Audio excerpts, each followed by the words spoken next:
Hello. How's everybody doing? Welcome to the show.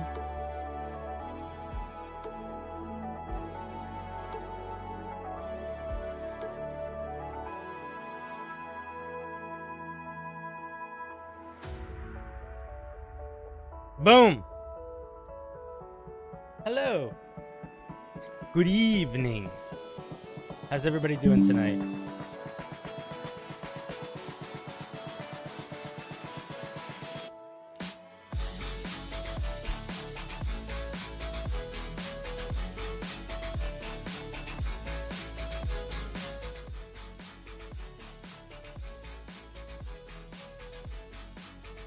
What's up, August? What's up, Some Dump? Hey, Aligo, what's up? DM Nick, what's up? Welcome to the show. Tradosia, what's up, buddy? Been a hot second. Artist, how you doing? Bildo, hello, hello. Bildo, I'm working on a video for Start Playing Games, and I was looking at your Dungeon Master profile on Start Playing earlier. Not today, last night. It looks nice. It's good. It's a good one. If I was going to be somebody that was trying to run games online, I think I would use yours as a inspiration for what I would put in my own. Holy moly! We just got raided. Welcome, welcome. Plutarch. How's it going? Welcome to the show. How's everybody doing today? It's been a while since we've been streaming. Man, I've been playing in this Castleton game. I gotta tell you guys, I care about it so much. It's crazy. I am deeply invested. This is the first of your streams that you're watching. Do you still do review chats? Do you still review chats Homebrew? Mm-hmm. You've been meaning to check out Castleton. It's fucking awesome, man. It's crazy. It's a D&D game. You're not a native English speaker? That's fine. You write in English better than a lot of native English speakers do. Castleton is a D&D show where there are over 100 players all at the same time. And it is this, it's sort of like it's hard to describe. You know what it's like? It's like a reality TV show. It's like when you watch a reality TV show that has 30 characters and you imagine they're filming a lot of stuff and then the editors sort of find the through story. That's kind of what Castleton is. Castleton is a D&D game where there are definitely characters that are taking up a little bit more spotlight than others. Not by a crazy amount, but every single thing in the game is played by a person. Like, there aren't NPCs. And the way that it's done is over the course of a week or so. AJ, Wintertails, who runs all of it. What's up, Gina? Over the course of a week, she records a bunch of sessions. I think he's recording like between like 5 and 7 a week. And then she edits them together into one episode. So, for example, if one character wanted to write a letter to another character, she would splice that one character, like having the conversation about wanting to write the letter, into the scene of the character like getting the letter and reading it in like another session. So you're sort of hopping between sessions following these plots. It's pretty fucking crazy. I was not confident that it was going to work when I joined it. And I can't imagine any of the behind the scenes is like easy to navigate, but the end product works surprisingly well. And I play a very goofy character named Otter, who is a semi-bumbling butler / guard of a royal prince. And the plot is it's essentially like Bridgerton, but more violent. So all of these different royal families have to go to like a big demigod city and do like a matching event and kind of be like entertainment. And that involves lots of people trying to like fight each other and stuff. It's cool. Gina! Gen Con's right around the corner. I finally figured out my Gen Con plans. At least my post-Gen Con plans. I still don't know what I'm doing during Gen Con. I'm still trying to claw at the doors of the big kid parties. Wizards of the Coast party. Baldur's Gate 3 party. Let me in. Let me in. I don't think it's going to happen, but that's okay. But after Gen Con, me and my dear buddy Zach of Zach Speaks Giant, who's a pretty prominent YouTuber, we're going to go on a road trip. And we're going to drive from Indianapolis north, and we're going to make our way up to Toronto or Ottawa, somewhere in Canada, I forget where, to meet up with GM Workshop and hang out with him. I think we're going to rent a car in Indy, Gina. I'm going to talk to Zach about it again tonight or tomorrow, but I think our goal is we'll rent a car in Indy. If it might come down to where it's easier to rent a car / people's schedules, but because I haven't been able to get a hold of Zach for like a week and a half because he's been traveling. So last night was like the first time we like officialized plans. Little last minute.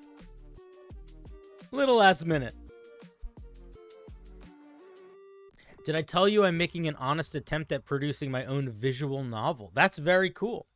If I could make a suggestion, Tradosio, I would treat that project with the same headspace that I would say for writing Homebrew, where I would say, don't think about it like writing a doing a visual novel. Think about it in terms of chapters or like smaller bits in terms of final products. You know, you're going to learn, like, going through writing a chapter is going to teach you a lot that is going to make you much better at writing a novel or whatever. You know, same logic applies, but very cool. Very cool. I inspired you to start making Homebrew? Well, that's good. Some people I make it scared to write Homebrew. Yeah, Gina, I'll let you know if we're carpooling back. But road trip with Zach is on. And we're going to do like a week and a half of traveling. We have to figure out what we're going to do. We're doing weird road. We're road tripping in a weird place. We're going to be going from the Indianapolis, Chicago area north to the Toronto area and then south to the New York, Philly area. So we're trying to figure out what we should do in like that part of Canada and like northern New York. And maybe we're going to just go see weird Midwestern sites. This is just coffee. Not very exciting. Yeah, it's going to be very fun. You're trying to world build a desert world for a campaign you want to run. That's cool. When's the next Smolder stream? I'm not sure. I'm not going to be doing a lot of streaming until September. I'm going to be basically doing streams once a week or less until September. Because I'm here this week, I'm here next week. But then after that, I'm at Gen Con, and then I'm traveling. And then I'm going to be in Pittsburgh. And then I'm going to be with my family on vacation. Pretty much back to back to back to back. So I'm going to be a little bit sparse streaming in general until we're sort of back in school. How's the SCP brew going? Pretty good so far. I'm taking it slow. I'm not rushing any projects right now just because I have a lot of stuff going on. It's still in the very early workshop stages where I'm focusing on world building and creating character profiles. If anyone wants to see what I have so far, it's in the non-D&D writing Discord. Cool. Very cool. So you're not really, so you're almost writing it like a D&D campaign. I guess I have a very weird way of writing when I write. I don't like doing almost any outlining. Excuse me. I really like to figure out the story by writing it. And I also think that when I'm choosing to write where the goal is like a story, like the goal is like words on the page, I spend a lot more time thinking about the way the sentences sound and the words that I'm using than I do the plot. I don't know why, but that's what I do.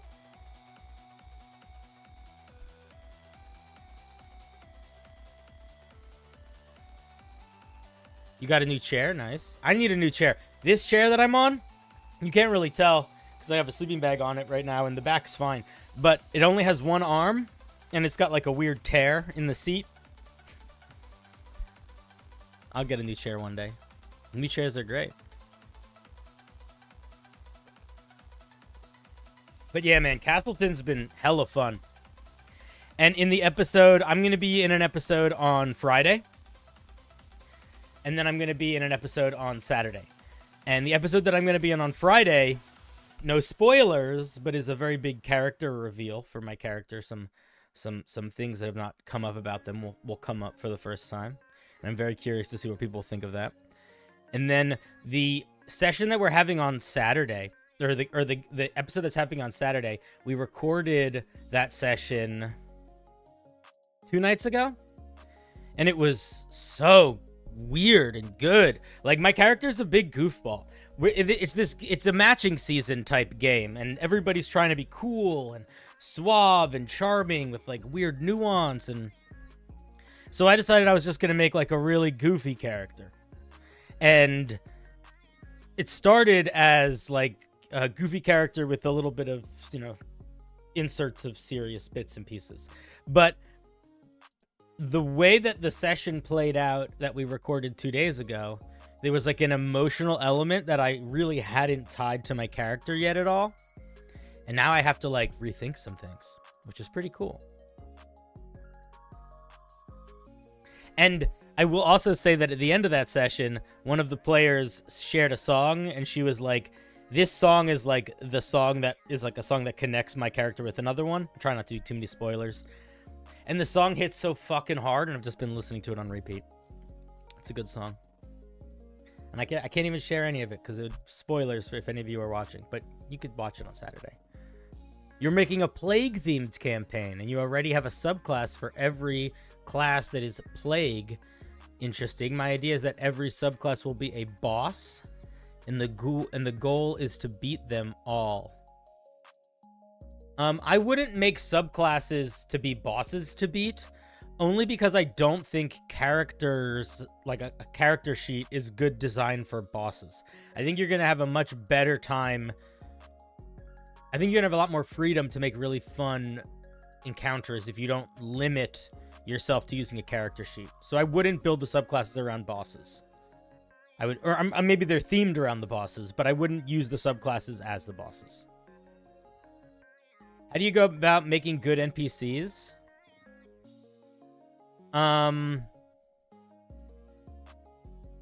There's not an easy answer to that question. I think that what you do is I think if it's for a home game, a lot of it is just throwing shit at the wall and seeing what sticks. Your players are going to fall in love with weird things, and they're going to find characters that they are connected to. And what I would say is the best way to make NPCs that work well is to make a bunch of NPCs that you don't care if they work well or not.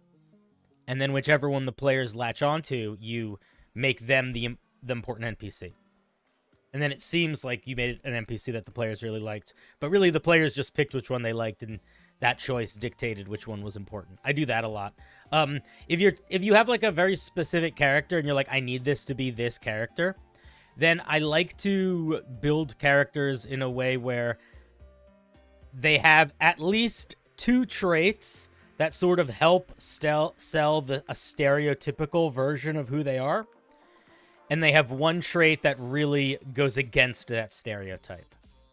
So, for example, if I wanted a character to seem like a really scary, like, evil thief type character, I might make them very selfish, and I might make them very quick-witted, because both of those are the things you'd kind of associate with that.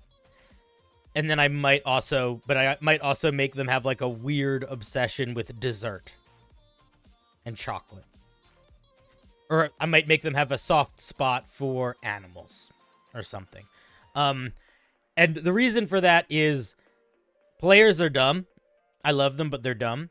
So having like 2 fairly cliche character traits to guide a character is going to really help in terms of them understanding clearly the vibe of that character when you're like role-playing them. And then the third element just adds a little bit of depth. It's sort of a writing trick. If you want to make a character seem like they have depth, give them aspects to their personality that defy logic or go against the norm, but then figure out how to make them sort of make sense within their personality. Or make their personality, like, reflect that weird nuance.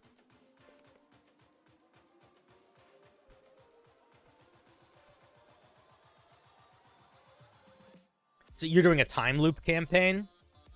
Good luck. I would not want to have to run a time loop campaign. That sounds like it would be hectic. Boop. Let's get this set up.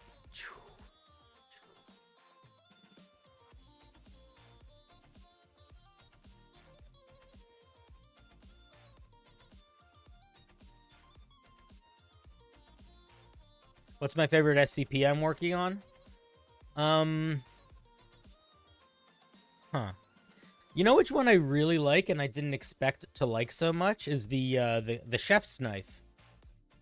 I forget what number it is, but the chef knife. The knife that makes it where you are trying to kill something, nothing can interfere with you or the thing you're trying to kill. That is like, I think it's leading to some very interesting ideas for like some potentially artifact level magic items or legendary level magic items, but also with like, not a curse element, but like a weirdness to them. I think it could be a very good plot item as well as just a useful one, which is cool.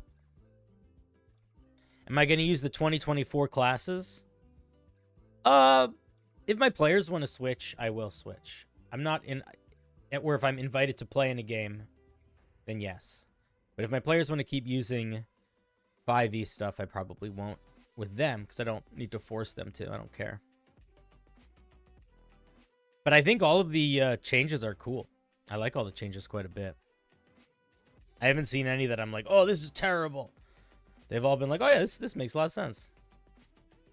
This is a reasonable option. Today we are doing the member homebrew review. What does that mean? Well, that means if you are somebody that subscribes to my channel on Twitch, or you are somebody that pays to be a member on YouTube, then you can submit homebrew that gets put on this lovely little wheel. Look at that. Glory be unto you. And if your name gets spun, we will look at your homebrew together live. And if you are here watching the stream, you can even call in and we will discuss your homebrew and I will give you some feedback. You're a longtime fan and you're happy to finally catch me live. Well, welcome, buddy. Welcome to the show. Want to see something cool? Welcome. Pretty cool, right? Really cool, really cool, really cool, really cool, really cool. The new Ranger lost a lot of its flavor, in your opinion? I haven't looked at the new Ranger video yet. I think I haven't seen the new Ranger stuff. I haven't seen the new Bard stuff. I like the new Barbarian stuff. I like the new Monk stuff. I didn't look at the new Paladin stuff. I liked the new Sorcerer stuff. I really liked the new Warlock stuff. All the spellcasters looked like they really went out of their way to try to make them feel more unique, separate from just spellcasting, which is pretty great, you know?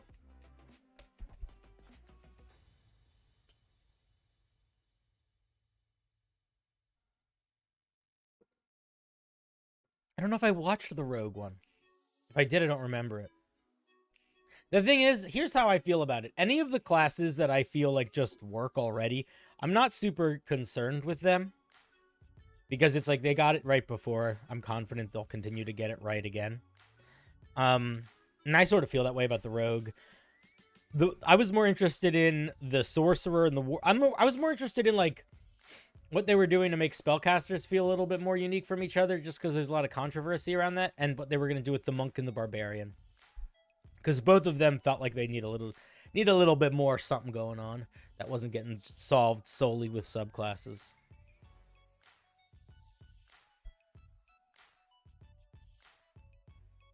I did look at the Rogue. Ah, well, there you go. I don't remember literally anything about it. Do I have advice on making monster stat blocks? Yeah, look at other monster stat blocks to copy their formatting. Pay attention and use them to reverse engineer the math. Make sure that you're building your monster stat block in terms of the math the same way that you would build a character sheet. So, for example, if your monster has a 16 strength, and it's a CR1 monster, that means that its proficiency bonus would be +2, so it should have a +5 to its attack if it's a strength-based attack. Shit like that is really important. Same with like hit points and stuff.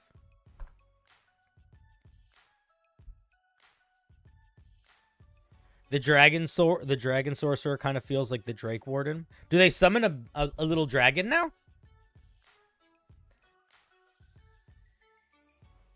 Or do they just get dragon vibes that sort of match the same feel?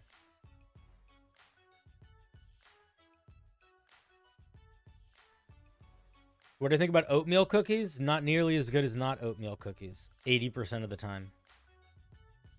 There's a 20% chance an oatmeal cookie will be good. No, let me rephrase that.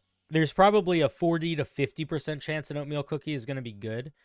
There is a 20% or less chance that it will be better than almost any other type of cookie.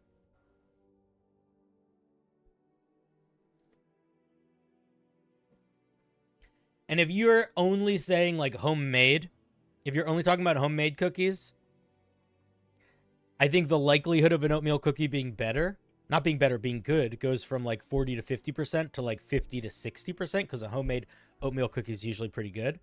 So if you're just limiting it to those, but I also think if you're just limiting it to homemade cookies, then the likelihood that an oatmeal cookie is going to be better than any other cookie goes down quite a bit to maybe 10% because most homemade cookies are amazing.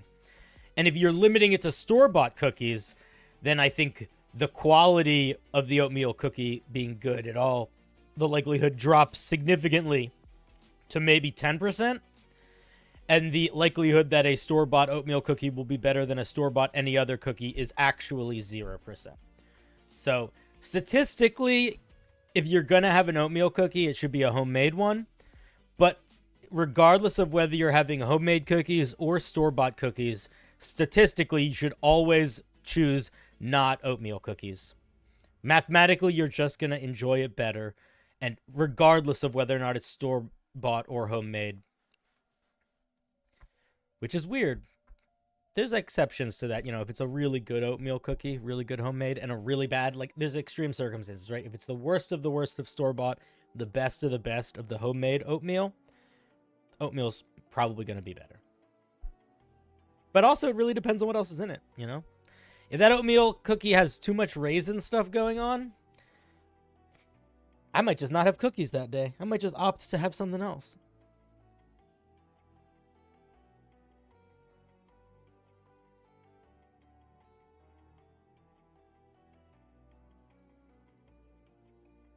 Oatmeal peanut butter, oatmeal chocolate, all of them are great. And you know what's better than an oatmeal peanut butter cookie or an oatmeal chocolate cookie? A peanut butter cookie or a chocolate cookie. That's what I'm saying. And if you don't believe me, you know.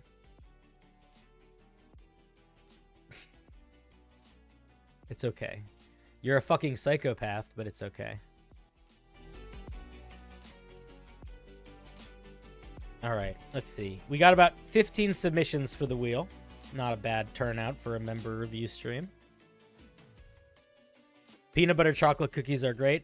Peanut butter and chocolate is a dangerous combination. I've lost friends to that before. I've lost friends to peanut butter chocolate over the years. It's a powerful thing.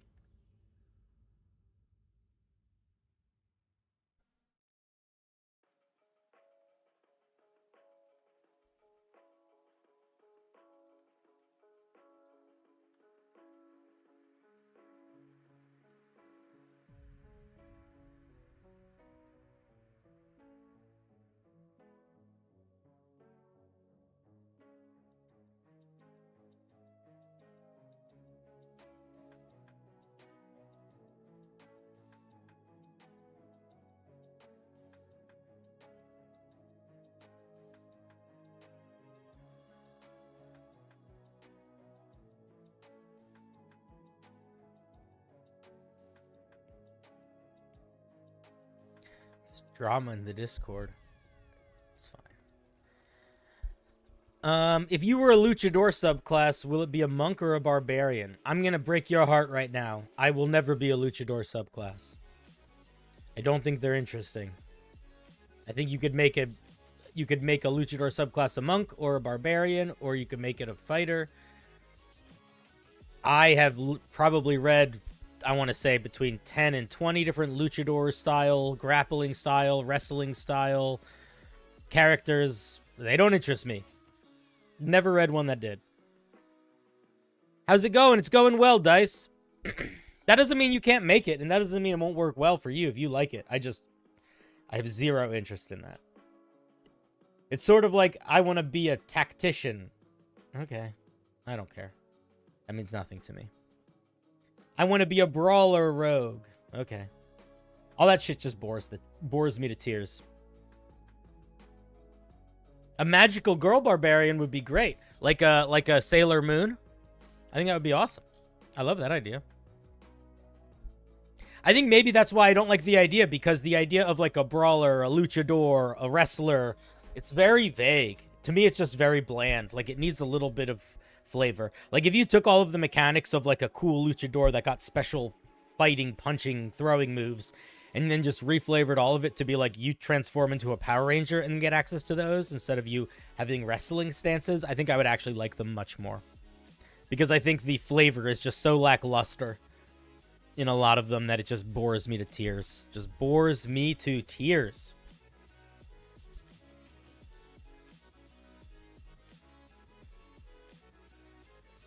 Do I run or play TTRPGs other than D&D? Not at the moment, but I do like other TTRPGs. I like D&D a lot just because it's what my friends know how to play, and none of them want to learn a new one, and I don't really care. But I've been getting into other TTRPGs for games that are like not so fantasy focused, specifically like superhero stuff or like alien sci-fi stuff.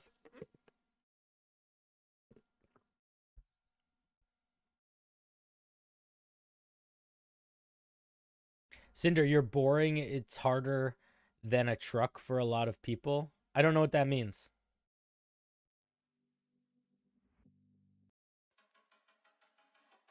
I think I misunderstood part of that sentence.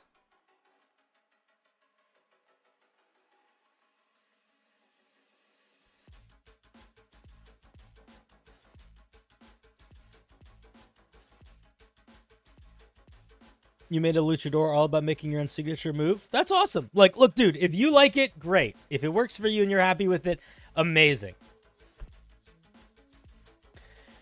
What I consider boring is standard. Some people struggle to meet. Okay, I think that's okay. Listen, guys, I've never pretended to be anything other than what I am. And if you want to write homebrew, that's great. But I'm not going to act like I haven't read a lot of homebrew before I read it. You might not know that the wrestling or the brawler rogue or the brawler monk have been done 1,000 times. You might not know that, but I'm going to tell it to you. I'm not going to pretend it hasn't happened. I'm not going to pretend that that's not the case. I'm not going to pretend that your idea isn't bland. I'm not, you know. We're not here to pretend. And that doesn't mean your idea can't be better, right? It just means it needs focus. It needs a little bit more magic. It needs, not literally magic, but needs a little bit more something to make it unique. If I didn't say that, I would also be lying. I'm not here to say high five. I'm here to give you feedback.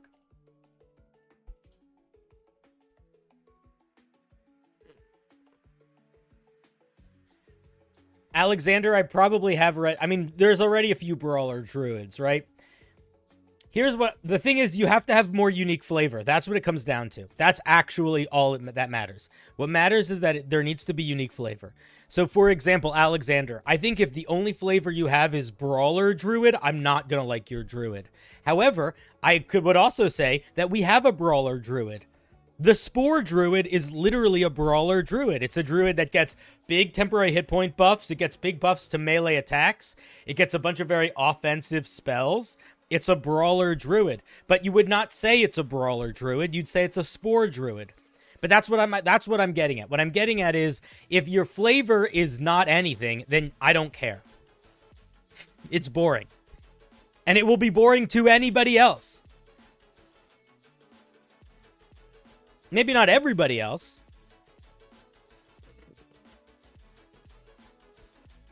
But we're not playing Tekken. You know, you need a story. You need a story behind your mechanics. Otherwise, I don't care.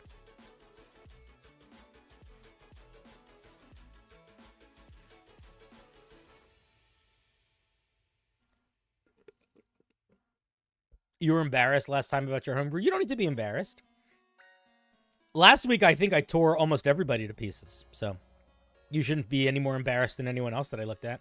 And everybody's that sent in homebrew last week are good writers. You're a good writer. Remember, just because I tear your homebrew up doesn't really have an impact on you. It's not really... In a weird way, I don't associate it with you at all, to a certain extent. I associate it with maybe, like, the skill you were at when you wrote it. And that's about it. But that is not even where we're at now, you know?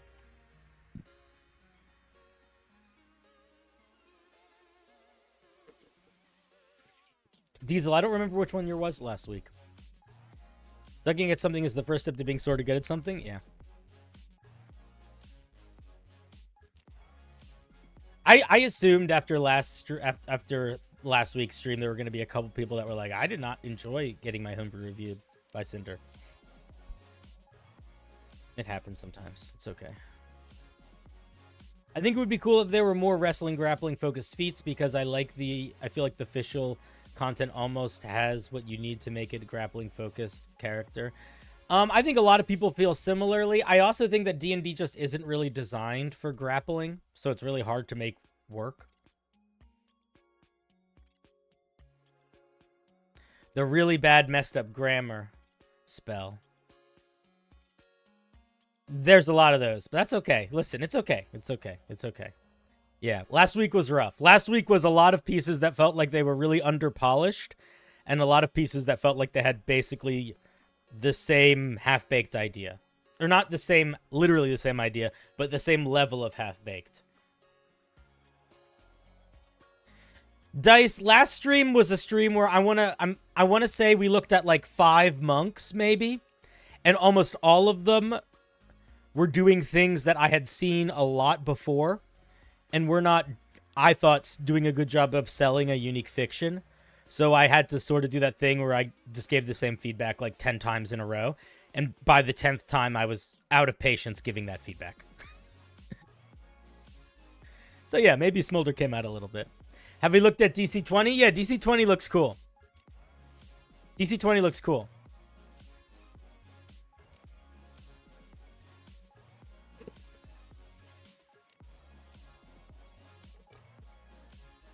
What have I published before? Did anyone encounter this? I don't know. In the last few days, I have a glitch that doesn't let you publish subclasses and says that they are similar. Oh, it's probably because, yeah, if you make a subclass, if you make something in D&D Beyond and it's too close to something that already exists in published material, they don't let you publish it. So you probably are unintentionally pulling mechanics that are very similar to the Spore Druid.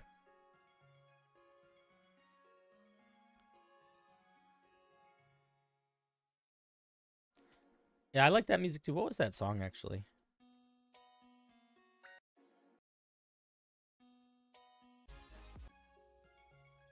This song, okay. Let's see where it takes us. Let's let that song take us on a journey.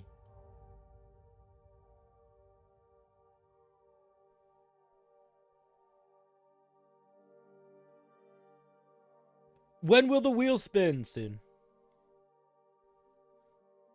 What do you think of Magic Barbarian that can give you effects based on different schools of magic when you rage? I think that could be cool. I probably wouldn't give it 12 different options. I wouldn't give it an option for every school of magic. That feels like it would be too much. Unless it was like the Battle Master, where you weren't getting access to all of them. You were like picking from a few that you got access to. So like when you got to 3rd level, you would pick 3 schools of magic and they would represent like the 3 forms you could take or something like that.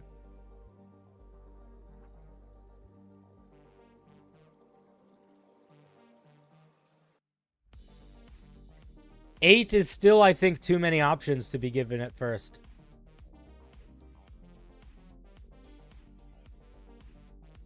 If you want to give access to all of the options at the same time and not have it be ones you're picking from, you basically want to limit it to 3 at the most.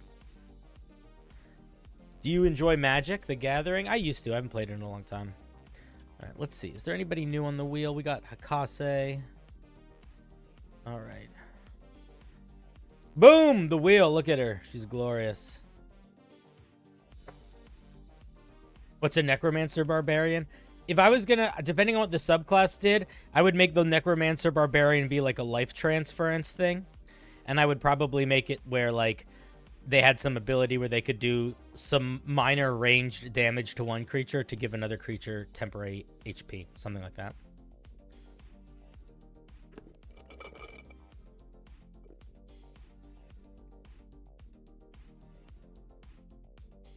What's up, Pixie? How's it going? Life Conduit, yeah. Should we spin the wheel? Probably, right? I need to move you, chat, so I can. I'll leave you here. I'll leave you sort of center stage. That's fine. You want to just chat? We've been chatting for a while. You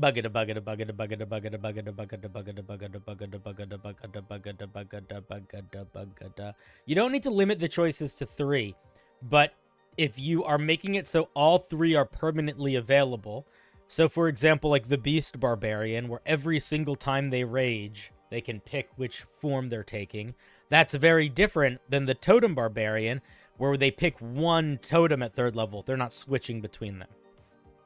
You know?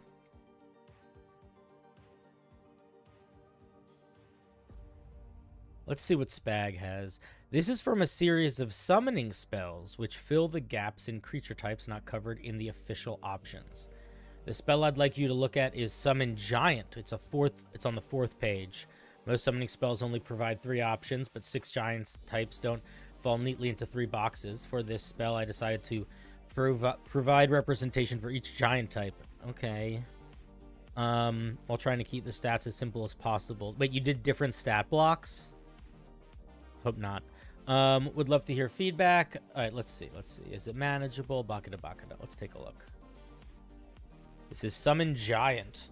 Let's hope it's a high-level spell. That's what we're hoping for. We're hoping for a high-level spell.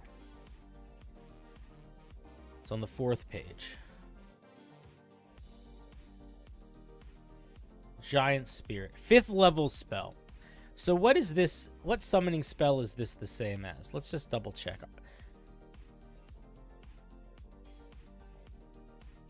I want to see if there's anything we can compare this to. Conjure Elemental. Is Conjure Elemental is one of the older ones, though, so we're not necessarily going to compare it to that.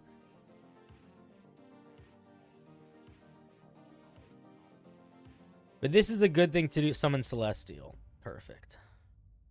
Is this one of the new ones? It is. Okay, so here's what we're going to compare it to for power. Whenever you're making spells, it's always good to have, especially if you're doing something like this, where you're like picking a spell to try to like fill a gap, you want to be able to compare it to things that already exist.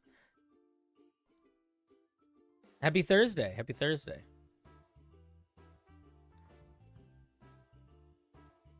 Fifth level, 1 hour, concentration, range 90 feet, druid, warlock, and wizard. Why we got a short sorcerers, huh?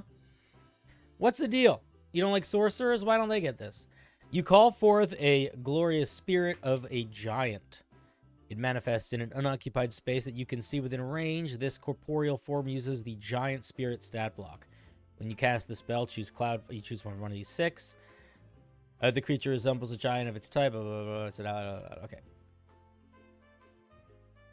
Let's see. Let's see what we get here. 13 plus the level of the spell. So it's going to have an AC of 18. And it's going to have 50 hit points, potentially more if you cast it above 5th level.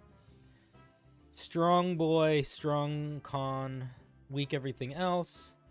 What's going on here? So immediately, the hit points are... So immediately we're coming in with more AC. And more hit points. More hit points, I think, makes sense. More AC feels off to me. I feel like the extra high AC feels weird for a giant. I feel like giants, I would represent them more with hit points than with AC, but... Okay. It has multi-attack, equal to half the level spell, so it can make 2 attacks, and it can replace one of these attacks with its archetypal strike. What does this one do? This one cannot do that. This one gets multiple attacks, but it cannot replace an attack with healing touch.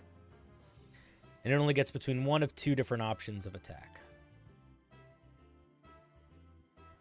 Let's look at the damage. 1d5 plus 8 plus the spells level. What's we doing here?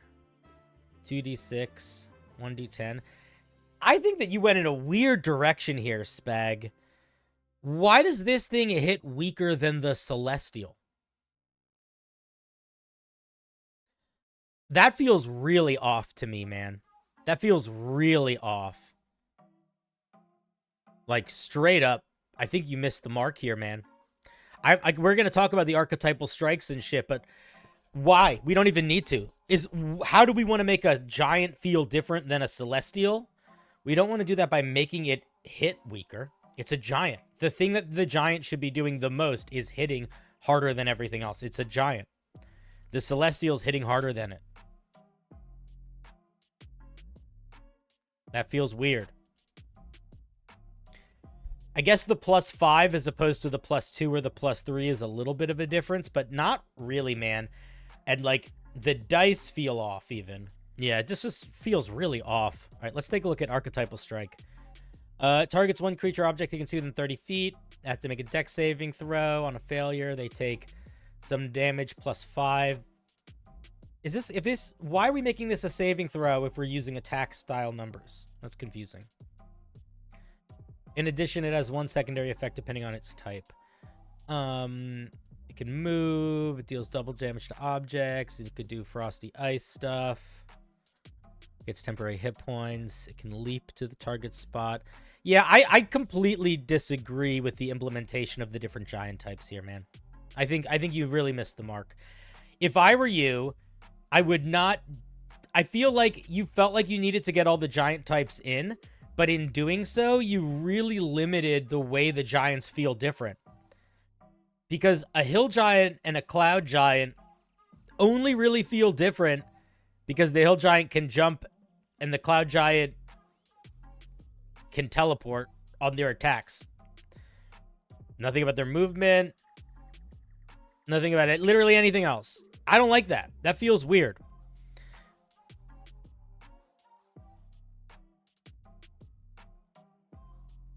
It's 1d10, 1d8 plus 10. That's more than...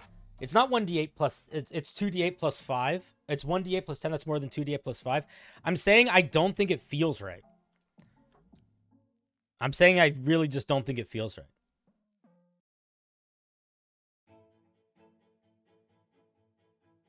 And this isn't 2d6 plus 5. This is... You did the math wrong. It's not 2d6 plus 5. It's 2d6 plus 7. So it's much closer than you think.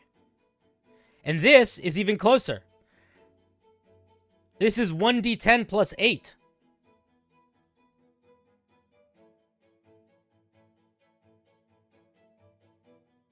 And again, it's a 2-number difference, but it's the difference between something that's supposed to embody the idea of a celestial, which is so different than the idea of a giant. I'm just telling you. If you want to get into the math weeds here, you are more than welcome to.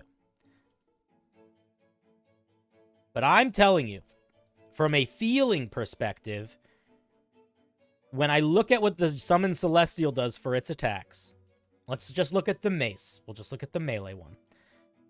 And I compare that to the giant one, it feels weird that they're so close. Doesn't feel good. That the dice roll of the dice I am using for the melee attack of the giant is less than the dice I am using for the melee attack of the Celestial. Doesn't make any sense. Feels weird. And I also think it having a really high AC feels weird.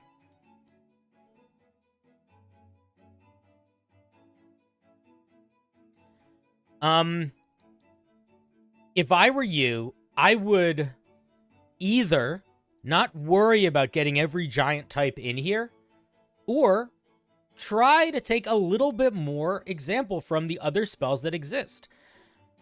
Some of them affect their AC, some of them affect their other, like there's other things you can do. They get access to different types of attacks, different ones, and if you're not looking at Celestials, if you're looking at the other ones, some of them get different movement types, some of them get different resistances. You did the different resistances thing, but You know, not pun unintended, but I think either go big or go home. I feel like you kind of shot yourself in the foot by feeling like you needed to get every single giant type to fit into this very narrow bubble. And then also to try to get every giant type into this narrow bubble, but to not address all of them here or here feels weird to me.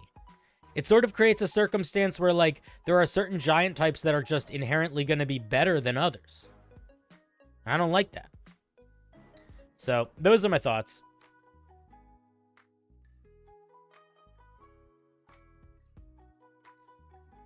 It's 5th level. It's the exact same as Summon Celestial. I think it's a neat idea. I love the idea of summoning a giant, but I think that right now I would go in a different direction than giving them each a special ranged attack that does something special. That just feels weird to me.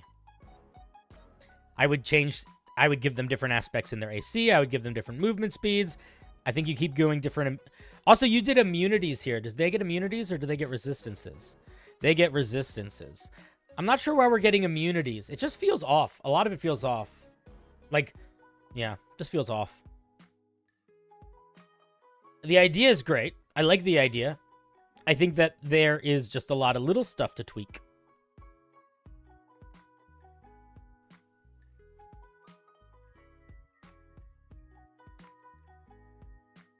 By including all the giants, you have homogenized all the giants. Yeah, exactly. Yeah, but I like the idea. I think you should keep working on it if you want to. I would try to lean more into the actual things that make the giants different and try to see what you can squeeze in here.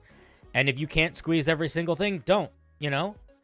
If you just did Storm Giant, Frost Giant, and Fire Giant, that probably would be fine. If you know, or just cut out, you know, or whatever. You could, if you want to really try to get all of them in, go for it. But you got to do it in a way that sells the giant idea more. And for the love of God, man, the melee attack should not be anywhere near comparable to this melee attack. And it is. It's way too close.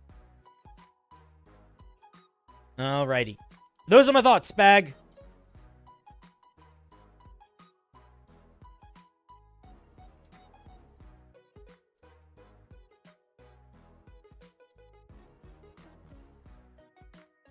Let us give them a round of applause.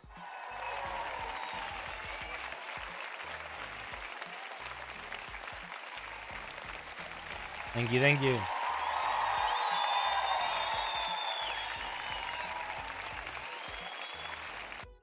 Giant creatures like giant melee numbers? Yeah, at least a little bit. I mean, you could make it so maybe the Storm Giant is the one that gets a special ranged attack where it does a thrown lightning thing, you know? Or the Cloud one does. Or maybe the Cloud one can, I don't know. There's a lot of different things you could do. But I think that the key thing is you want to sell more of the giant in the whole thing and not tie it to a single move like this. And then I think beyond that, you have to make sure it actually feels like a giant. And the high AC and the low melee is the opposite of what I would do. Alrighty, kadoosh.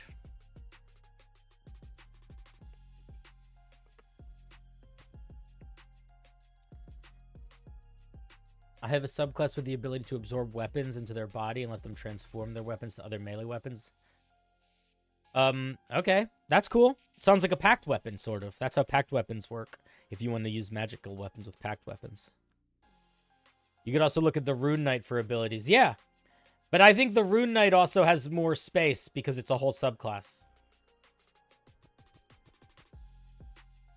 I think I kind of love giants. Giants are cool. D&D giants are particularly cool. I really like them also. They have a lot of really fun lore. The whole ordering thing. And them all having like really different vibes. And a lot of them being sort of like weirdly magical. And often in a way that is not necessarily casting spells, but like a physical sort of magic. It's a lot of fun. In a lot of D&D lore, dragons and giants are like the ultimate enemies.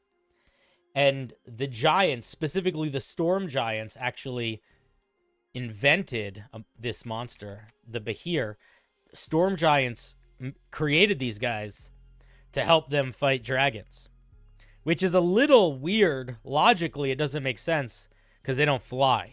That's sort of what I always thought about it. But it is a little fun lore. Fun fact, these guys are like storm giant creatures that they made to fight dragons.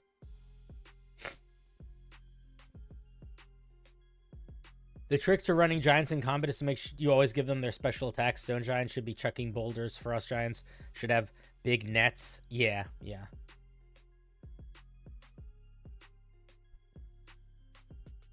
Dude, I wish there was more love to the celestial creature types, especially since the fiends get so much love. Yeah, I think that, like, there's so many years of sort of more traditional fantasy adventure style D&D where you fight the demons that it just was, there's more history in making a stat block for that. You know, like the things you fight the most are going to have the most stat blocks. But yeah, I hear you. I agree with that.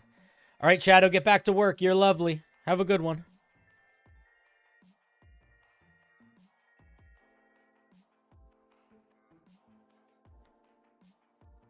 All right, let us give this one a spin.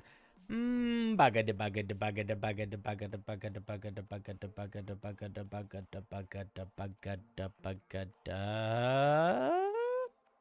it dice? No, it's Nightwing, DC. Spencer! What you got for us? Balance, cantrip, worth, versatility, thanks. That is what Nightwing said to us, our dear Spencer. Let's see.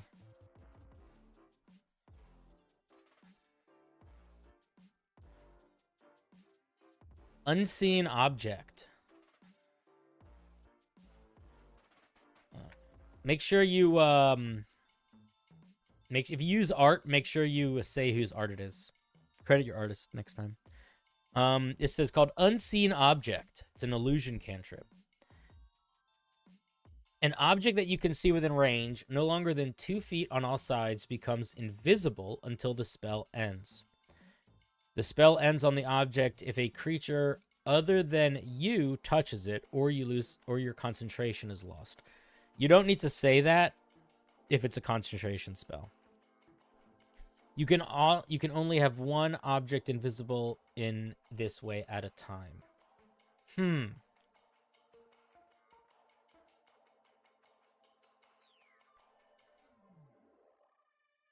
So first of all, you just need to change this from the passive voice to the active voice. Instead of an object you can see becomes invisible, make it like you pick an object you can see within range, it becomes invisible. Like you have to do that. Choose an object you can see. This is very passive voice and it doesn't read well. In terms of power, it's probably okay. I'll tell you what I'm a little bit thinking about that I'm not sure about. I don't know if you should be able to target an object that is being worn or carried. I would argue no. You probably should not be able to target an object that is being worn or carried. So I'd probably include that also. But then my second thought is, are there mechanical implications here that should be thought about? Flareware says, I think the range should be touch. Yeah, I kind of agree. I think the range being touch makes a lot of sense. Because the other thing is that you could do the way this is written right now, you could also like do this on like a brick to like see through a wall. I feel like it being a range of touch would make a lot of sense. It not being able to be an object that's being worn or carried makes a lot of sense. And if you don't want it to have any other mechanical implications, that's probably fine. But I do wonder, like, what happens if it's a dagger? Does that mean anything? Will that do anything? Should it do anything? I don't really know. But I think it's worth thinking about. Well, you couldn't use it on a door right now because a door is usually bigger than 2 feet by 2 feet. But I do think that maybe limiting it to a tiny object would make more sense.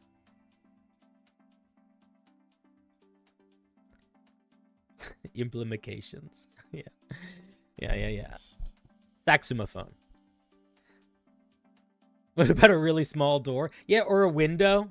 right? There's a lot. I mean, you could or a brick. You could do it through a wall. So I think there's got to be some limitations. I would probably say a tiny object, and I probably would say has to be touched, can't be worn or carried.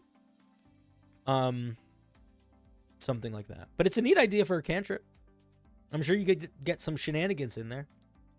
Why is an eyelash the component cost? What's the pun there? Is there a pun in that, or a joke, or an inside?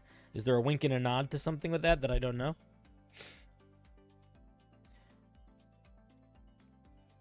It depends on the window, my guy.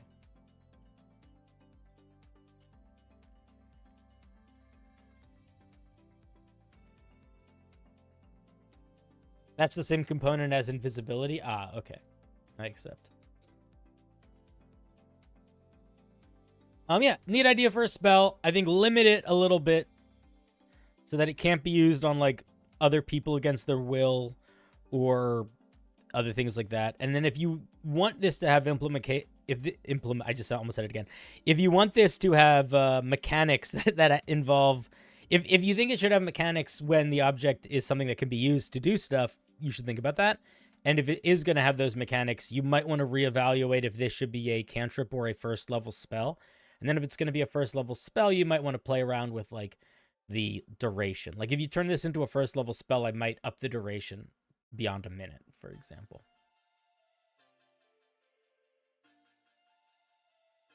What's up, Ash? How's it going? I don't really have other thoughts. Mostly cool spell idea.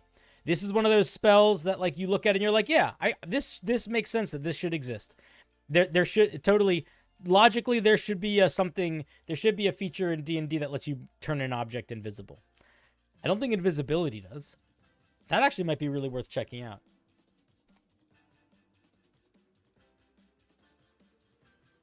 I don't think it does.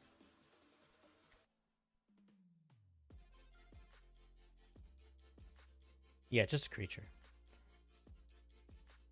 Cool.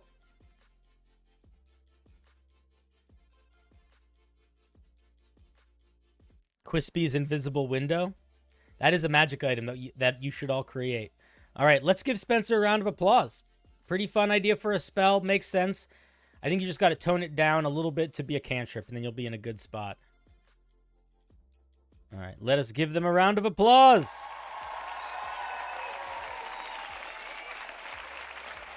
Thank you for sharing.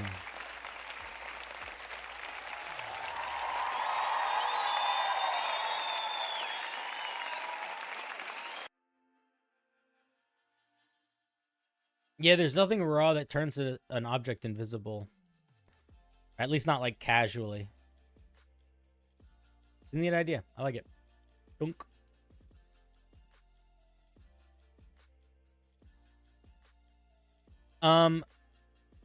If need be, but not sure I'm able to, I'm a dad. Did you not put your name in? Whoever just submitted Homebrew, you said, I'm making feats and special attacks. You didn't put your name in. You just wrote, if need be, but not sure if I will be able to, I'm a dad, lol. So I'm just going to put your name as if need be on the wheel. And you'll have to remember that that's you. And it'll help me find you in the form. The form did not say... The form said, what do you want to be called on stream? Not if you want to be called on stream. You misread it. It's okay. Next is Bildo. See what Bildo has for us today. My goal is to have a usable artificer for each class.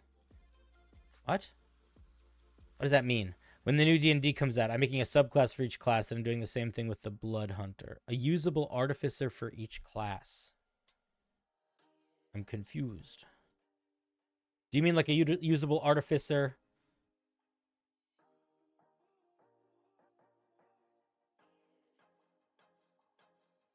that feels like every class. Maybe okay, I'm not gonna worry about that. That might just be a me lost in translation thought. This is called this is the artificer, the battle mechanic. Oh, it is. It's an artificer based on a fighter. I guess that's what you're doing. Okay, I'm understanding. Or no, that's the opposite. This is a fighter based on the artificer. Bildo, that's so fucking confusing, my guy. Holy shit, is that confusing. Look at this, man. This is such a fucking confusing title. Why is the most important piece of information in the title the one that's in parentheses? And the least important part, the part that's bold and semicolon. Or colon. Oh, don't do that. That's a big mistake. Big mistake. Change that. Unless this is an artificer subclass.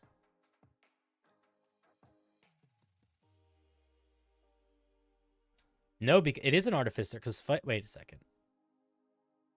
Now everybody's confused. Okay, we need to actually look at the fucking classes to see what you're doing here, which is annoying. Okay, it's not an artificer because artificers don't get 18th or 20th level features.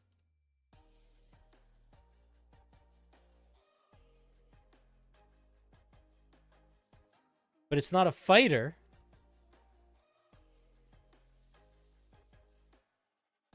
Because it gets 9th and 5th level features. Bildo, what did you fucking make? It's not a fighter. Fighters don't get 5th level features.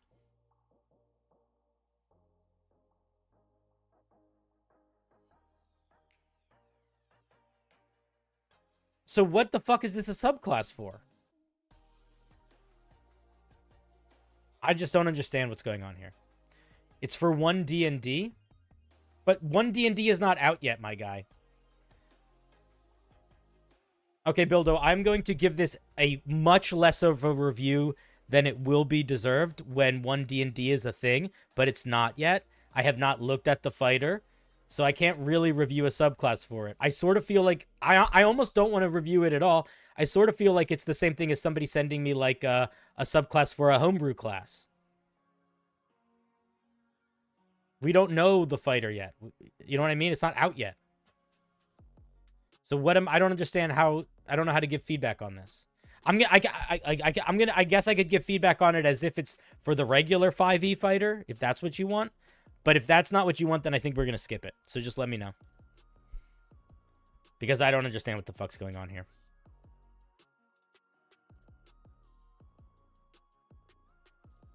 Dude, are you trying to be snide? Or, like, I don't understand. I don't understand.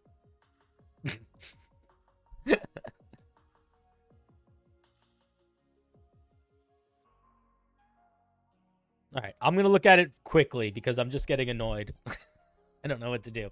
Okay, level 3, mechanized upgrades. When you adopt this specialization at 3rd level, you gain proficiency. We don't... Okay, I can't... What? Actually, you know what? I literally read the first sentence. How can I review this? You said this is for the fighter? Why is it getting these proficiencies? As a new thing for what, though, Bildo? As a new thing for what, man? I love you, but this... How do you not see how this is exactly the same as somebody sending me a subclass to a class that's a homebrew class? Like, it's exactly the same.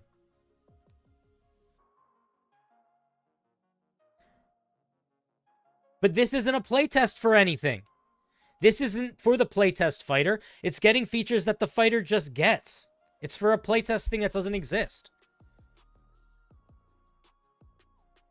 Yeah. Okay, Bildo. I don't really know what sort of feedback to give here. So I think we're just not going to read it, and we're going to hope that that's okay. Because I don't know what to do. You can infuse a weapon you're holding with energy. It can do stuff. It can do elemental damage type. And then you could do more different types later.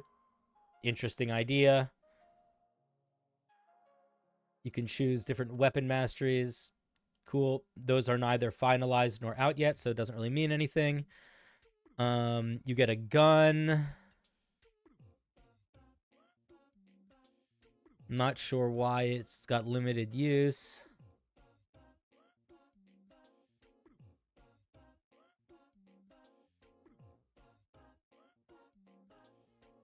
And then you also get a bunch of things you can do. I wouldn't do a smoke and a flashbang. It's basically the same thing. They both create the blinding in an area. We get a grappling hook. You can do bombs that explode.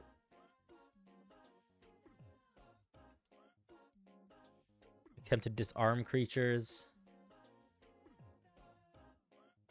Get an ally +2 to their AC for 1 minute. Why is this go on for 1 minute and everything else is different? All right, with absolutely no understanding of what the fuck this is supposed to be or what it's going to be for, I think overall these two are too similar. I don't understand why this is on for a minute. The idea that you could do like a magnetic thing that fucks with people I think is cool, but I probably would tie it to metal. And maybe it would have an impact on specifically creatures that were holding metal weapons or wearing metal armor. I think that would probably make it feel a little bit more mechanical. Area of effect damage is fine. The only thing that I'll say here, now that I'm looking at all of these, is whenever you're building a subclass and the goal is that it's going to have a lot of options, you can't, you really have to, you have to really accept that the fact that it's getting a lot of options basically has to become the power. Like, this is enough options here that you should be building this like a battle master. So anything that you're giving it that's sort of outside of more options and making those options grow, you really have to second guess in terms of power level.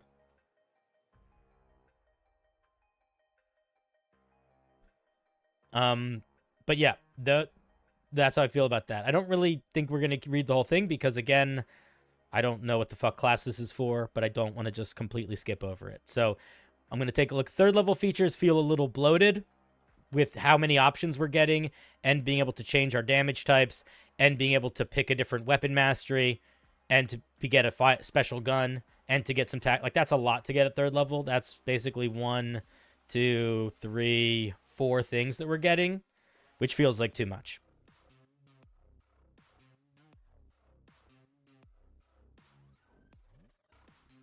If you flavor the Battle Master as a cyborg, you can already get the Artificer flavor. Yeah, I kind of agree. I think that if you leaned further into the weird stuff, like the magnetic things or like smoke screens, then there's more of a reason for it. And I mean, to be fair, all of these are a little bit odd, right? They're all kind of unique. I would also say that they all generally feel a little bit stronger than Battle Master maneuvers, pretty much across the board.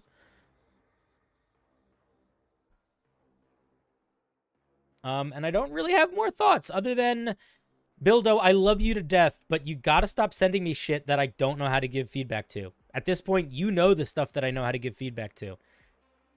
And you... Stop. Why are you sending me shit like this? Alright, those are my thoughts. Let us give Bildo a round of applause. Thank you, Bildo. In the future, please send me stuff that I can give more accurate and helpful feedback to. Or maybe even just stuff that has to do with content that's out already. As opposed to for supposing what content will be when it comes out. Alright, thank you for sharing. Thank you, thank you. Kaboosh. I'm going to be honest, guys. I still don't know if that was a fighter subclass or an artificer subclass. So I gave feedback as best as I could. Alright, we got a new person for the list. Gio's here. What's up, Gio?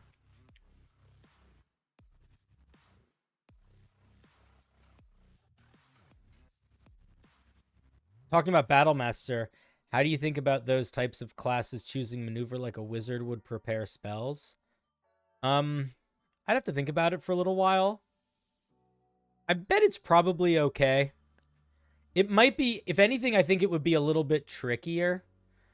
The thing that makes the spells a little bit different is, like, you're not really choosing all of your spells unless you're a very specific caster. And that's sort of built into their power. I think I don't know. It's an interesting question. My initial thought is I would be super down for a player to try it, but I think that I would also be keeping an eye out to make sure that it felt reasonable the whole time. But in my initial thought, it'd probably be fine. How long are streams usually? A couple hours at least. It's a really cool concept, though. I think I would like to see artificers as more of a type of subclass. Yeah, I think so too. Listen, there's nothing wrong with a guy making gadgets and doing cool, weird stuff. I think it's a really cool idea. One D&D isn't out yet, so I'm not going to give feedback for a subclass for it. That's going to be helpful. We don't know. We just don't know. We haven't seen them yet, you know? Like how psionics are their own kind of type of subclass. Yeah, kind of. I think that could make sense for sure. For sure. Bugadoo, bugadoo, bugadoo, bugadoo, bugadoo, bugadoo, bugadoo, bugadoo, bugadoo, bugadoo, bugadoo, bugadoo, ba. Data bank. I'm supposed to make monsters for my compendiums, but I'm scared, so I'm back to Magic the Gathering cards for practice. This little guy presented an interesting brew opportunity. Still can't CR. Please read the card's flavor text. Okie doke. Let's take a look.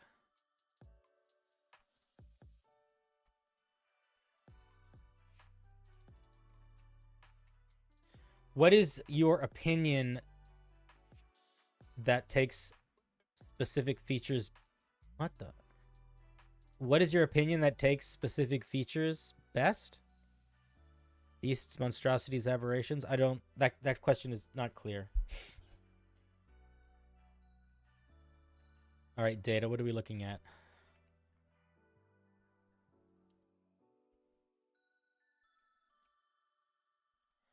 Force of Savagery. It's an 8/0 trample. Life cannot be created and then abandoned. It must be nurtured and fed so that it may express its ripened might. Okie dokie.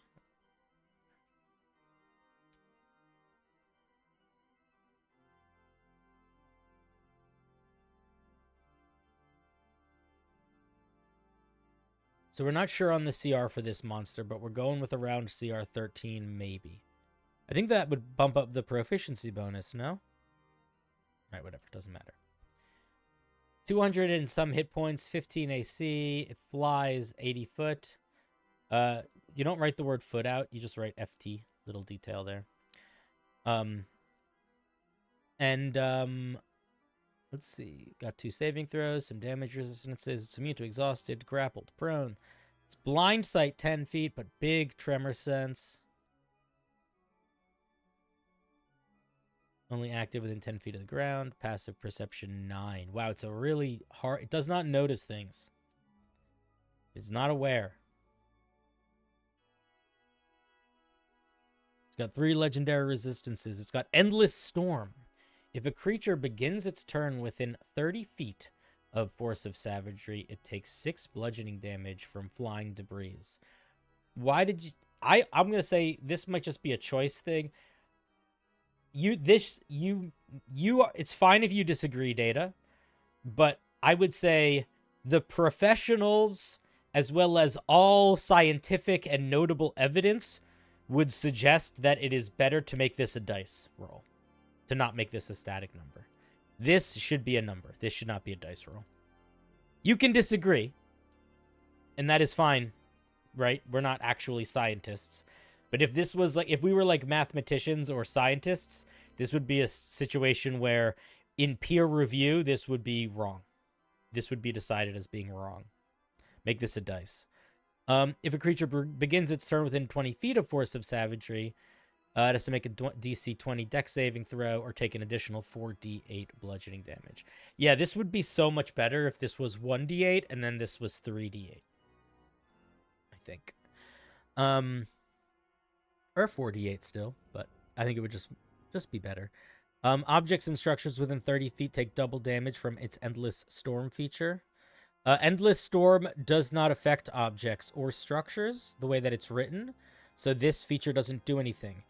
This feature says it only affects creatures. If a creature begins its turn, objects are neither creatures nor do they take turns. So the way that this is written right now, this doesn't do anything. The way that this would do things, if you wanted it to do things, would be that you would have it trigger on the force of nature's turn at the start of their turn or the end of their turn, and it would be all creatures and objects within 30 feet of it. Bop, bop, bop, bop, bop, bop, bop. But if you don't, the way that it's written right now, this thing doesn't do any damage to objects. Let's see. If Force of Savagery moves less than 10 feet in a turn and does not use its natural siege presence, well, it can't ever use its natural siege presence, so it never will. It loses half its current hit points. Huh. Control winds can be used to counteract Force of Savagery's natural gales. This is very confusing language. Doing so causes Endless Storm to not function until the end of Force Savagery's next turn. Force Savagery loses half its hit points each turn. Its Endless Storm is not active. Okay, I understand what's happening mechanically here. Rewrite this. Rewrite this. Rewrite this part. The doing so, it can be like write this in more action-oriented language, and then again make this make sense because right now it doesn't. And then it has multi-attack. It makes one slam attack against each creature within 30 feet. Why are you making this potentially 20 different attack rolls and not a saving throw? That doesn't make any sense. I feel like it seems like this is another thing. It's like, why are we doing this? Why are we make this air? Like, what is, just think about it from a time perspective. What's going to make more sense from a time perspective? You rolling between 4 and 6 attack rolls and rolling damage 4 and 6 times, or everybody else rolling a saving throw and you rolling damage once. Like, what's going to work better, you know?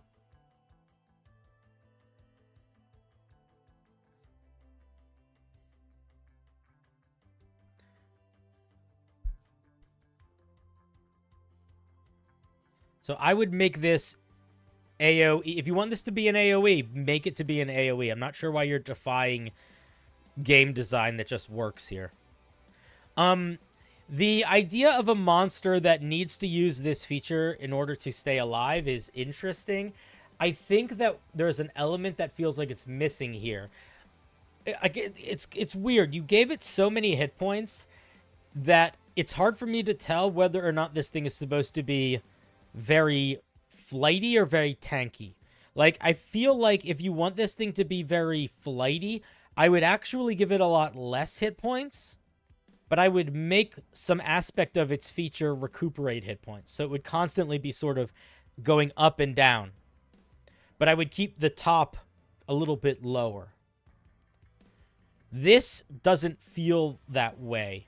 And if you want this thing to be a monster that's like slowly eating itself and falling apart, which I think is what it is if it doesn't have a way to recover hit points, I don't think you make it lose half of its hit points on each turn. I think you make it like I think you make it more of a slow erosion, because that big jump feels fucking weird. Like it feels like, why? Because just think about it like this. Think about it like this. The difference between 200 hit points and 100 hit points is a lot, but it doesn't actually make a moment feel that different. Like, if I'm fighting this monster and it has 200 hit points, it doesn't really feel that different from me fighting it when it has 100 hit points. If it loses the first 100 of those hit points, you know, in one of those rounds of combat, and I kind of don't notice. Like, I just think that if you want this to actually feel like a mechanic that they're going to feel, you want to make these hit points more up and down sporadically in a way that they really notice it, or you want to make them more slowly degrade.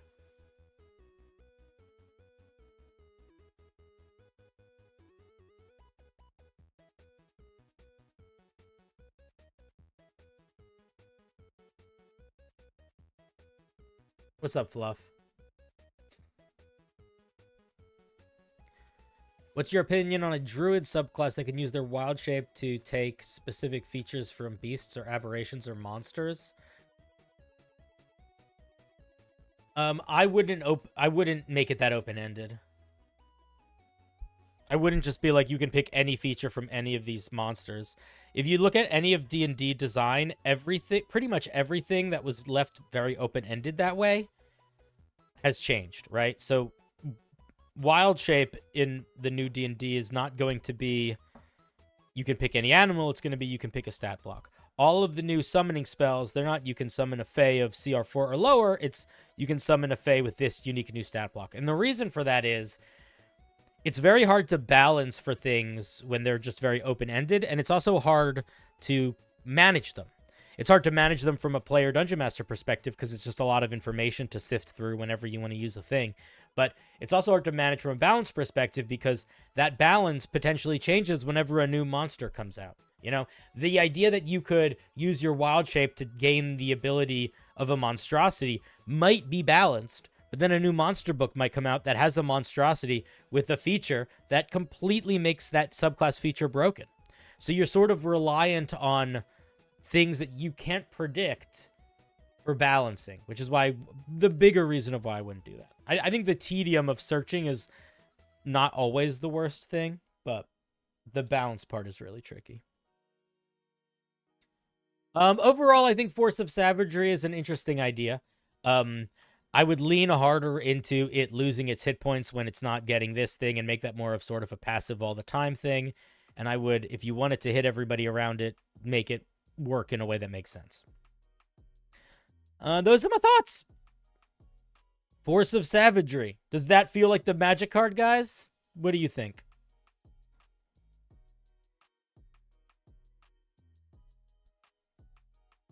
I would just write out that the storm has to move at least 10 feet each turn. If it can't do that, it takes damage. But I interpreted it wrong.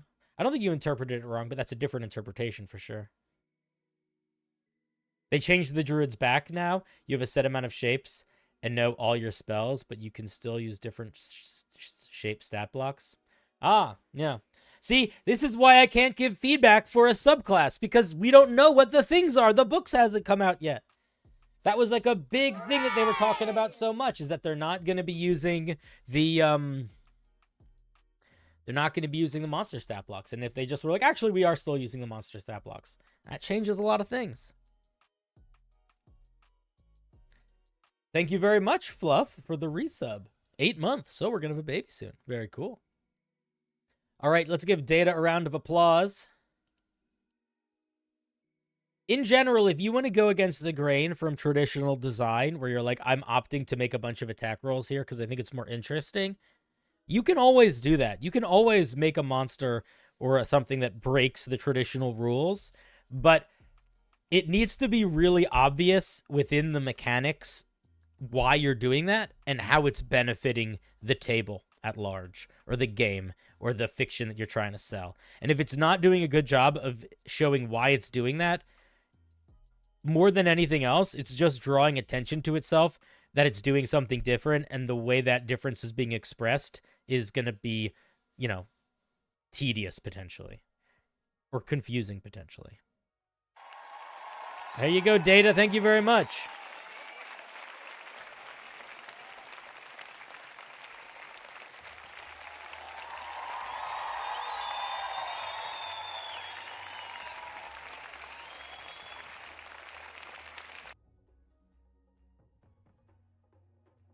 What about making one attack roll for the attack, then comparing the AC for each target? But that's, it just feels tedious. Like, that's still a dungeon master needing to do 6 things as opposed to each player doing 1 thing. I don't know. I just feel like it's like, maybe that's reasonable, but it's just like, why? Why do we need to do that? Like, what is that changing? How is that connecting with the rest of the monster to sell a fiction? Like, what is that making that makes it feel different? I don't really know. Like, maybe you could argue because it's more about impact, and it's like them being quick isn't going to be what gets them away, or them being strong. This is just something slamming into them. then cool, make it do other stuff that feels like that. You know? Make that feel like it's more tied into the mechanics of this monster. You just gave us another mechanic that's this big whirlwind where they're doing a saving throw to avoid being hit. So why is that any different than this? Because it seems like one is a whirlwind where everything around them gets hit, and the other thing is a whirlwind where everything around them gets hit. Why is one using a saving throw and one using an attack roll? Doesn't make sense. Maybe one's using an attack roll because you don't want to double up on saving throws. That's not the problem. The problem is then why using that mechanic? You know what I mean? If you realize you're doing something that's doing the same thing twice, maybe the problem is that they're doing the same thing twice. That's what I would say. Oh, Fluff, I didn't add you to the wheel. Refresh. Sorry about that, Fluff.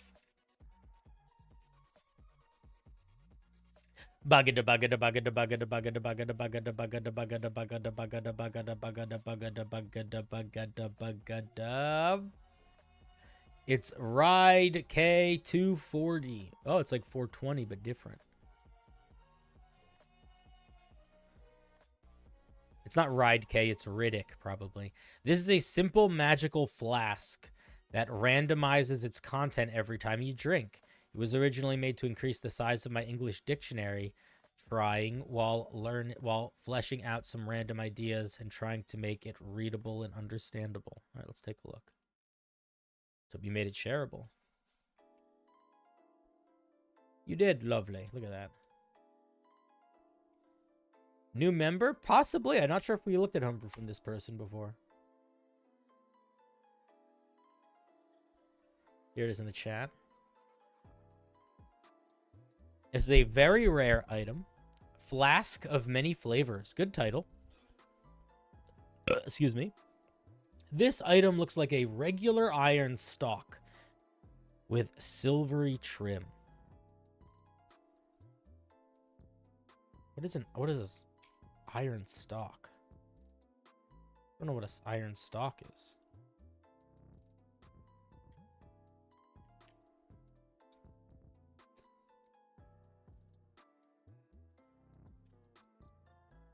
Is a stock a type of flask? I don't know if that's the right word here, my guy. I would use a different word. Stock is not the right word here. With silvery trim. The bottle contains a colorful, shiny liquid that has no odor. You can drink the contents of the flask, but you cannot pour it onto another creature, which will fill itself when closed. This also should be a separate sentence.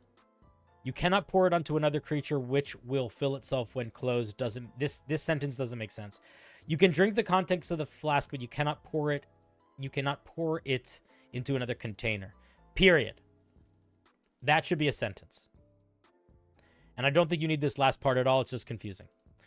Every time you drink, the taste and consistency of the liquid is different, which has various effects.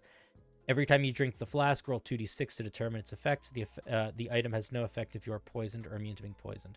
Okay, so two things immediately. One, this needs to be limited in use. I'd probably make it, depending on how powerful the effects are, make it a couple times a day, 3 times a day, 4 times a day, maybe once a day, depending on how powerful it is. Secondly, drinking from the flask needs to require some action economy. So you want it to be, is it a bonus action to drink from the flask? Is it an action to drink from the flask? You need to describe, it can't just be free. That's not how it does. It can't work that way. So you need to put in literally how it's going to work. So what is the action economy here? So make there be action economy here and then limit its use. Let's see what it does. Rolled a d4 to determine the amount of d8 you need to roll. You take poison damage equal to the amount rolled. This feels overly complicated. Why are we rolling a d4 to determine d8? Like, the end result is going to kind of be the same. We're taking a randomized amount of damage. I don't think we need to add an extra step there. I probably would just say roll 4d8. You take that much poison damage. Hey, I'm doing a co-work stream and doing a promo for Gen Con. You good to do that panel? It's the wait, what time is it? What time is the panel on Thursday? Kind of forgot about it. My guess is yes. I think I'm good for it. Can you send me the info again in Discord, and I'll get back to you soon, or in the next 2 minutes. Who are you talking to? Tell them I say hi.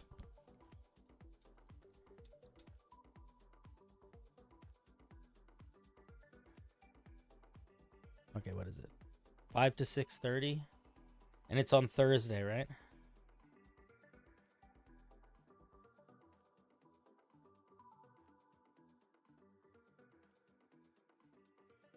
I think I'm good for it. I think I'm good for it. Let's say yes. Yes, I need to know the information. I need to know where I need to be and when I need to be there. Lock me in. But then send me the info or who I need to talk to or whatever. Okay. Yeah. Thank you, buddy. I'm sorry I completely lost track of it. All right. Guys, Ad Lucas is great. He plays Prince Elian in Castleton, who is like the prince that Otter, which is my character, is connected with. He also is a part of Blackwater D&D, who are really awesome like D&D TTRPG production studio. They do a show on Twitch, but they also have God Killer, which is a really cool podcast, and some other irons in the fire. One day I'll do something cool with them when I get cool enough. All right, let's see what other things this flask can do. You become poisoned for an hour.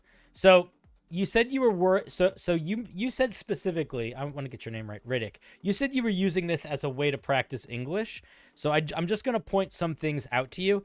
One of the things that is a little bit weird with D&D is that there's a lot of things that do work in English but don't sound good in D&D language, because D&D is a little bit more specific than just anybody language, because you're essentially using formal sentence structure to express game mechanics, which means you have to be very precise with your language.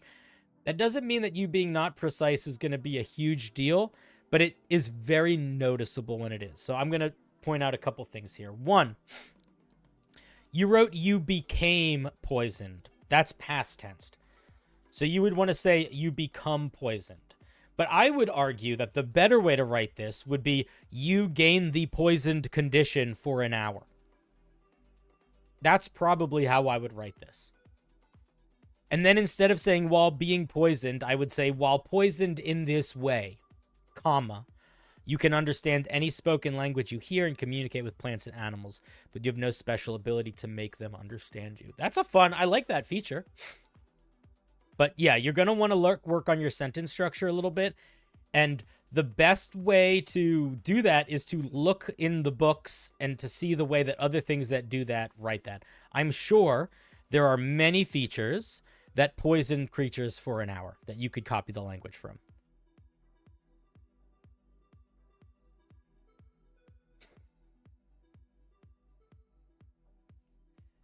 I'm assuming they mean the poisoned condition, but I don't understand. I'm not sure.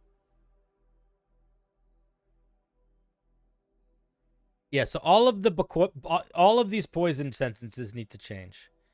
You are under the effects of the gaseous spell, gaseous form. Your walking speed increases by half. Your reach increases. I don't know how I feel about all the poison stuff. I feel kind of meh about it. I don't actually think it's that great. I think the poisoned condition is so debilitating that I don't think it's going to make most of these secondary effects feel fun. Maybe gaseous form, but the other ones, I don't know. Maybe speaking of plants and animals, but I would be annoyed as a player if I was poisoned and I had increased walking speed. I would just annoy me. Same, like this would also just annoy me. All of them poison you. I don't like that, man. Yeah, it doesn't even make sense. Like, this one is changing it so you're changing half of the poisoned condition to be something different. At that point, why are you still making it the poisoned condition?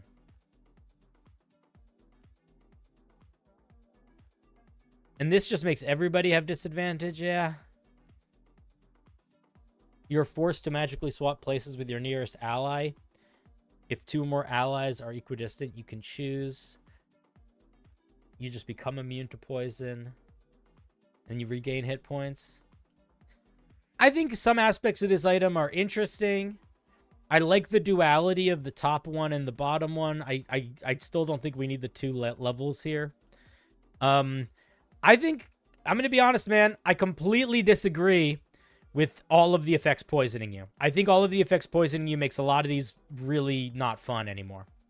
And a lot of the good ones barely do anything. They just kind of address the poisoned condition.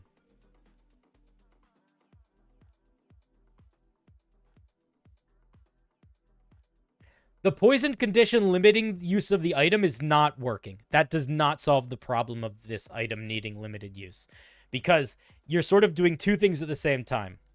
One, it still is, yeah, I just still don't think it should be, I still don't think it should be infinite use, period. But beyond that, the poisoned condition on all the effects makes it genuinely not that fun. That's the problem. The problem is the poison condition, all the effects, essentially means I am really hoping that I roll a 9. And that's about it. If I roll anything other than a 9, I'm not having a good time. So, I think you are underestimating how much of a detriment to fun the poisoned condition will be. That's what I think. Maybe it'll work, maybe, but I would go in a different direction.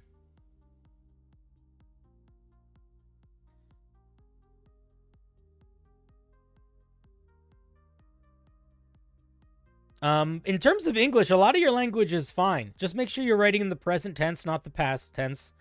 And whenever you're doing something that is similar in language to something that has been written before, look to the thing that's been written before. Like, even, like, as someone who speaks English mostly fluently, I very regularly look to the books to get the language right. It's like, it's good. It's not cheating. It's like having your notes for the test in front of you. Do you know what I mean?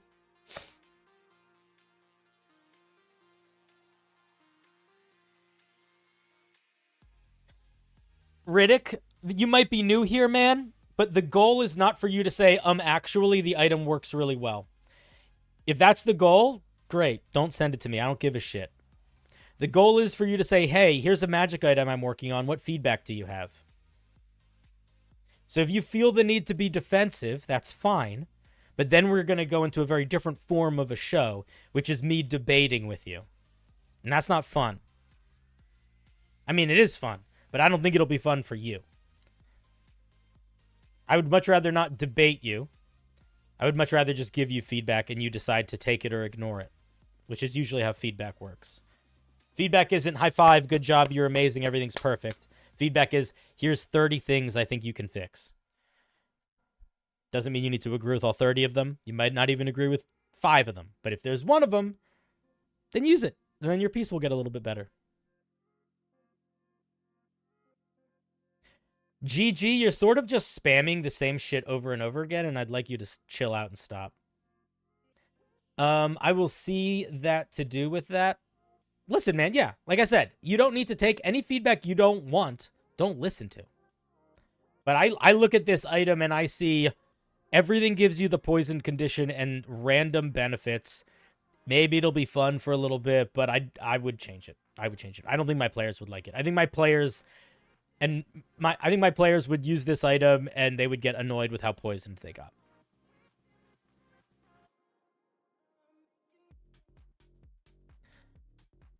I mean, listen, you are more than welcome to argue with me. It just means that we're not doing a feedback session anymore, which is fine. But I just want to, I don't want people to, get into that without knowing what they're getting into. If you want to do the downsides thing, most of these should just have some less debilitating downside. Yeah, I agree. I mean, you could even, you could make it related to the things, right? Like, what if for the one where your movement speed is doubled, maybe you have disadvantage on all dexterity-related things. So you're really fast, but you're sort of stumbling over yourself.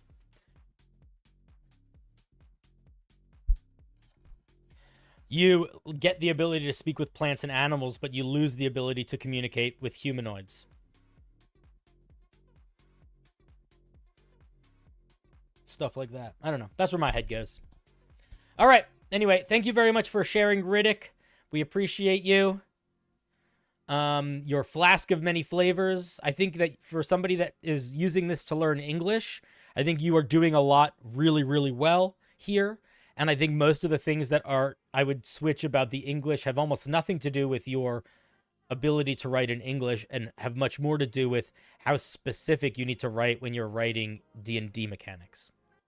Yeah, I think in terms of general vibe, I would pull back on the poison, give it charges, or just come up with other downsides. Alrighty. Let's give Riddick a round of applause.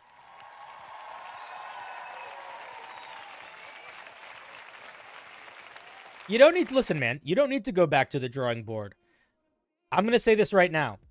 If your goal, if you feel like me giving you feedback means you have to go back to the drawing board, that's fine. But if you're like, my piece isn't done until Cinder says it done, well, newsflash, I'm never going to say it's done, man. Because that's not the goal of these conversations. The goal of these conversations isn't for me to be like, go, put your stuff out. The goal of these conversations is I want feedback. So it doesn't mean you need to go back to the drawing board. You can still, like a lot of it. You can still keep 80, 90% of it. You keep all of it. It doesn't matter. But if your goal is for me to say good job, then never send me feedback. Never send me homebrew. Because that's not, I might say good job at a certain point, especially if I see a bunch of your work and I feel like you as a writer are growing. But I feel like I am doing you a disservice if I don't have feedback to give. You know what I mean? Alrighty. Anyway, thank you very much. New submitter, Riddick. 240. 420 with a twist. We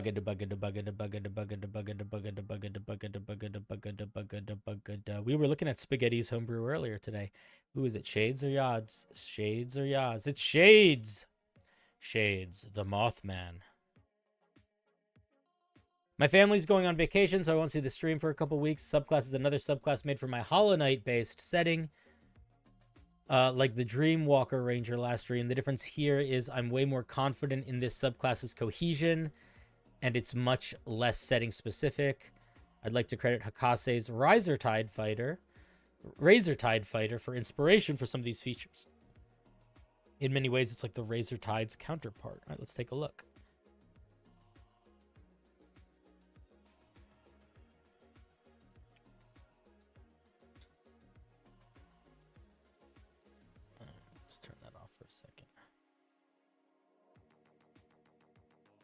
Oh, here it is in the chat.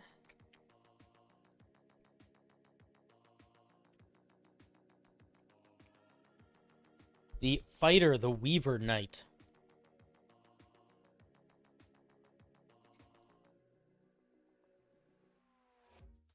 You love my hat shirt series? Oh, hell yeah.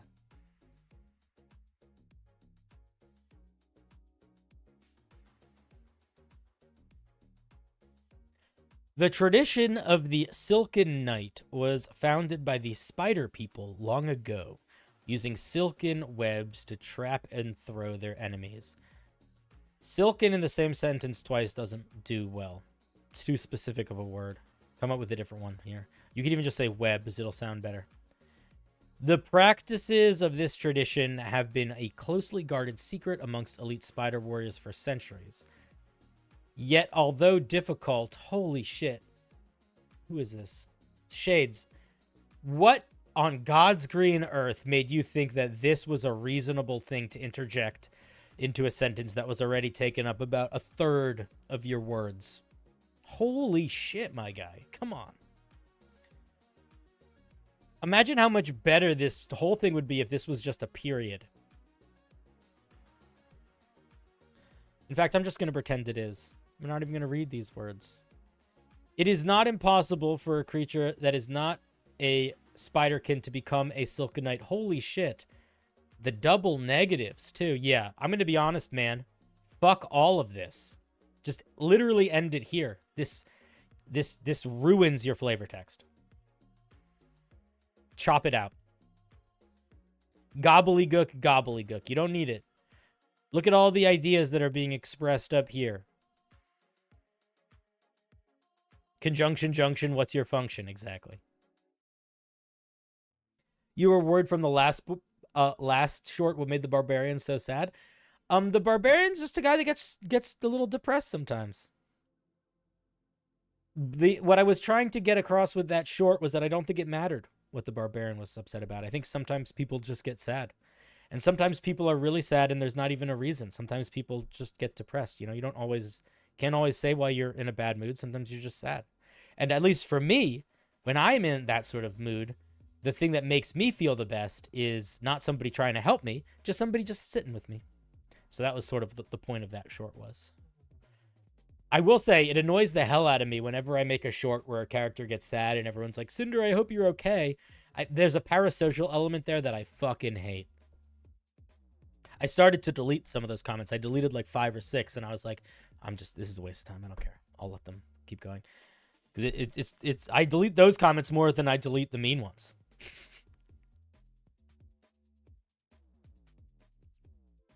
I do love killing characters. Oh, I'm gonna kill at least one of these characters for sure. I know which one I'm gonna kill first, I think. All right, let's see what we get at 3rd level. We get Weaver's Tools, and then at 3rd level we get Weaver's Song and Silken Weapons. At 3rd level, you learn the sacred technique of the spiders, the Weaver's Song. You can use your bonus action to begin your Weaver's Song, causing silken threads to lash out 15 feet around you for 1 minute. Your Weaver's Song ends early if you are incapacitated.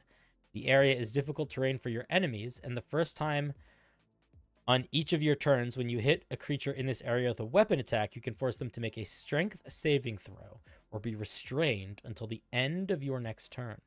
I probably would not make that restrained. I might make that grappled. If you can do that every turn in this form, that's a lot. When you pull a creature into this area with your Silken Weapons feature, the creature automatically fails the save. Yeah, that's a lot too much if that's restrained. Like, how often can we use this form? It's a bonus action to activate it, but how many times per day can we activate it? You don't actually say. Maybe you say later. So, depending on how many times a day you can activate this restrained almost certainly needs to be grappled. But it's a kind of a fun idea. You have this little aura of webs. I might describe it more as an aura of webs to clarify that it moves with you. Because it also is maybe a little unclear that it moves with you. Specifically because it's not an aura, but it kind of is an aura. But I think being able to restrain creatures, make difficult terrain, very strong. Pretty good, but cut out the restrain, make it a grapple. If you kill the Barbarian, you will unsub. Good.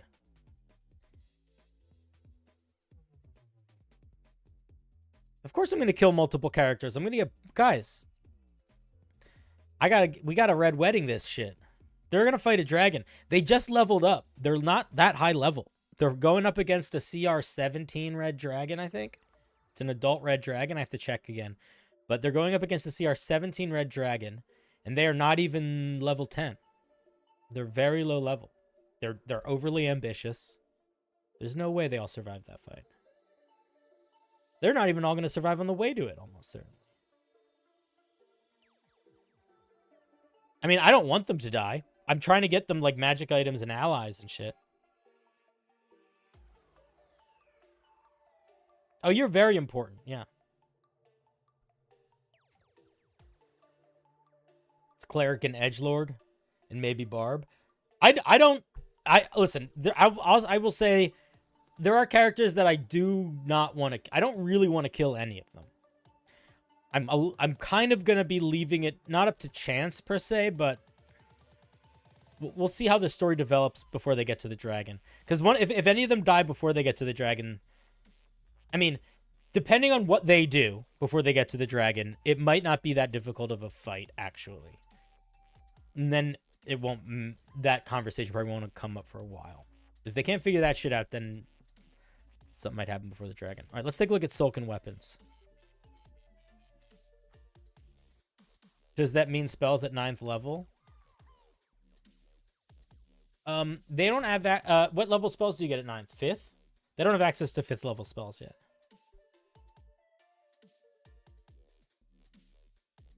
I don't understand why the discussion of 9th level spells confused everybody. Are you telling me that you've never had a conversation with people about what 9th level spells you're going to take before you could take them? I feel like that's the most casual conversation to have. It's very confusing to me.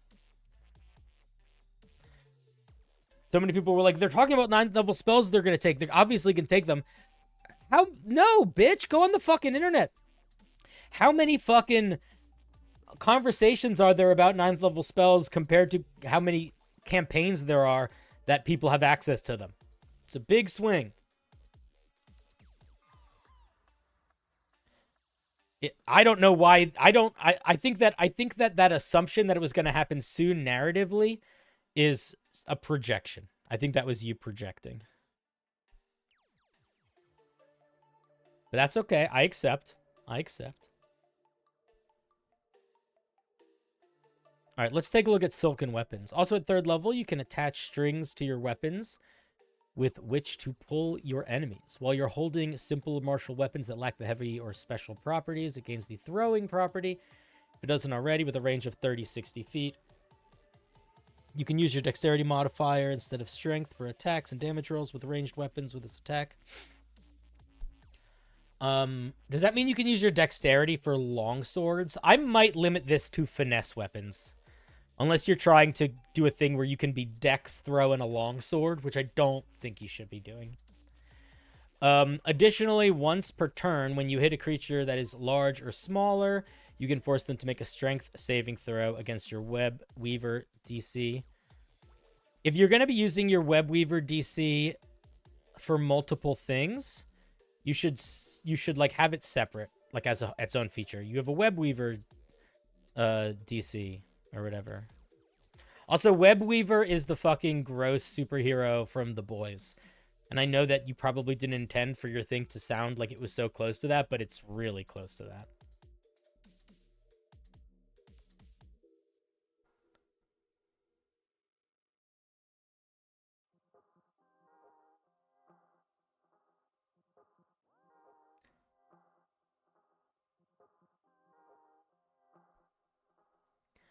Additionally, once per turn, when you hit a creature that is large or smaller, you can pull it 15 feet towards you. When you reach 10th level, the range is increased, and you can pull them 30 feet towards you.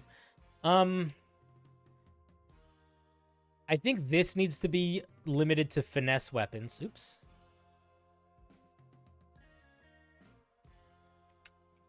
I don't think you should be throwing strength-based weapons with your dex. That feels weird to me. Beyond that, this needs to be toned back pretty significantly. But I like the vibe of it. It's kind of fun. You sort of just turn all your weapons into thrown weapons. It's an interesting idea. And I like that you're using your webbing to sell the fiction of it. The Web Weaver guy was freaky. Yeah, he was very freaky. I just finished the season finale today. I like the season finale a lot. I think it landed well. If we want to lock the fighter into finesse weapons, it does kind of go against being a fighter, doesn't? Then don't lock it behind finesse weapons, but don't allow them to use dexterity for all strength-based weapons for ranged attacks. That's what I would say to that. That's the issue that you need to solve.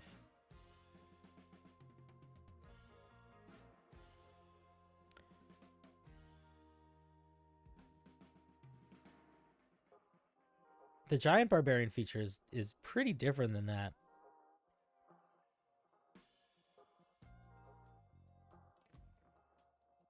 Oh, I don't have all the books unlocked anymore, so I can't even look at it. I can do it on the illegal internet.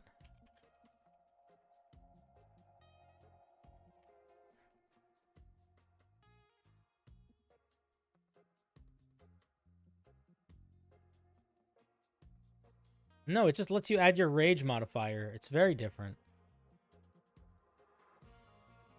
Yeah, it's not the same. Alrighty. Let's look at the 7th level feature. Hey Cinder, I'm currently making a TTRPG with the same action vibe as Mission Impossible. It's a small passion project. That's cool. What do you think of the idea? I think a spy type RPG could be a lot of fun. Do you know of any RPGs that already do this? Blades in the Dark sometimes is very spy-y. I would look up. I'm not sure. I don't play that many. Generally, when I'm looking for RPGs, I generally go more fantasy and sci-fi. So I don't read a lot of like more low magic stuff or like real worldy. So I don't know offhand any like espionage themed TTRPGs, but I would check them out. I'm sure there's some out there.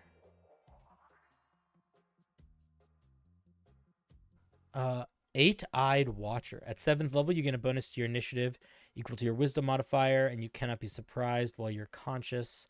Additionally, you gain a climb speed equal to walking speed, and you can move up and down across vertical surfaces. Call me crazy. I think it's a little too much to give us the wisdom modifier on initiative, surprise immunity, and spider climb. I don't think you can do all three of these at level 7. Level 7 is never that powerful of a subclass feature for fighters.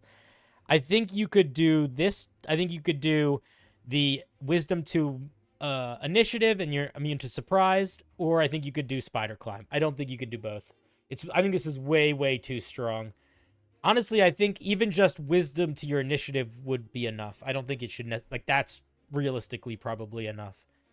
I would stick to I like the spider climax aspect more, so I would probably stick to that one, but that's just personal preference. But yeah, it's a little too much, all three of these.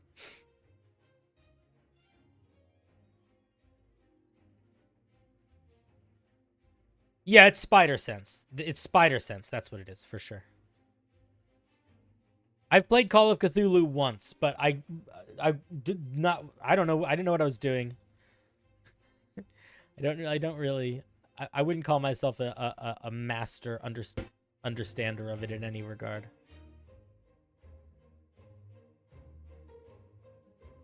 Weaver's Grace. At 10th level, you can use a bonus action to throw a silken thread at a creature or object that is your size or larger, or a solid surface you can see within 60 feet of you. You move up to 30 feet towards the target without provoking opportunity attacks. If you fail, you end this movement in the air. If you fall if you end this movement in the air. And if you take fall damage, you take half as much and do not fall prone. If your Weaver Song is active, you can target a creature, object, or surface you can see within 120 feet, and you can move up to 60 feet. I like this feature. I think it's mostly fine. I don't know if I like the expanded version. And part of that just comes from the fact that I don't know how many times a day we get Weaver Song. If we get Weaver Song more than once a day, I think this upgrade is too strong. 7th level is usually mostly ribbon features with like a little bit of punch to it.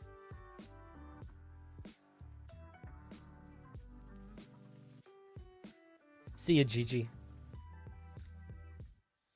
Safety Net. At 15th level, you can spin your Weaver Song to project your allies while it tears apart your foes.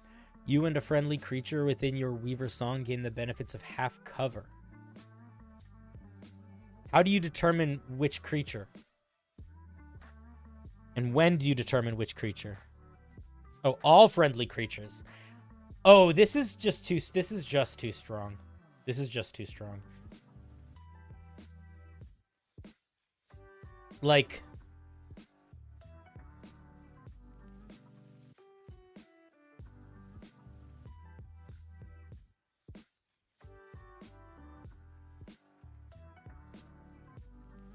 you just like look at the 15th level feature for the Bulwark of Force of the Side Knight, which is one of the stronger fighter subclasses.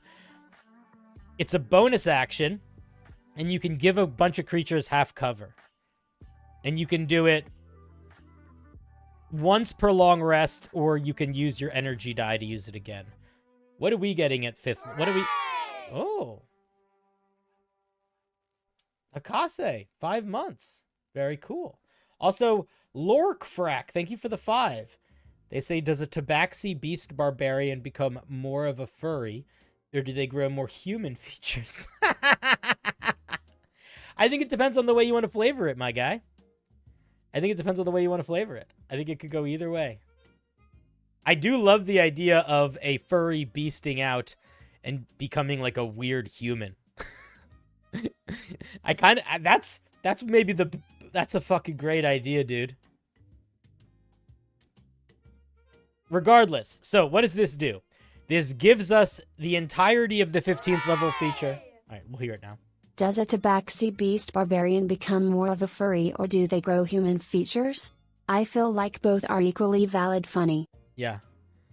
I think if we're gonna turn this into a conversation, I would say I think it's much more funny for a furry creature to become human than for a furry creature to become more furry, unless they became more furry in like a weird way where it was like they were sort of like a normal tabaxi, and then when they entered their beast mode, they looked like they were wearing a furry suit, like they looked like they were in like a mascot costume. That could be kind of funny. Like in universe, they looked like they were in a furry suit. That would be funny.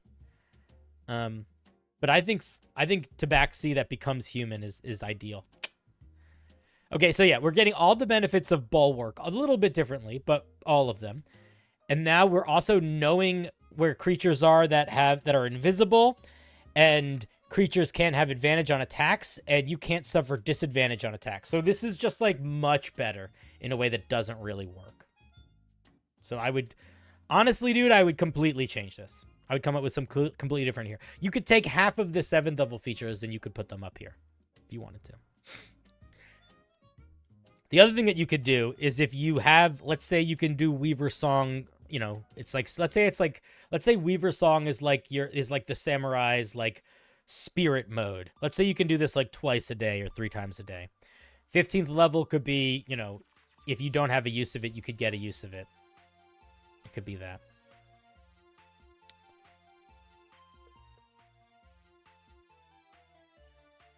At 18th level, your control over your silk is perfected. The range of your song increases to 30 feet. Additionally, when you use your Weaver's Grace feature while your Weaver's Song is active, you can make a single weapon attack immediately after moving. It's fine. It's not particularly exciting. Like, it's not flashy. I do like when the 18th level feature is a little bit more flashy, just because it's your capstone. But it's a fine capstone. I think it also is a fine capstone. It's much better capstone if you don't have all of these expanding bits and pieces. It's a neat idea. I like it. It's sort of like a half Spider-Man. I think it's overpowered right now, and I think that you will do yourself some benefits by referencing other fighter subclass features to sort of help tone that down. Not to copy them, but just to acknowledge what you're giving in regard to what other things are giving at certain levels. And don't do the thing where you try to find the strongest subclass to compare it to, because that's not going to make you grow. Look at a bunch of subclasses and just have a real honest conversation with yourself about it. And I think you'll spot this feels too powerful, this feels too powerful, stuff like that. Cool. No more thoughts. Shades, thank you very much for sharing. Spider-Man. Zipping around.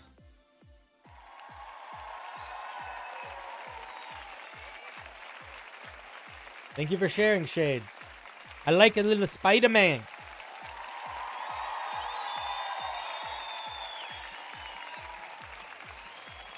Spider-Man does whatever a spider can.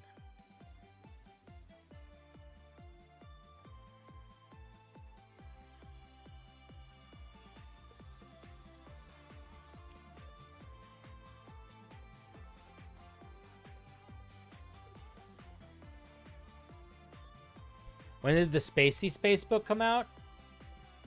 I don't remember. It's up in the Discord. Bagadu bagadu bagadu bagadu bagadu bagadu bagadu bagadu bagadu bagadu bagadu bagadu bagadu bagadu bagadu bagadu bagadu with Sakase. Let's see what they got for us today. The level 3 and the capstone features need help with balancing and clarity. Okay, let's take a look at what we're working with here.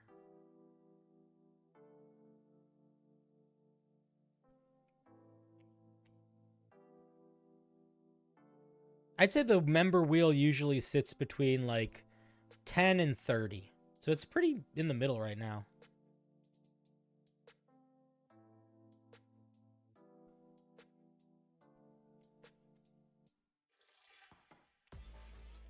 Here's the homebrew. Let's take a look. Path of the Spark Barbarian. Path of the Spark Barbarians crackle with voltaic energies. Voltaic energies. Voltaic is a weird word. Not sure if I would use it. Some trace their abilities to Thunder Giant ancestors. Others weathered the Great Storm and emerged with shocking power. They can imbue their strikes with lightning, smiting foes from afar. They tap into innate and imbued charges to move the environment to their will. The sky darkens and quakes with their every thundering victory. Cool. Good flavor text. Very nice.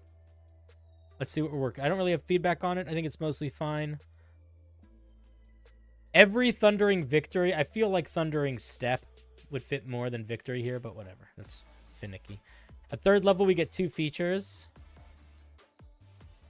Oh man, Hakase, you're still giving them double features at a lot of levels, but we'll see. We'll see if you actually were able to tone it back this time.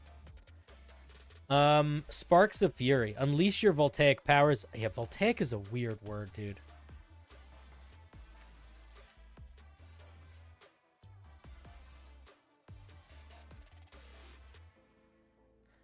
Relating to electricity produced by chemical action in a battery. Yeah, it's not...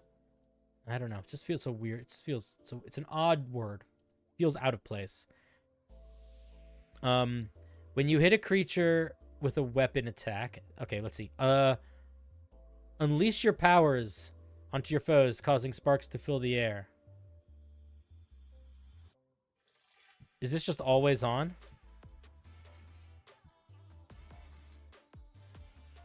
When you hit a creature with a weapon attack, they become charged until the start of your next turn. As a bonus action, you can cause all charged creatures and any creatures within 5 feet of them to take lightning damage equal to your strength modifier. You are immune to this damage. Okay, so do I need to give... Can chat give feedback here? Because I feel like I'm going to give very obvious feedback, but I think one of you should be able to spot what the problem with this is before I have to say anything. Maybe not. We have a smaller audience tonight. What's up? What's up? What's up, Mr. Tomlins? Akase, can I ask you a question? And I mean this from the bottom of my heart. If you knew this should be limited to Rage, why is it not limited to Rage? This is your homebrew. I miss you too, Mark. I hope you're doing well, buddy. I hope you're doing well. Let's try to have a... I'm going to be... Okay, so my schedule is crazy busy until like September, but let's try to get on the phone and have like a proper hello catch up soon. I'd love that. I'm very curious what you and yours are up to and how the puppy's doing, although it's not really a puppy. All right, so yeah, this should be restricted to while raging. You really, especially with a barbarian, when you're getting features that are combat oriented, they really should be, at 3rd level, they really should be tied to your rage. Every other thing is also, yeah, it shouldn't be every creature. It should be once a turn. It should be one creature. It shouldn't be every creature. And I think that them dealing damage to, dealing that damage to one creature and all the other creatures around it is cool.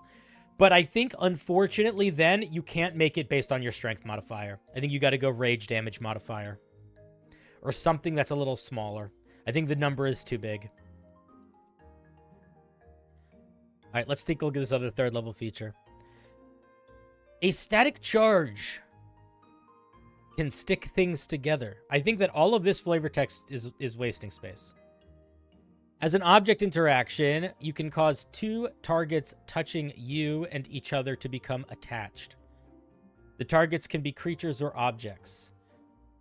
If you target an unwilling creature or object worn or carried by an unwilling creature, you must first hit the target with an unarmed strike to establish the touch.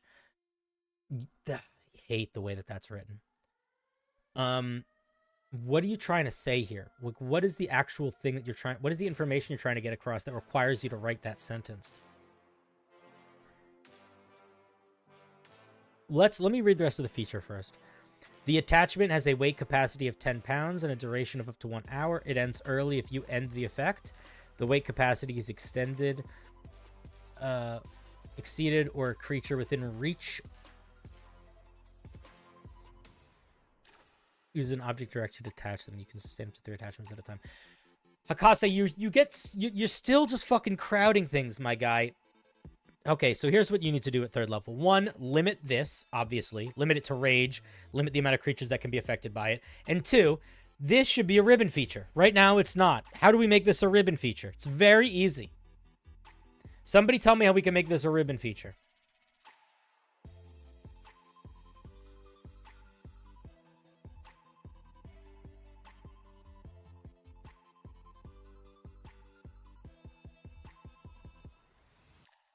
You were told by a bunch of people that there are a ton of ways to exploit the feature? Yeah, there are. So the way that you make this feature work is the same way you make this feature work as a ribbon feature, which is that you cannot target creatures and you cannot target objects that are being worn or carried. Truly make a ribbon feature a ribbon feature.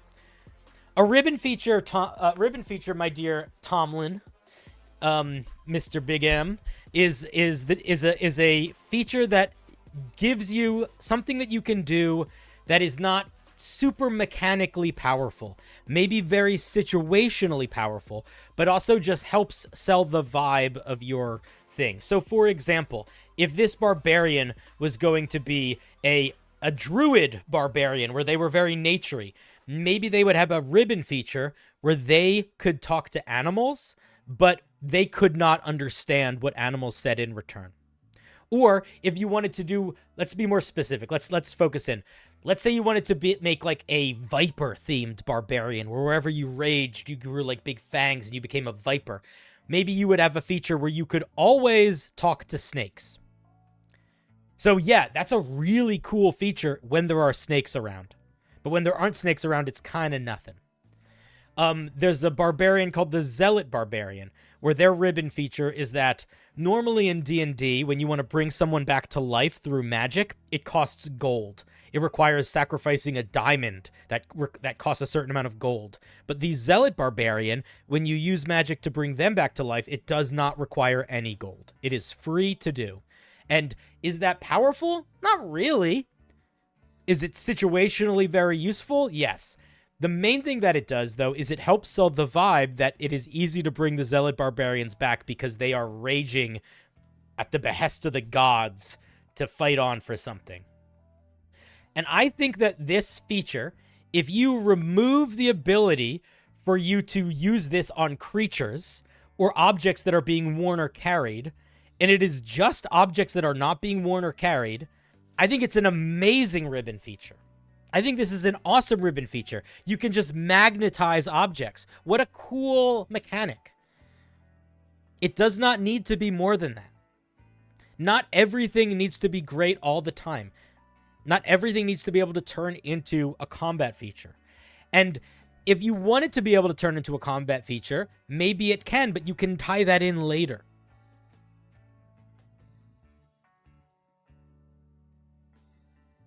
Exactly, Mark. Exactly. Ribbon features are often there as ways for players or dungeon masters to kind of show off the uniqueness of their characters, whether it's the player looking for situations that allow them to show it off, or the dungeon master ideally paying attention to the type of character you're building. Like if you were going to be a Viking, or if you were going to be a Viper barbarian that was obsessed with snakes, I would make sure that there was more snake stuff in the game.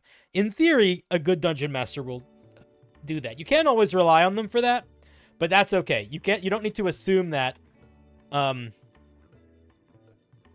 don't need to assume that in the mechanics. Is there a way I can put kick me parchment on a creature's back? Yeah, dude. Write it on a piece of parchment and get a piece of tape. You don't need it to be a mechanic. And you can just literally do that in game. Definitely more snakes regardless. Yeah, for sure. So Hakase, this is a piece of feedback that I really want you to take to heart specifically, but it's a good piece of feedback for anybody that's making homebrew. When we are designing something, especially something that a player is going to use, so I'm talking about, and let's limit it. When we're a player, something that a player is going to use a lot, the whole game. So we're talking about D&D races, D&D classes, and D&D subclasses. When you're designing something like that, we have a tendency to brainstorm moments that we would want to play out with those characters, and to build mechanics to build towards those moments. But you have to remember that whoever is using your homebrew, especially if it's a race, class, or subclass, they are going to experience that homebrew more than you are. They are going to have to play with it in a more varied expression of spaces than you are thinking about. You don't really want to waste the time to build towards a very specific encounter for a singular moment if that encounter can be expressed in another way. It's just sort of waste space. And it can end up be what bloats a feature. So, like, if, for example, and I'm not saying that this is what Hakase wanted, but if Hakase specifically included this paragraph basically so they could create a situation where a character could put a kick me sign on someone's back, that's a waste of space. You don't need to spend any of that time on that, because that's just something that could happen in game in a million different ways. You know what I mean? And that's true also of, like, if your mechanic is not a ribbon feature. Like, if I want to, you know, if I have this idea of a character and I'm imagining a scene where they, like, slide between someone's legs and then jump on someone's shoulders and, like, punch them in the head, I don't need to build a mechanic that allows them specifically to slide under a creature's shoulders, jump up onto another creature's shoulders, and punch them on the head. I could create a mechanic that allows them to move in a way that avoids attacks and then hit a creature very hard, because that could be expressed in a million different ways. And that's like a very simple, straightforward mechanic. But you always sort of want to pull the idea that you have down to the bare bones and see if it specifically needs to be a mechanic or if it can just be expressed in another way. And if it does need to be a mechanic, you need to have an honest conversation with yourself about how much space it takes up. Daja did that once. Yeah. So, fun fact, guys, our dear M3 Tomlins is somebody that I used to play D&D with many moons ago.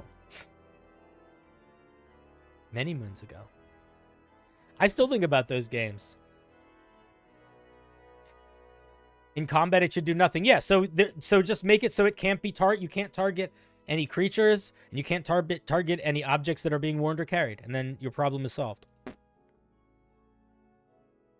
Also, Fluff brings out a good point. If you don't want it to do anything in combat, maybe it shouldn't require an unarmed strike. Maybe it shouldn't require a combat mechanic. All right, let's take a look at 6th level. I think this is a really easy fix, though, and I do think that when you do fix it, it's a really cool mechanic. Like, I'm not trying to shit on it, because it actually, I think, is really simple and fun and flavorful, and I think it will still be something that can be used in a lot of goofy and fun and interesting ways. At 6th level, we get too many features. Let's see what they are. You can use Reckless Attack on attacks made with weapons using the Thrown property. I don't know if you understand how powerful that is, but that's very powerful. Very powerful. I would argue that if that's almost too powerful for 6th level. No, it's not too, it's close. It's dancing with it. We also have resistance to lightning damage. Depending on how hectic this is, I would make a change to this. I'll tell you what, we're going to look at what this is, but assuming that we find ourselves in a position where we can include all 3 of these features, which is what my guess is, might not be the case, but assuming that, if you did want it to just be this is what I would do. I would keep the Reckless Attack on thrown weapons, and I would make it so while you were raging, you had resistance to lightning damage and either thunder damage or force damage. And I think that thunder damage or force damage kind of represent magnetism a little bit, maybe, in the same way that lightning creates magnetism. Like, the idea that you're good at dealing with force, I think would make sense. So I would add resistance to thunder or force damage, one of the two, if you cut this whole feature out. I don't know what this whole feature is yet, so we're going to read it first. By inducing opposite charges into two creatures, you can send them careening towards each other. All right, so I will read this feature, but the answer here is that this entire feature needs to go, or this entire feature needs to go. Immediately, that's the answer. As a bonus action, you can pull two charged creatures within 60 feet of each other towards each other. Each target must make a strength saving throw against your spark save DC. I would probably make it based on your con. Barbarian saving throws based off con just feels right to me for whatever reason. Each target has to make a strength saving throw. If just one fails, it is pulled to an unoccupied space nearest the other creature. If both fail, they are pulled to adjacent unoccupied spaces. Targets more than one size category larger than you have advantage on the save. Targets made of metal or wearing metal have disadvantage on the save. This is an interesting idea for a feature. It doesn't fit if you want this feature. If you want this, if you want magnetic zeal, magnetic induction doesn't fit. If you want magnetic induction, magnetic zeal doesn't fit. I would also tell you, straight up, this doesn't feel like a 6th level feature on a barbarian at all. It feels 1,000,000% out of place. And Hakase, you have been on my streams long enough that you should know that by now. We don't put, generally speaking, we don't put combat or utility features at 6th level unless we really don't put combat or utility features at 3rd level. And we get a shit ton of combat features at 3rd level. So this probably should be your 10th level feature, not your 6th level feature.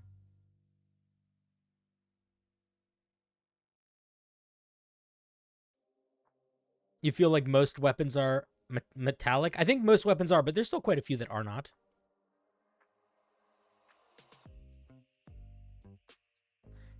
Could static touch be moved up to 6th level and used to magnetically charge a target you hit, allowing for advantage on all attacks from metallic weapons?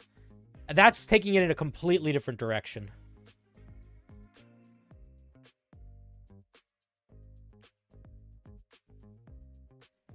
So Hakase, that thing that I said earlier about you're like hyper fixating on stuff, that's sort of what I'm getting at here. Like, I don't think you need to build, unless you are specifically trying to build this barbarian to be one that throws people far away and then throws things at them.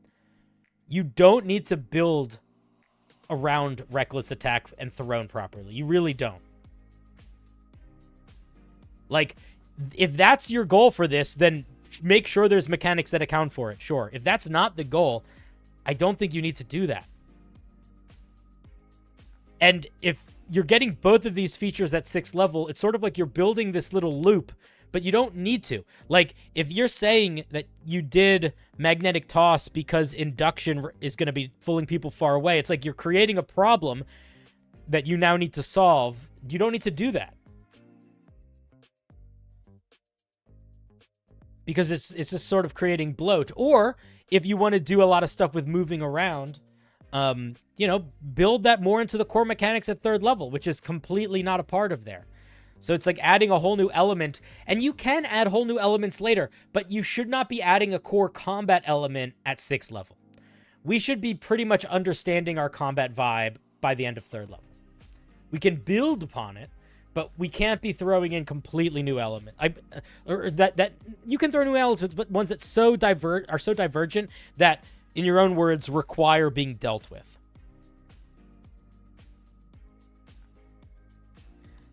Let's look at Magnetic Grasp. As an action, you can cast Telekinesis. When you do so, you can target any number of creatures' objects as long as combined weight. You use this feature once per long rest. I think getting Telekinesis once per day at 5th, 10th level, I wouldn't do. I think you got enough going on between Magnetic Induction, Magnetic Zeal, and Static Touch that you can take some element of all three of those and put them in at 10th level. The Psi Fighter doesn't get the ability to cast Telekinesis until they are at 18th level. And they also can only do it once per day. They can use psychic dice to cast it again, so I guess they can do it multiple times. I'll give you that. But still, it feels a little bit weird to do it at 10th level when other classes aren't getting it till 18th.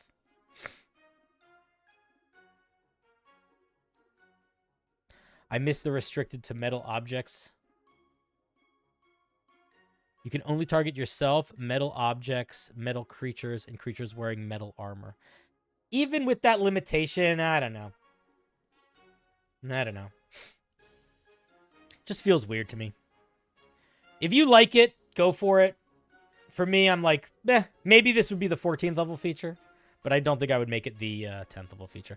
And more to the point, I think there's too much going on at lower levels that if you want to keep, needs space, and a lot of it feels like a 10th level feature. Magnetic induction feels like a 10th level feature. Hell, depending on how powerful you want to make static touch feels like it could be a 10th level feature. Yeah, you could disarm creatures. You could do a lot of stuff with this. It's very strong. It's very strong. I don't think the limit... I feel like... I almost feel like the limit is not enough. But also, you're not getting... The amount of limit required to make this feel reasonable, it already feels kind of like we're not getting this feature enough. Like, I don't want to get a once-a-day feature at 10th level. That feels weird. I don't like that. I would like to be able to use it more than once a day.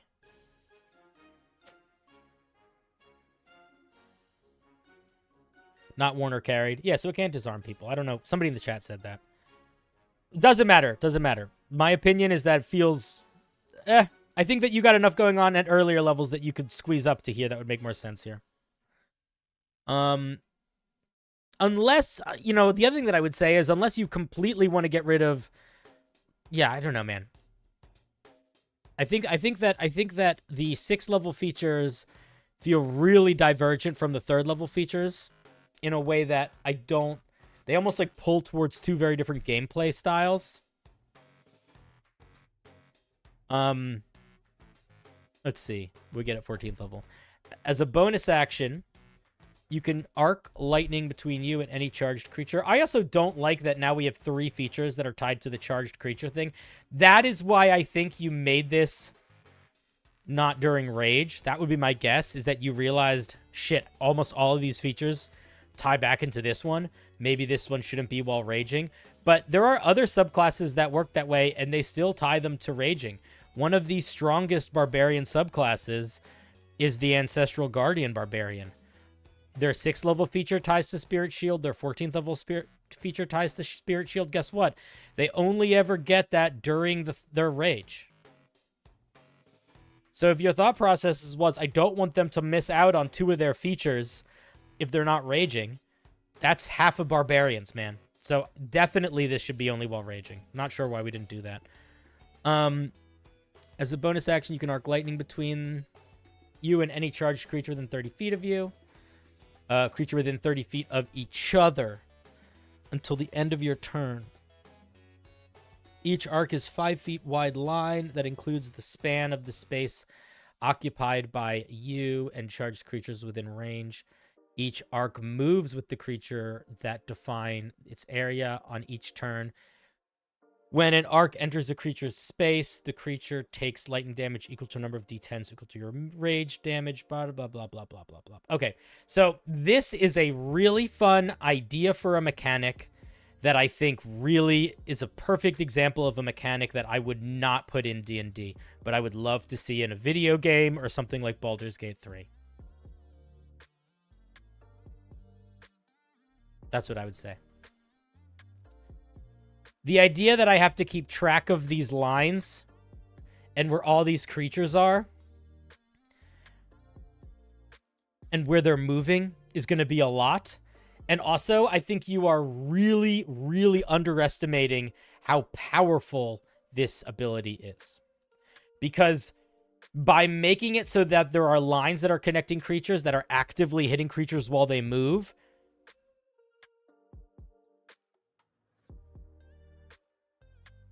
they essentially have an almost limitless AoE. Which I don't like. So I think that if you want to keep it as these lines between creatures, I think that the lines need to break if the creatures move too far away from each other or if they move too far away from you. And beyond that, I think that they probably need to be out for a very short period of time. How long are they out for? Just until the end of your turn? Okay, that's good.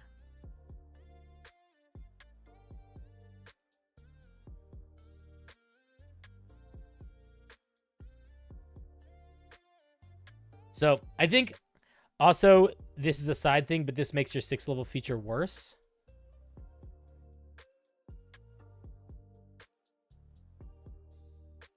You were blind to what was written? What does that mean? They're meant to break beyond the 30-foot range. Yeah, that would have a big impact. But even then, I think you're underestimating the area of effect. Maybe it's fine. Like, I think you got to think about. I might play around with like different scenarios of this. If the math ends up being not unreasonable, that's fine. I just think it's a lot to keep track of mechanically, where these lines are and how these creatures are moving. I don't. As a dungeon master, I would not like to do that, but that just might be a me thing. I would find that to be pretty tedious. Like, I would almost prefer you just to get some version of Chain Lightning or something like that. Fluffcopter also brings up a good point. Why would you want to force creatures next to each other when them being apart deals damage to things between them? Yeah, that's a really good point. That's a really good point. It does not tie well with the 6th level feature. Yeah. Yeah. I think there's some really cool ideas in here, Akase. I think you're still struggling with leaning too hard into the power. And I think that you are sort of taking really cool elements and building these little loops, but you're losing the big picture for the little pictures. And I think what Fluffcopter said is sort of a good example of that. Like, you talked about how we needed, magnetic toss so that magnetic induction felt like something, but magnetic induction is diametrically opposed to Tesla coil,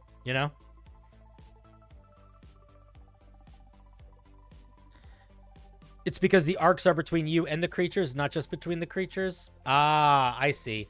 I think maybe the arcs should not be... Then I think maybe you also need some clarity there. I don't think the arcs should be between the creatures and between you and the creatures. I think you should pick one of the two. That is probably one of the issues. I think that got lost in the sauce. And I also think that even that change is going to help with the overcomplicated, which it certainly is right now. Make it so the lines exist between you and the creatures and not between the creatures and each other. And I think that will solve a lot of these problems. And they just can't be more than 30 feet away from you or they break. You could roll to see which creature has more power in the arc to move, sweep the other one.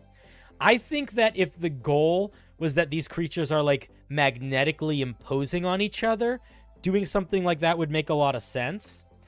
But the way that I'm reading it, at least, is that they're not. The only thing that they're really doing is they are a conduit of this lightning.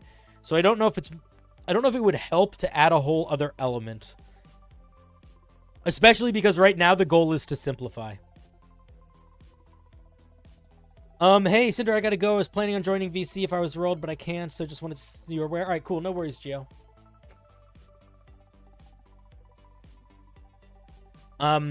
I think it's got some really cool ideas in it, Hakase. I think you still got to simplify it, man. I think you still got a lot of simplification you need to do. And not a lot, a medium amount of simplification and a lot of powering down. A lot of powering down.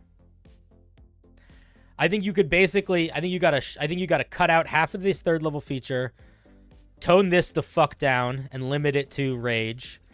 I think you got to move like half of this 6th level feature to your 10th level feature, get rid of this 10th level feature and cut this down a bit. And that's probably what I would say. And I would also say, I don't know if I agree with the charging creatures and doing a thing mechanic. I think I mean, I understand that that's sort of what this is built around, and I accept that. But I would have to see it in playtest to see if it actually feels fun. I worry that the build-up is not going to be fun. That's my concern. And maybe it would be. Maybe it would be okay. But I'm worried that it might not be.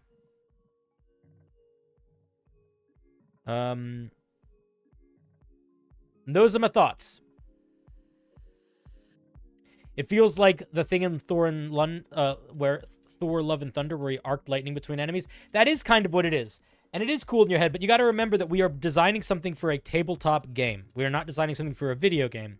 We're not designing something for a movie. So we have to be thinking about balance and ease of use more so than a lot of other things. I also think that if you wanted it to arc between the creatures, you could. You would just make it more like chain lightning and less like what it is right now. All right, Hakase, I see you in the chat. If you have any questions, let me know. Otherwise, that's kind of all my thoughts. Very fun flavor. I would lean more into the magnet stuff and less into the lightning stuff, but that's just me. Whatever I said, all the things that I just said. Feedback over. All right, let's give them a round of applause. Thank you, Hakase, for sharing.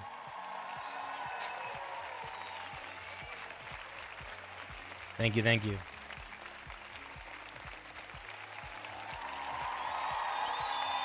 For the Sparks of Fury, besides limiting it to rage, what was the other thing that needed to down? Oh, it can't be hitting infinite creatures. It should be once per turn. It can't be it's quite a lot actually. It needs to be once per turn, and this damage should not be your rage modifier. This damage should be like a D4 or something. Or something or your rage bonus, not your strength bonus. Hooray! Because right now it's hitting multiple creatures in multiple different directions. Mark giving out a sub. Thank you very much, buddy. That's very kind of you. So like right now it can hit, if you made it just one creature once per turn, it could still potentially hit like 5 or 6 creatures. And you're not accounting for that. You need to be. There is not a single rage mechanic right now that can hit more than one creature at a time, I think, other than the aura of the Storm Temple, Storm Herald Barbarian, which hits everybody around you, isn't that good. This is a little bit better because you have more control and it ties into other features. So I think you just got to think about that.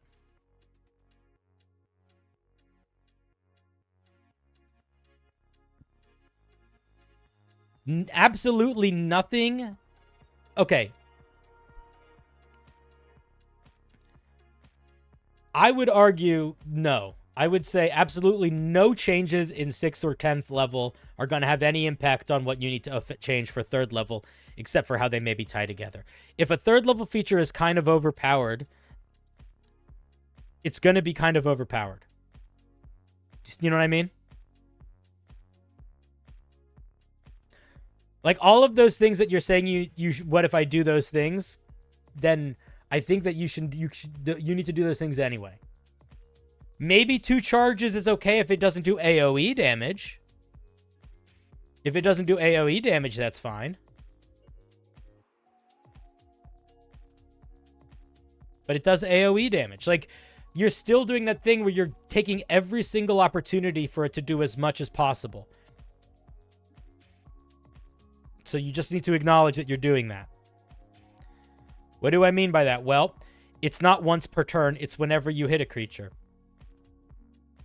It's not a dice roll of damage. It's a static modifier that you have a lot of control over how it grows.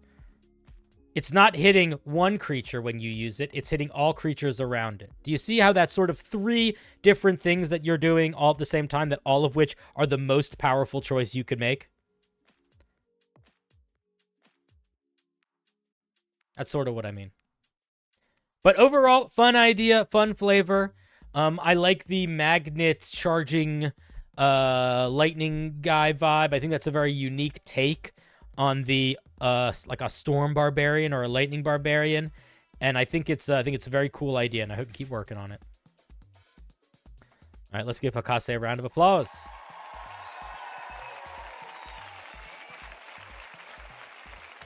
My concern is that if there isn't a way to charge 2 creatures, I'll need to fundamentally change how magnetic induction targets creatures. I think magnetic induction would be totally balanced if it was only affecting 1 creature at a time. I think giving you a feature that can potentially forcefully move 2 creatures at a time is really fucking strong. I think it would be okay. I'm saying you don't need to fundamentally change anything. But I would say if you're going out of that thinking I need to fundamentally change how some of these features work, I think that's a positive. I think that's totally fine. And if you're like, I don't want to do that, then you don't have to do that. But you gotta just acknowledge that, like, If you're going to be like, well, I need this thing to be able to affect multiple creatures for a later feature, then don't make it an AoE. Don't make it a static number of damage that you have a lot of control over, right? There's a shit ton of ways you can do that. Thunderwave moves 2+ creatures. Yeah, but Thunderwave moves those creatures in a very specific direction if they fail a very specific saving throw, and they have to be right next to you. This isn't targeting creatures in a wide AoE and being able to pull them and slam them towards each other. It's very different.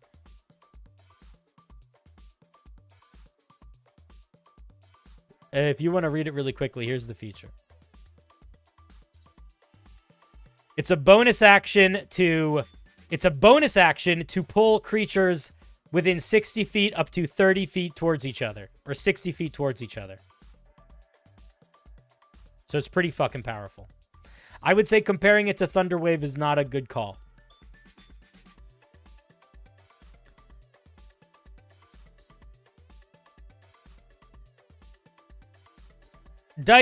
Not dice, sorry. No, yeah, it was dice. I got you confused for somebody else. I thought you were Data for a second. Brent! Have any new glasses? Oh,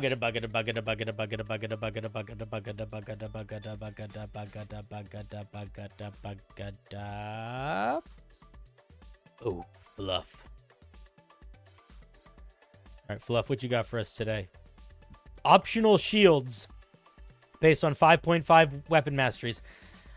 Dude, I'm going to tell you the exact same fucking thing I said to Bildo.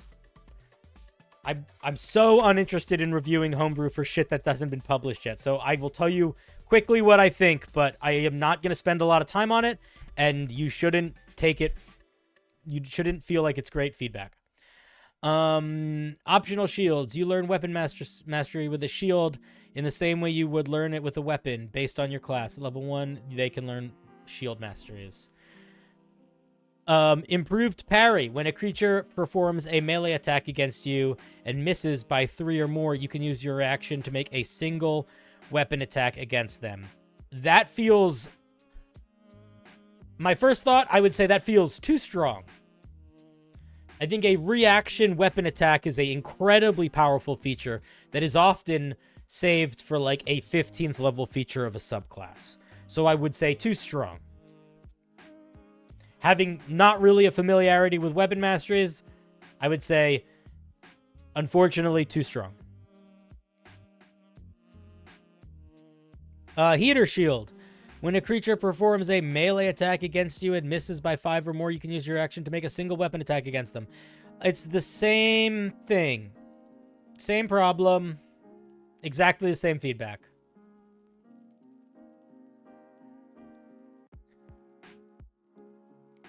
It's an opportunity attack without needing a creature to move. Yeah. Which, in some senses, might not feel that strong, but if you're comparing it to the other ways that characters get access to this, it's quite strong.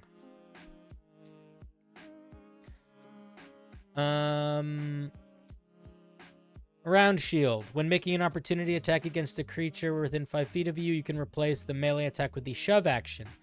That's fun. I like it. Very situational. Maybe not strong enough, but very fun. I like it.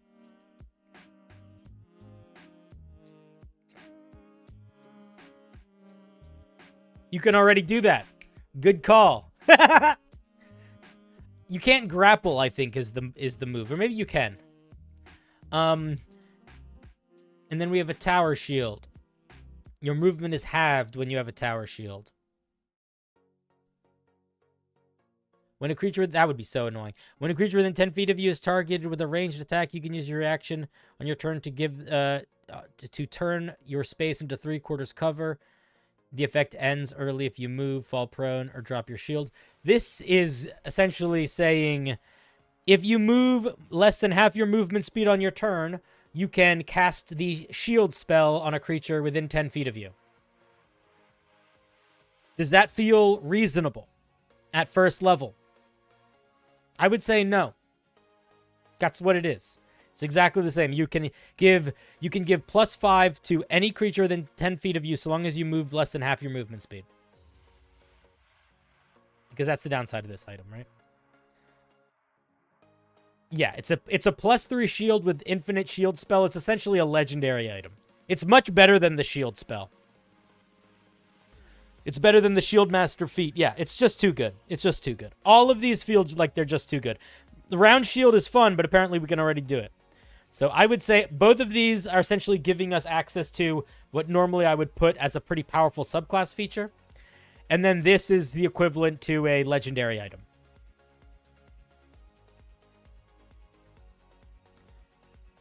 Can the cleric do divine intervention to save the party when they fight the dragon? The cleric is not level 10 yet.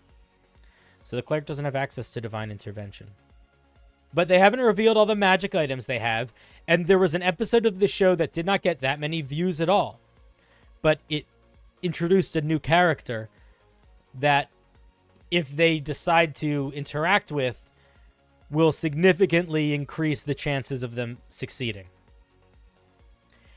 It's a short... I actually think it got less views than... Let's just check. I'm curious how many... I'm curious how many views it got. Let's check really quickly.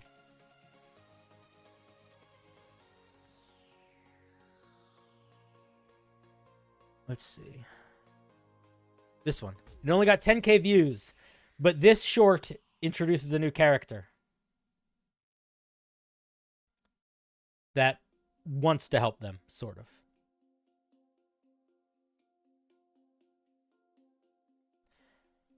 Balance aside, I really love the idea of having multiple different shield types. Yeah, me too, man. I think it's a fun idea, too. I think it's a really fun idea.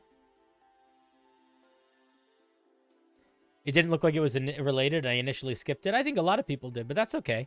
The few that watched it will know what's happening. It's on the playlist. If it's on the playlist, it's a part of the plot.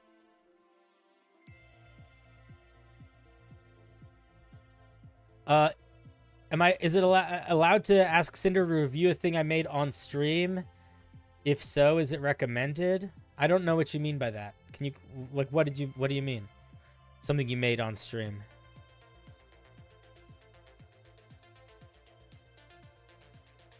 Oh, I mean, people certainly have missed some, because some of them have 300,000 views and some of them have 10,000 views.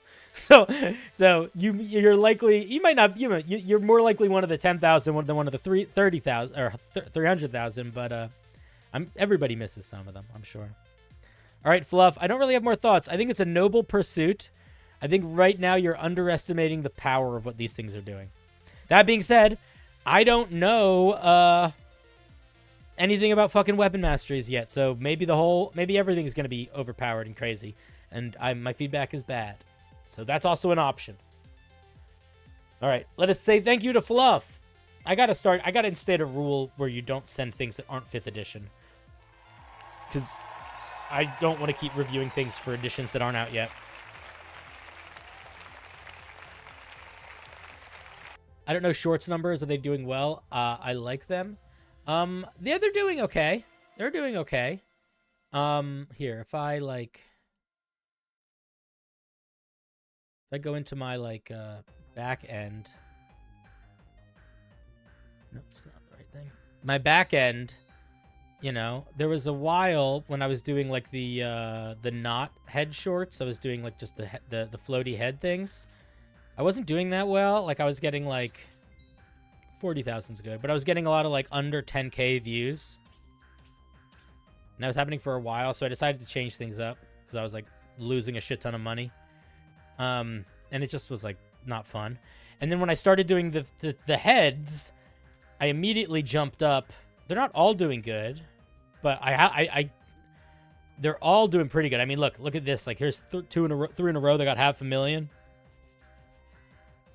So, are they doing crazy good? No. But are they doing pretty good? Yeah, they're doing pretty good. I think it's a decent change. I don't know how much overall growth it's going to lead to, but I like the trajectory.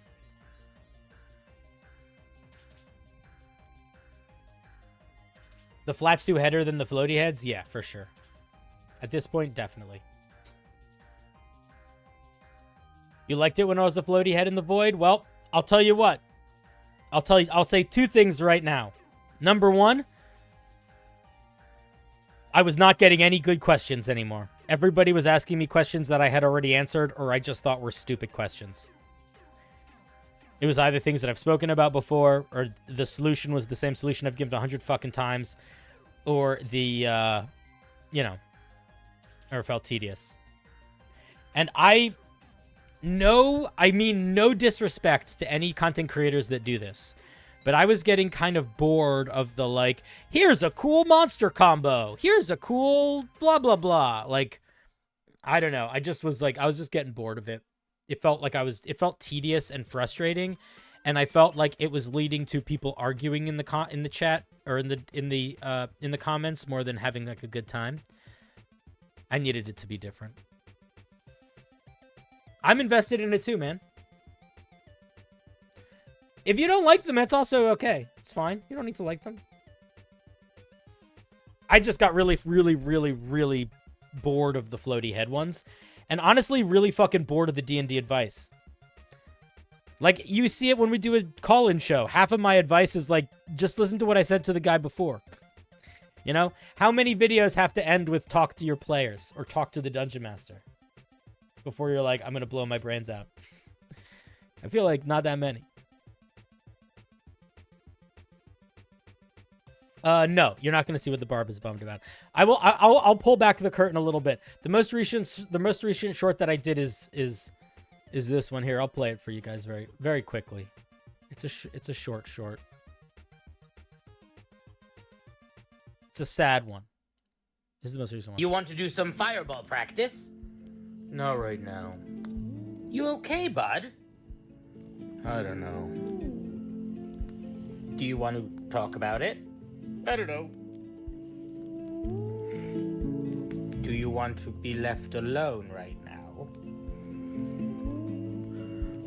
I don't know. You know, funniest thing, my back's really hurting.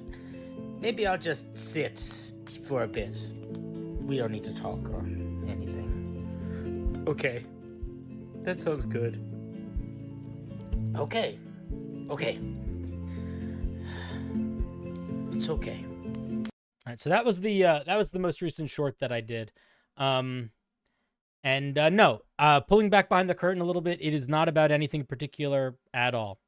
Very intentionally, as silly as these shorts are, I think about the characters a lot. And I try to make them embody aspects of either myself or things I just see in other people or things that I'm familiar with. And I am not any of these characters. I actually really hate when people in the comments are like, Cinder, are you okay? It's like, fuck you, I'm fine. Don't fucking parasocial me. I wouldn't make this if I didn't want to make it. But specifically with the Barbarian, I think they just have depression. I think the Barbarian, and I'm not sure how much I'm going to do this with all the characters, but I think the Barbarian, they just get sad sometimes. And I think that, I don't know if I'd say they like, officially have depression or like that. I wouldn't be like, let's doctorify them. But I do think that the Barbarian is a character that is a little childish. Sometimes they get very excited and elated, but other times they just kind of get down. And I have friends like that. And in my experience, sometimes people can get really upset and in a really bad way. And there's not a reason. There's not a logical explanation. It's just they are having a hard time. And in my life, when people that I've known have had that, it can be really it can be really negative to try to like solve the problem because like there isn't a problem to solve always. And the positive thing to do is to just like be in the space with them. Do you know what I mean? Just to like hang out together. Just to hold space for them. So that's kind of what the whole point of this little skit was just to, a tiny story that basically the plot is sometimes people are just sad and sometimes the thing to do is to just sit with them. So, it's not like leaning into like a bigger secret in the show. There are things like that. Like if you watch the playlist, there is a continuous plot and there's things that change, and some of the shorts kind of lead into the other, and some of them are a little bit more just like a moment. I think this one is more of just a moment. I don't think this moment could have happened if we hadn't seen the friendship that has been growing between the barbarian and the wizard throughout the little story.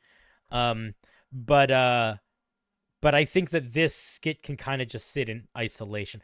My goal with 90% of the shorts that I'm putting out right now is that they're sort of like Calvin and Hobbes comics, where if you read a random one, it's either kind of funny or kind of wholesome or whatever. But if you read them in order, it tells a story. But I don't want the story to be required for you to enjoy or for you to get something out of each individual little short. But for the people that do watch them, I want it to feel like an actual ongoing story. And they're building up towards a dragon fight, which I think is going to be really intense. And I'm spending more time than I'd like to admit thinking about how I'm going to film it so it feels like a fight. Because that's going to be weird and hard to do. Because I do want it to feel like a fight. So yeah, we'll see what happens with that. It'll be good. Anyway. That's that. That's that stuff.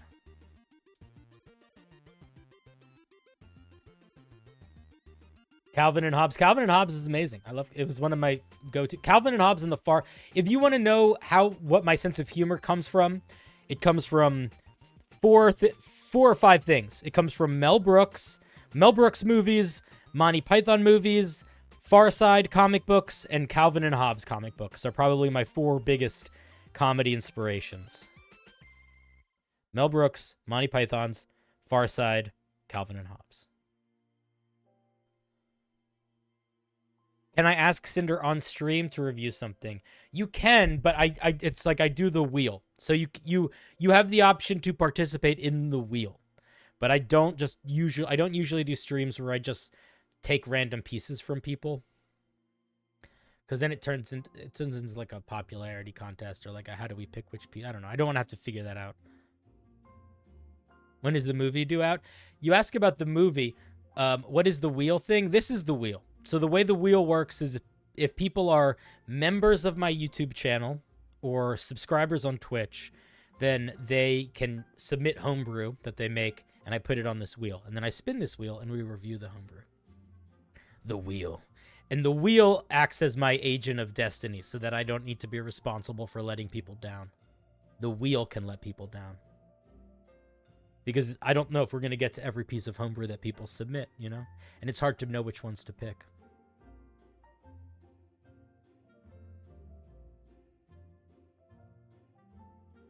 Leave their fates to the dice. Exactly. Speaking of the wheel, let's see if anybody else submitted anything while we were having that little rant. We did not. Lovely. Cool. And so we give her a spin. Your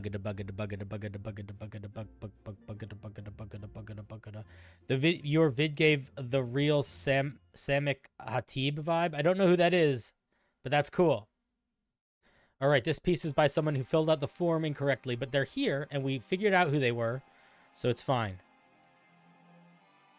If you say your name, if you say that's me in the chat, I'll talk to you by your username and not call you if need be. I'll call you if need be if you don't.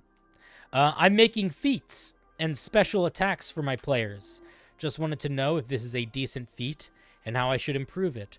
Well, one of the best things, if you are making the homebrew specifically for your players, it doesn't need to be nearly as balanced or ordinary or anything. Ordinary is not the right word. It doesn't need to be nearly as balanced as if you're trying to make it for the public, because you kind of only need to balance it against your own willingness to make it work and the other players in the group. Who is it? It was Neon Frequency. Okay, Neon. I'm going to try to remember your name. I apologize if I forget it. This is one of the custom feats I made for my group in an effort to lean into the player's character's fantasy. So this is a feat specifically for a sorcerer, and you have to be level 4. So it's, you're gonna get it at level 4 most likely, or 8 or whatever. Your intense focus on a single cantrip allows you to amplify its power over consecutive uses. Benefit. This is a weird way to organize this. Benefit. When you cast the same cantrip on your turn for 3 consecutive turns, you add an extra 1d4 damage to the cantrip's roll each time, up to a maximum of 3d4 additional damage. And then the usage is once you use this feature to add the maximum, you can't use it again until you finish a short or long rest. All right. Neon, I see you in the chat. I want you to answer me a question. And I don't want you to answer this in terms of game mechanics. I want you to answer this in terms of feeling. What is this supposed to make the player feel? Because the way that it's written, I worry that this is not going to make the player feel anything. Because the way that it's written right now, well, we'll get to Eldritch Blast in a second. I was thinking about that too, but let's assume that they're not getting Eldritch Blast. Let's assume they're using this with Firebolt or Chill Touch or any of the sorcerer cantrips. Let's assume that first and foremost. Assuming that they're just using it with Firebolt or whatever. They're in this weird position where in order for this feat to do anything, literally anything, they need to decide to cast cantrips 2 turns in a row. And it doesn't really do anything that feels good until they commit at least 3 turns in a row to casting cantrips. Because the way that it's written, I cast Firebolt, nothing happens.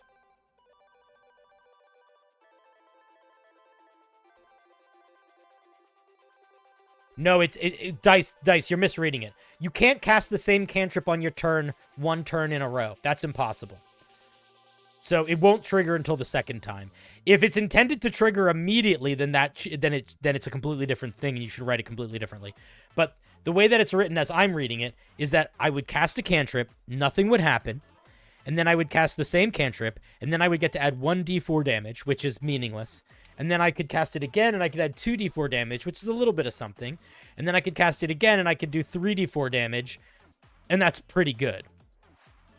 But that requires me to do at least 3 turns in a row into 4.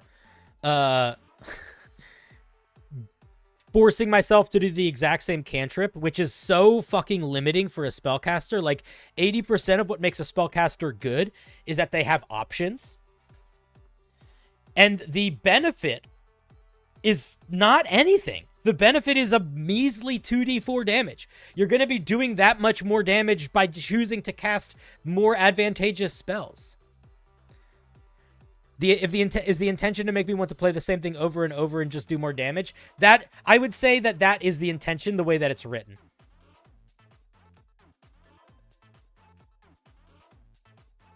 But it does not feel okay. If the intention is that it's meant for when spell slots are gone, it really doesn't feel that way at all, because it feels like a spell that's intended for you to not use your spell slots and force you to do something boring. That's kind of what it feels like. So I think that I would go in a different direction if I were you. Also, in general, adding damage is fine, but it's boring. It's pretty boring.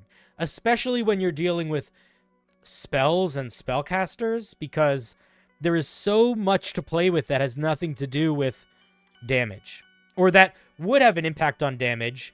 So what would I change? I mean, you don't need to listen to me, but I would make a completely different feat. I would make it completely different, because if the goal is to give them something to do when they don't have spell slots, maybe allow them to, maybe allow them to cast, I don't know, man. I don't know. I'm not sure. I would make it do something different. I wouldn't have that goal. If that was my goal, maybe I would make it so, like, they could apply the additional effects of one cantrip to another. So, like, for example, I could cast Firebolt, but I could apply the movement reduction on Ray of Frost or something like that. I'm not sure. I would go in a completely different direction, though.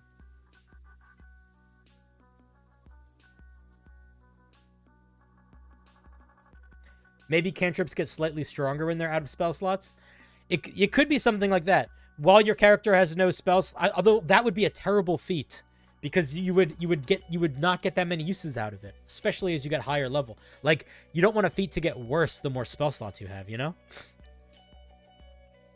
How about inverting it? You start with 3d4, and you can again and again between rests, you get less damage. I still think that kind of bumps into the issue of, like, what is the point? Like, what are we making this? What do we want this to feel like? Like, do we want it to just be you get a big burst of damage from doing a simple spell? If we did, you could maybe do something like that. I guess my thought process is with sorcerers specifically, they're so designed around being able to not just cast spells, but manipulate them, that I would go in that direction, in that I would lean into giving you more ways to manipulate spells. That's what I would do. Maybe something like when you use a sorcery point, when you use a meta magic to affect a cantrip, it costs 1 sorcery point less. Something like that. So you could always subtly cast a cantrip. You could empower a cantrip for 1 spell. You know, anytime you use meta magic on a cantrip, it costs 1 sorcery point less. Something like that could work. That would be really strong, but I also think it'd be pretty cool, actually. Maybe something like that. Yeah, I don't know. I would lean into what makes sorcerers sorcerers, or what aspect of sorcerers you want to uplift. If you want to uplift them dealing damage more, then you could do something like that for sure. But I think the issue is, I don't like the damage as a mechanic, but that's just a me thing. If you like the damage, please keep it. I think the issue is that in order for us to get access to this cantrip, it is requiring, or in order for us to get access to this feat, it's requiring us to play a very intentionally diverse character in a very limiting way. And I don't like that. Those be my thoughts. Fun. I like the idea. I also do think, just to, you know, call it like I see it, you're making this for a player. So you can also just ask them, right? Like, if they like this, if they think this is a really fun, exciting feature, then maybe this is the right feature for your game. At the end of the day, it's what matters more if you're making something for your home game is if your player likes it. If your player likes this, it's okay. It's not strong by any stretch, but it's not broken, and it's not weak. It just is. So maybe just talk to your player about it too, because you're making this for them. It is nice to be surprised. As a player, it's very nice to be surprised with something cool. It's very nice to be surprised with something cool. But I would argue it feels nicer as a player, instead of being surprised with something cool, to be shown something cool and to be like, do you like this? Does this fit? Should we make some adjustments? That, I think, speaks to a level of care that the player might not say thank you for, but I think that they will, the player subconsciously will feel that. Do you know what I mean? What if the continuum is the connectivity between other characters, giving the same cantrip to another character for turns? Oh, that's a weird idea. That's another, Mark, that's another completely left field directional turn. I don't like to give left field directional turn suggestions that much, just because I worry that my opinion is going to, like, affect somebody else's opinion in terms of, like, the creative side, and I don't want to change their vision. But making a feat that allows you as a sorcerer to sort of share in your magic with people that are around you is, I think, a really interesting idea. I think that could be a really cool feat. If I was going to make that feat, I probably would make it more like a ring of spell storing. Like, you can, when you finish a short rest or a long rest, you can expend a spell slot to give one of your allies a single casting of one of your spells at that spell slot. Like, that would be really cool. When I wake up from a long rest, I can cast Disguise Self, and then I can give it to the Barbarian, and then at one point during that day, that Barbarian can cast that Disguise Self using my spell save DC and stuff. That'd be cool. But that's different than this. That's so different than this. So I'm hesitant to be like, yes, that's what we should do. Only because I don't want to tell people what they should do. All right, Neon, thank you very much for sharing. If you have questions, I see you in the chat. Please ask them, but no worries if not. If your player likes it, man, then maybe it's okay. I'll tell you what, if your player likes it, you don't need to do anything. It just might not be that strong, but that's also not the end of the world. There's a lot of feats that aren't good and people take them. You know what I mean? All right, let's hear it for Neon.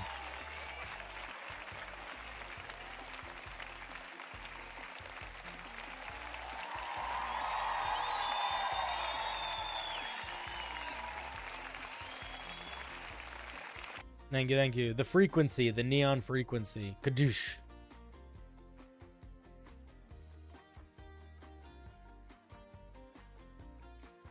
All right, I need to pee. I'm going to go do that. I'll be back shortly. Don't be sad while I'm gone, okay? I thought I could make it through another one. I'm going to go pee, though. I will be right back. You guys, what do you want to listen to while you wait? Anything in particular? You want to listen to pirate music? Sure, here you go. Wait. All right, I'll be right back.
Pirate music over.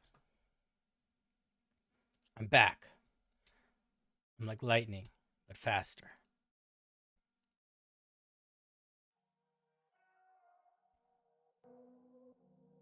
Did I miss anything fun?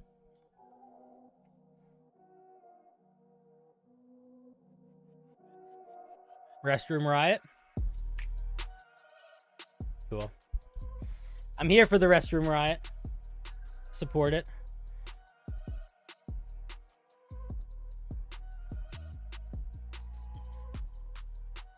All the fun. I need to do something very quickly.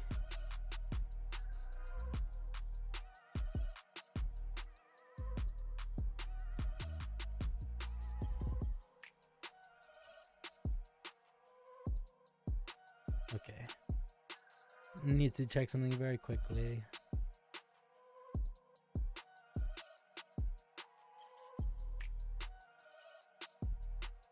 I signed up for something this week, and I'm not sure if I can actually do it. I'm gonna make sure.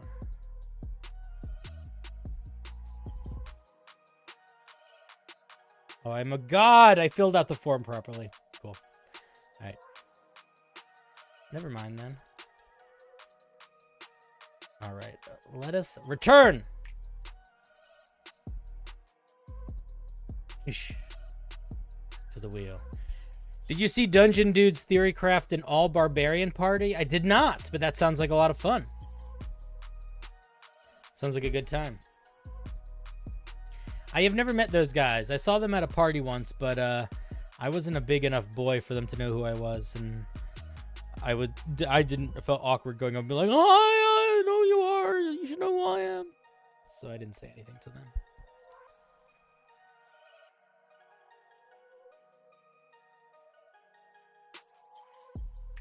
Oh, I got a crazy nose hair. I'll get it later. All right, I'm going to be doing a show in the California room of the Marriott on Thursday from 5 to 6:30. Cool. Good to know.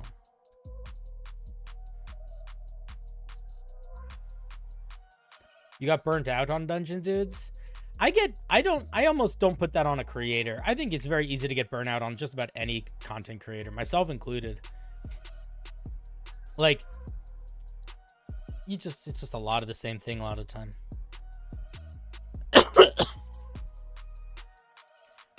Bagadu bagadu bagadu bagadu bagadu bagadu bagadu bagadu bagadu bagadu bagadu bagadu bagadu bagadu bagadu bagadu bagadu bagadu. Is it sponge or dice? Oh, it's sponge. All right, what you got for us today, Sponge? Let's see.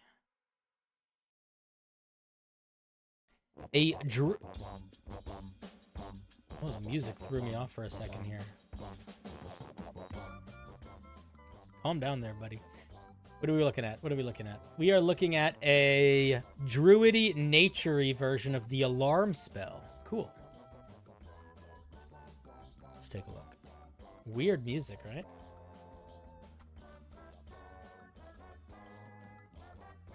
Editing podcasts absolutely burned myself out. Dude, I'm not surprised. You guys got... I'm assuming you're still into at least some element of the podcast creation, but you guys really dove deep in so intensely. I like, it's not super surprising. I'll tell you what, it didn't surprise me that you guys decided to put so much energy into like creative spaces that could have elements that were more than audio. Like the whole studio space that you guys built that can like be used to like do visuals and stuff. I was like, okay, yeah, that makes sense. You do it. Listen, it's fun to sit in a room and talk. The making of a podcast is a lot of fun. Editing. I edit Rally sometimes. I don't edit as much as I used to. It's a mouthful to edit. I tried to get my team to edit using the thing that you were using, Qubits or whatever it's called. But then they're like, no, we do the Apple-y, whatever they do. It's like, okay, I accept. All right, praise prayer. Yeah, it is kind of Rugbats music. Is it too much? Should we change it? I kind of like it.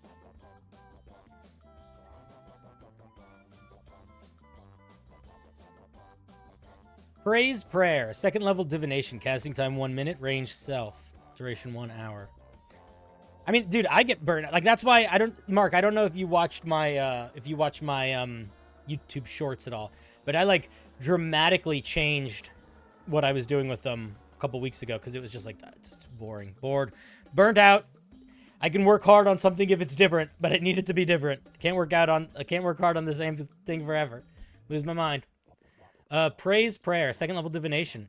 Range self. Casting time 1 minute. Duration 1 hour. You offer a prayer to a god of the wilds, such that you may be alerted to the prying eyes of predatory animals and other threats. Look, a proper use of the word may. Isn't that crazy? For the duration, you cannot be surprised. And if a creature makes a wisdom perception check to spot you while hiding, you learn the general direction of its location. Oh, interesting. So it kind of does more than... Okay, who sent me this one? Sponge. So right now, Sponge, it does a little bit more than what this feature here... Okay, I like... The not being able to be surprised is fine. This is a little bit more powerful than I think we're giving ourselves credit for. I like the vibe a lot, but by making it so when a creature makes a perception check to spot you while hiding, you learn the general location of it. It essentially means that you learn when there's creatures hiding. And I know it's not exactly that because technically they have to make a perception check to trigger that. But if I was being a dungeon master and a player was implementing this spell, realistically, I don't make creatures hiding make perception checks almost ever. It's not a thing I think to do. So I would probably just treat them sort of almost always as making a perception check. The way that it's written, Fluff, it's while they are hiding. It's while they are hiding. Not while you are hiding. So I don't like the automatic learning that a creature is looking at you. And I kind of don't like the learning their general direction. I get the idea that you notice when creatures are looking for you, but I think this is not the way to do it. The creature that's hiding in this scenario is the creature that's looking for you.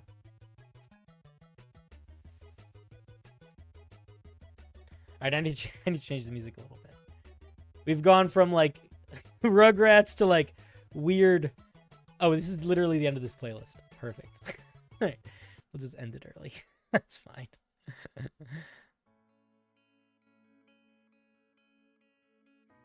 So, yeah, Sponge, I don't know if you're in the chat, but I think that if I were you, I would rethink this.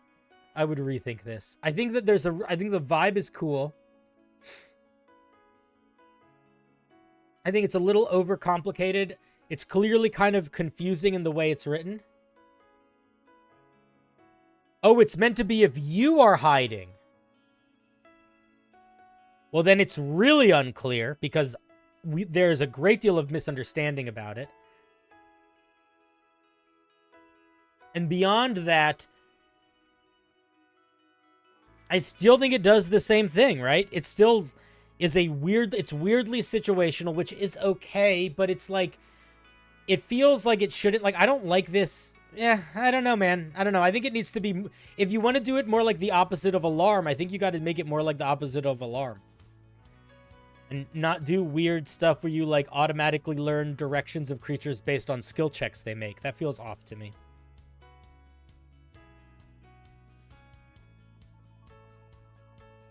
Like, I think this would be... I just... Like, for example, do you know what would make this better? If it was, you can't be surprised. Like, just make it basically the observant feat. The observant feat. Like, it's half of the... It's a weird version of that already, but that's what it should be. Like, for the duration, you can't be surprised, and you get a +5 to your passive perception. Or +5 to your perception. I don't know. I'm not saying it should be that, but I think that would be a better expression of this. So, those would be my thoughts. Don't really have more thoughts than that.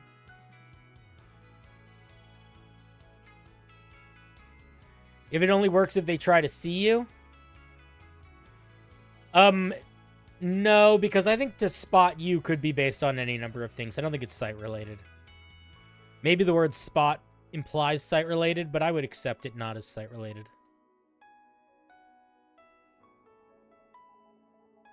Yep, those are my thoughts. It's a neat idea.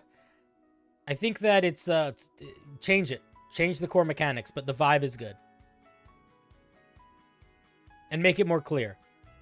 I'm thinking of the alert feed, excuse me. Actually... When a player took alert, I had to add more surprises to make it extra useful. Yeah, that makes sense. Why not add a range limitation there? Like, they would have to be within a certain range. That could... I mean, you could do something like that, for sure. To me, the bigger issue is that it's just a weird... To me, it feels weird to trigger something off of a creature making a skill check in a very specific circumstance. Like, most spells that affect skills affect them very broadly, so you really know you're going to get use out of it. Like, for example, there's a spell that you can pick. You basically, it's called Enhance Ability, And basically you pick a spell, you pick a skill, you pick a stat, and you get advantage on skills for that stat. But it's very open, and like this is like very specifically if a creature makes a type of check to look for you after you've already entered into a different conditional state. It seems like it's a little too specific. Like I might put that on a magic item. Detected detection? Yeah, it kind of is detect detection for sure.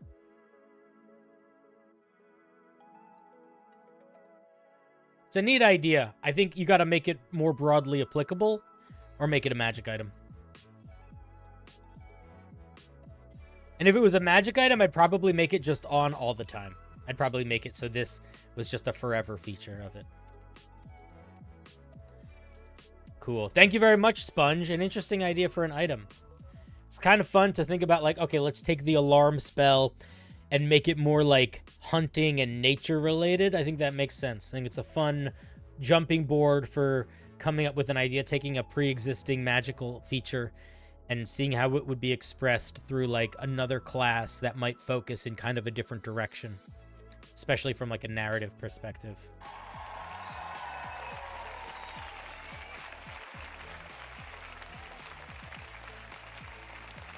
Thank you for sharing. Let's give Sponge a round of applause.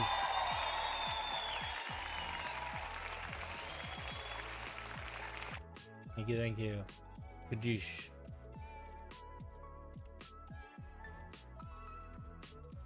What's up, moron?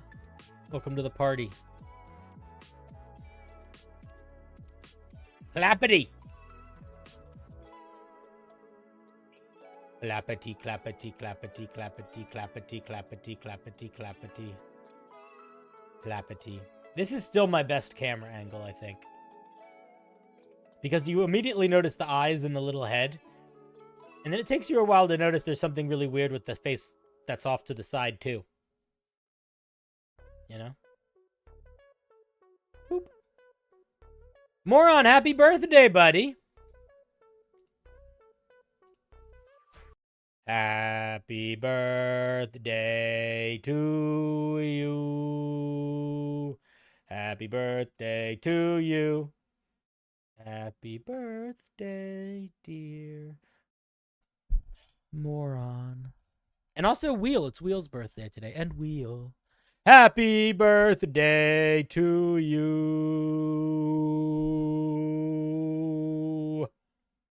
There we go. Is that good? Do you feel like you had a birthday now? I hope so. I never know how singing sounds through the microphone. Can't imagine it sounds good. I don't have it on for any settings like that. I don't have it set up for that.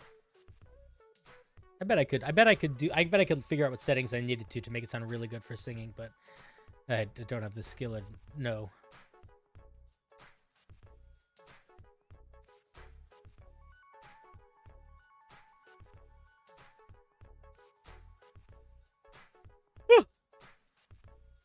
All right, let's see. Did we get anything else tonight so far? Brent. So that's all the bottom of the list. Brent is the bottom of the list here. It wasn't terrible. Yeah, but you know, some streamers will like go into song mode and they'll have like a little bit of echo and they'll be able to like do big differences in both how loud they're being and the pitch, and it will all be picked up very nicely. Like if I get really loud, it's going to like get the, you'll hear it'll like water down. I'm not good at sounds mixing. I'm okay at it when I'm like doing it inside of like a podcast in like audio software, but I'm not good at it in OBS. Bug it. One day maybe I'll figure that shit out. The thing is, I don't think I'm successful. I don't think I've become a successful enough streamer that I need to stress over that. Streaming is still not the majority of the income. Baba is up next. What you got for us, Baba?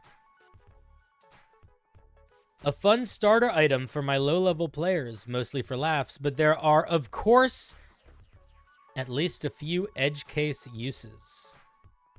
I love a good item with some edge case uses.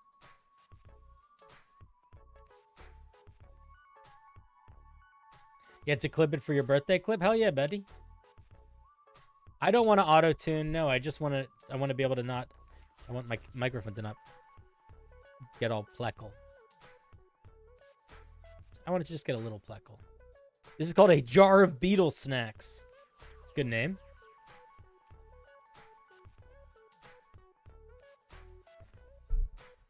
This clay jar is decorated with images of 4 smiling beetles. One beetle is red, one is blue, one is yellow, and one is black. Gonna burp soon? Maybe? Little one. Touching one of the jar's decorative beetles. I would just say touching one of the beetles. Causes it to animate briefly and glow dimly until you touch a different beetle. 2 things here. One, just say beetles here. Also, tiny detail, but you say animate briefly, which is, you know, a description and then a description of the description. And then you say glow dimly, which is a description and the description of the description. Neither one of these phrases in isolation is bad, but the "ly" twice in a row doesn't sound good. So change it until you touch a different beetle. As an action, you can reach into the jar and retrieve a handful 2d4 live beetles.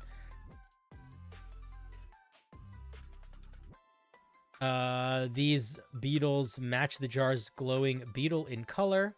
Just say match the color of the glowing beetle, or match the color of the jar. Weird wording here feels weird. And also have a corresponding flavor. Red are spicy, blue are salty and sweet. Yellow are savory and fatty. And black are plain. Rewrite this whole... All of this is good so far. All of these sentences feel way too long. Rewrite them so they're shorter.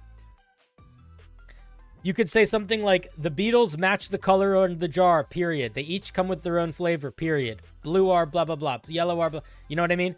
By making this all one sentence, it makes it feel really tedious to read. Like, way more than it needs to be.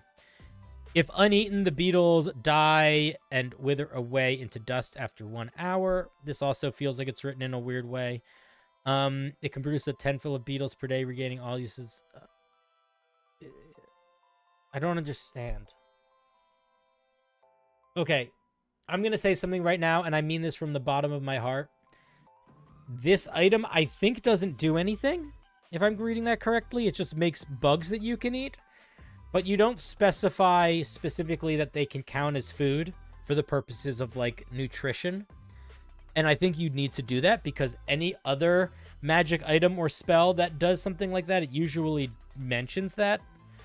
Especially if it's not super obvious. So if the goal is that these can count as the food you're eating, then I think you need to express that very clearly. The other thing that I want to say is there are 2 levels of complication to this that feel completely irrelevant. Completely irrelevant.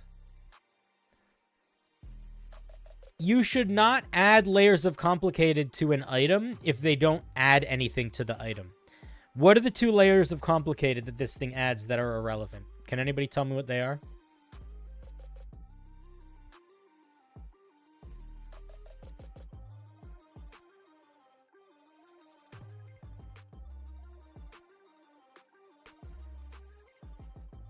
So Yazakon just mentioned 1. What's the other? There's 2. Yeah, I think the whole color element is nonsense and kind of irrelevant. You should just be able to pick them out for sure. I agree 100%. Doesn't matter. I think the flavor is also irrelevant, although I'm more accepting of it because it adds an element of flavor to the item. But the handful, the 2d4, who the fuck cares? If there's no mechanical benefit to eating beetle, what is the difference between 1 beetle and 4 beetles? So this item feels like it doesn't do anything. Who sent this in? Baba. So I feel like this is one of those situations where I almost feel like the easiest and simplest feedback I could give to this item is that it genuinely feels like there is a paragraph or 2 missing from this item. That is what it feels like. I think that is the way I would encapsulate the feedback of this item. the amount that you have going on in the description, in the types of beetles, in the different colors, in the 2d4 beetles, and they all are these different flavors, and they all burn away in an hour, and limited use, it really feels like you forgot to add a paragraph or two. So I think this item needs to be maybe a third of the words on this page and be a common item, or it needs another paragraph or two to be an actual item. That's sort of my feedback. I don't really have... That sounds a little harsh, but that's honest, right? Did anybody else read this and think, where's the rest? Like, I scrolled down assuming there'd be more. But it's not even open-ended, man, because it's literally nothing. Like, it's nothing. I would not describe this as open-ended. Or at least not open-ended in a way that I think is adding any nuance or really anything new to the game at all. Mentat Canis, thank you for the resub. Loving the short Cinder and always love the homebrew wheel. Enjoy the Prime. Thank you very much. I appreciate the Prime. Thank you, thank you, thank you. It would work in a rules light system, sure, but Pinky, it would still do nothing, and it still doesn't require this element of complicated. So even in a rules light system, this would still do nothing and still is overcomplicated in the way that it's written. Like, it still needs to be addressed. Those are my thoughts. People, I'm going to say, people in the chat, I definitely see some people in the chat sort of guessing as to how this actually might be used. If you want to listen to that feedback, great. Genuinely, the most important feedback for you to listen to in this homebrew is that the way it's written, it feels like there's a paragraph missing. It feels like an item that is missing something. That's the best feedback that I can give you. Take that to heart and do with that what you will, but it feels like there's something missing. Feels like half an item. All right, those be my thoughts, Baba. Let's give Baba a round of applause. Thank you for sharing.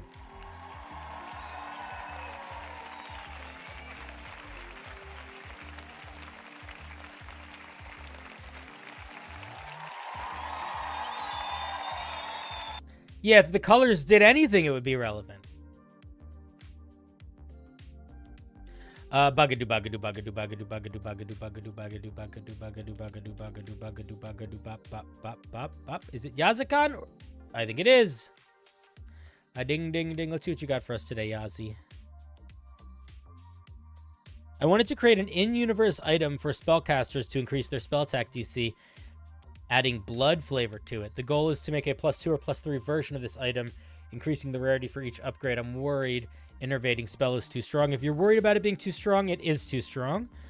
And one thing that you have to remember is that giving a magical item +1 to attack rolls is very different than giving it +1 to spell save DCs. Giving it, and whenever you up a spell save DC, it's essentially more powerful by quite some margin. Good night, Mark. You're lovely, buddy. Love having you stop by.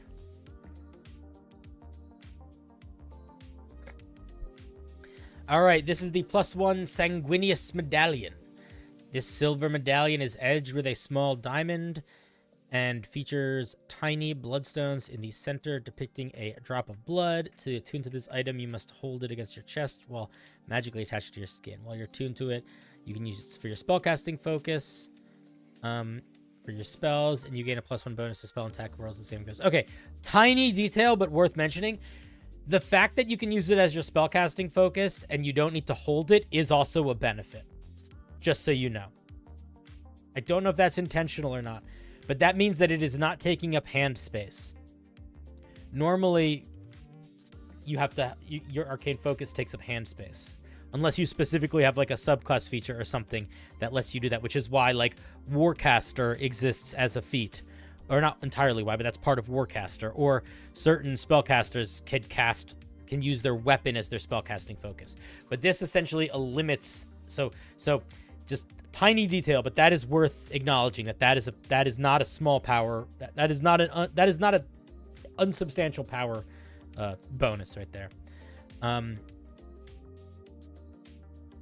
Innervating spell. As an action, you can cast one spell from your class's spell list. The chosen spell must be a level for which you have spell slots. When you cast a spell in this way, you gain a level of exhaustion equal to half the spell level, rounded up. Once you use this feature, you can't do so again until the next day at dawn. Can I make it? I mean, I'll tell you, I have two thoughts immediately. One, this should be capped. This should be at 3rd level spell slot or lower, first of all. Second of all, I fucking hate exhaustion. I think it's a stupid mechanic. I think it's a terrible mechanic, and I wouldn't use it. I would come up with something different to do here as the downside. And yeah, that'll be how you balance this. Level cap it and pick a downside that's better. When a creature hits you with an attack roll, you can use your reaction to expend one of your hit die. A magical shield appears protecting you, gain a +2 to your AC until the end of your next until the start of your next turn. Okay, so Yazakan, if just this paragraph was the whole item, I would say this is a rare item. So that's the first thing that I would say. This is a rare item. When you add these two things on top of it, it becomes very rare, minimum. And I'm not talking about this bonus going up either. If this bonus goes up, then everything goes up even more. So if you want to be making a plus higher versions of this, you need to think about that. This is not a rare item at all. This is much stronger than a rare item. I think Innervating Spell should probably also use your hit die. And I think both of these should probably... and maybe Innervating Spell should use a number of hit die equal to the spell's level. And I think both of these should still be limited in use. I don't think they should be infinite in use. Or maybe if Innervating Spell is limited... is once per day and eats hit die. I'm worried that this is too much. And I'm also worried that this is too much. I think if you cap the level of this and change exhaustion so to pick something better here, then maybe it's okay. But yeah, like, you got to tone both of these down by some margin. And if you tone both of these down by some margin, I think you have a pretty solid, very rare item.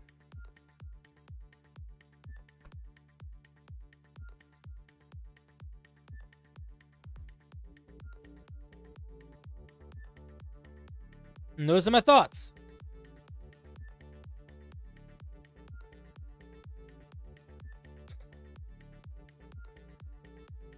Holy shit, wait a minute. This is better than I thought it was. Oh wait, this is any spell from your class's list. So it doesn't even need to be a spell you know. That's a lot stronger than I thought it was. This should be then you need to cut out more. Then you need to cut out more.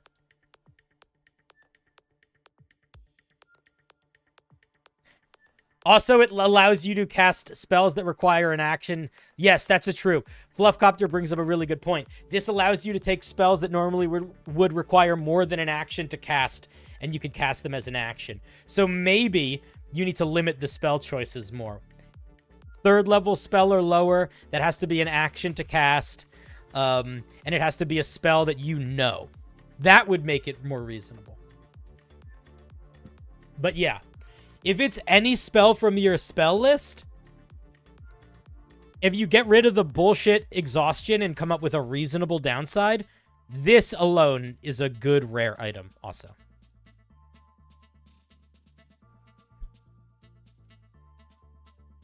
As written right now. So yeah, overpowered, really overpowered, because I missed that, but kind of a neat idea. I feel like it doesn't need to be adding +1 to your spell attack and damage rolls.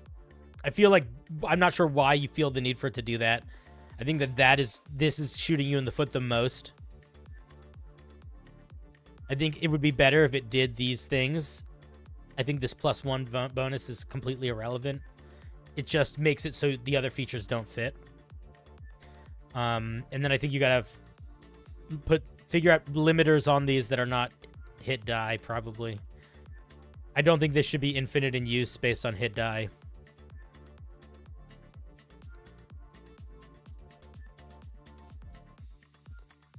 It costs no spell slots. I'm okay with you getting a free casting of another spell you know once a day. That's fine. So long as the cap of the level of the spell is okay. That's not crazy. That's fine. But it being any spell on your spell list is a lot.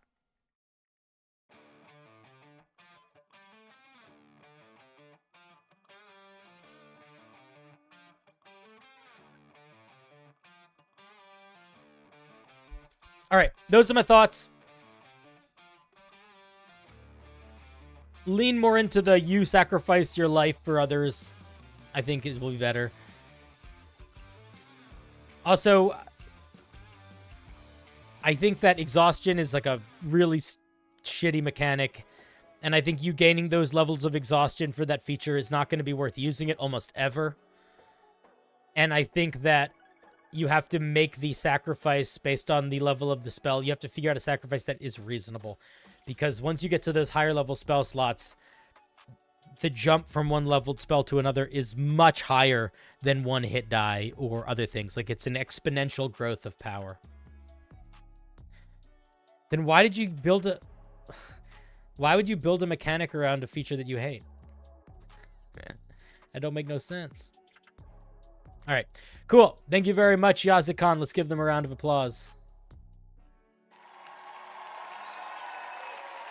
You know, be the change you want to see in the world, my guy.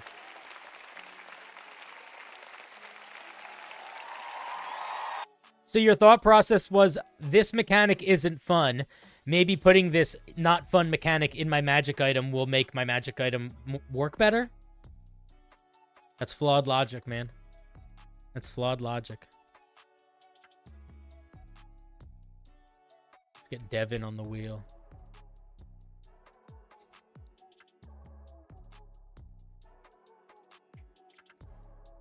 So you're saying that exhaustion is fine if you change exhaustion. Sure. Yeah, but that's not what we're doing here. This isn't a homebrew alternative exhaustion. This is homebrew.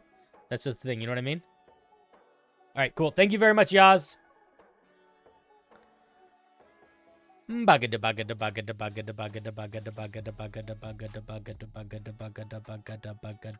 Oh, somebody said, never mind.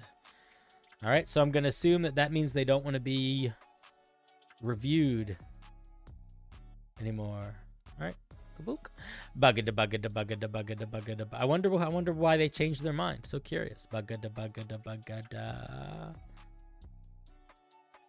Boop. It's Geo.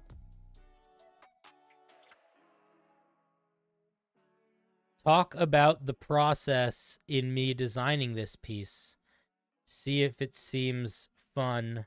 If I accomplish my goal of writing it, maybe refine it a bit.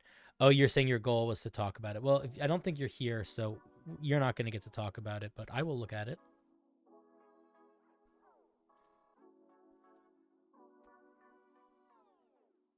This is the Flying Blade Ranger.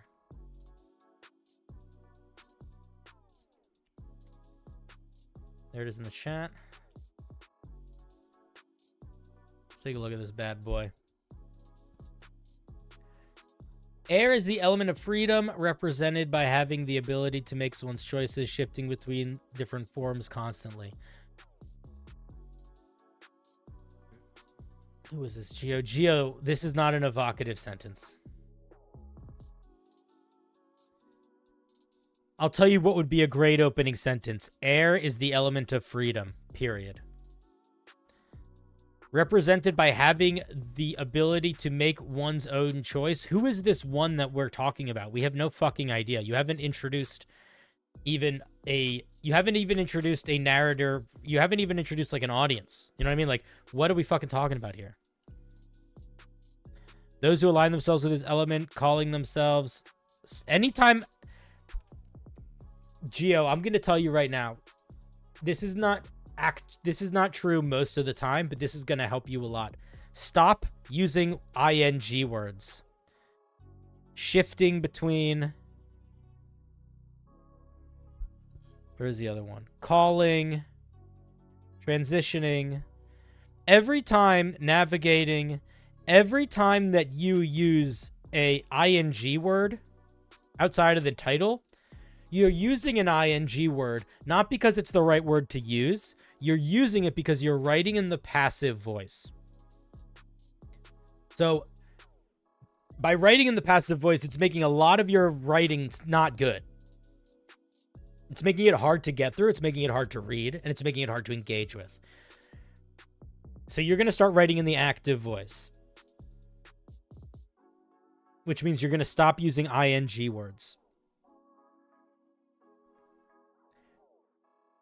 So here's my challenge to you. Don't use any ing words in any homebrew flavor text for a while. See if your writing improves. I bet it will. Flying blades embody the ideal, fighting to preserve it through the... Those who align themselves with this element, calling themselves the flying blade, often embody this ideal and fight to preserve it. What ideal? Freedom? It's so fucking hard to tie these two ideas. Yeah, this flavor text needs a mountain of work, my guy. A genuine mountain of work. Okay, I'm not going to read the rest of the flavor text. You need to take it out of passive tense, and you need to make your sentences shorter. Do both of those things, and then you will be in a much better place. Stop using ing words. All right, let's see what we're actually getting in here. Third level, we get 3 features. Boreas Strike, Aerial Magic, and Wind Recovery. Boreas Strike. Any weapon you wield that has the thrown property gains the finesse property. And the weapon returns to your hand immediately after you hit or miss a ranged attack with it. That's fun. I like that a lot. Very cool mechanic. Oh, it makes me pissed off at this flavor text. I would never have assumed such a simple and well-written mechanic would have come after this flavor text. Additionally, once per turn, when you hit a creature with a weapon that is the thrown property, you can apply one of the following effects, depending on if it was a melee or ranged attack. Ranged. Force the target to succeed on a strength saving throw against your spell save or be knocked prone. You deal an additional 1d6 thunder damage to the target. Okay, so here's my thought. I think both of these are fine. The problem is that this is not good for you. Because if you knock a creature prone, then you have disadvantage on ranged attacks against them. I don't know if I like the idea of creating a scenario where if I succeed on this feature, then my next attack is made at disadvantage. Do you know what I mean? So I might not do that. I might make this push them or something. But something to think about. But overall, so far, third level feels good. I like both of these. This is pretty simple. It's a little bit like a simplified version of the Swarmkeeper Ranger. It's like a little worse than it because you have less control. Knocking a creature prone is good. Realistically, I also don't think you should be able to knock a creature prone every turn. So I probably would just change this in general. I think it's a little bit too strong, I think. It's, I think, both too strong and works against your playing. So I think it should just be different. But yeah, it has Xena vibes. Aerial Magic, we get some spells. We get Featherfall, Shatter, Fly, Storm Sphere, Conjure Winds. I think these are fine. I probably would go with Levitate here instead of Shatter, personally. And I might go with like things like Wind Wall at some point also. Or Gust of Wind. It feels like there's wind spells that you're ignoring.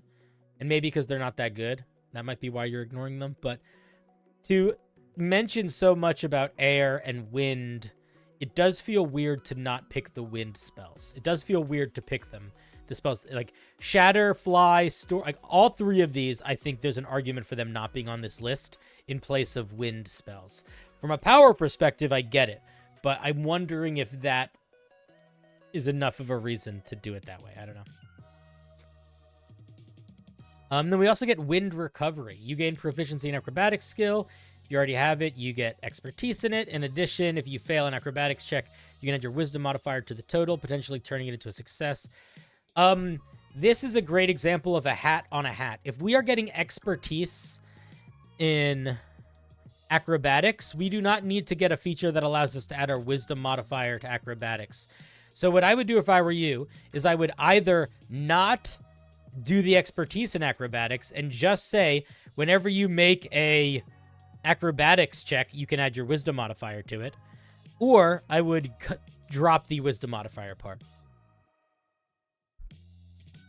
I don't think you should. Both feels too much. At 7th level, we get Tempest Rush. Because they're both doing the same thing, right? It seems it's redundant. Your connection to the elemental plane of air enables you to temporarily become the wind itself. Discorporating, excuse me, and manifesting yourself based on an anchor point. Immediately after you make a ranged weapon attack with a weapon that has a thrown property, you can teleport to an empty space within 5 feet of your target, grasping your weapon. You use the feature a number of times equal to your wisdom modifier and regain all uses when you finish a long rest. This is a really good feature. This should not be your 7th level feature. This could be this sounds like an 11th level ranger feature. And when you compare this to other rangers that get similar things like the Horizon Walker, this is an 11th level feature, not a 7th level feature. Too strong for 7th level. You can give them a cool 7th level feature, but this feels 11th level to me, baby. And if you made it 11th level, you could probably make it more uses than this. You might even be able to make it infinite uses, so long as it was once per turn.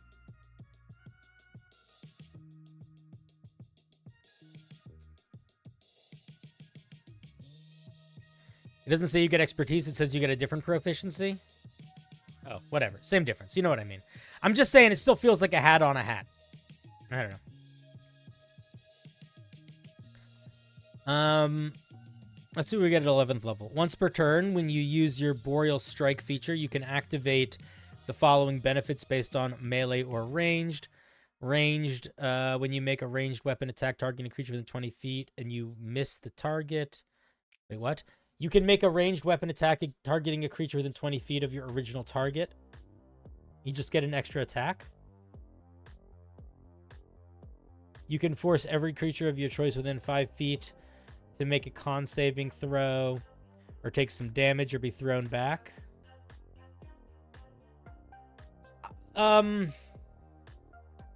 don't think either of these works if you're getting them every turn. I think this is way too strong with the... yeah, so this should be an... Like, either this... I don't know. This either needs to be really toned down if you want to keep some version of these, but I don't think you should be able to do either of these features every turn for free. I think it's too much.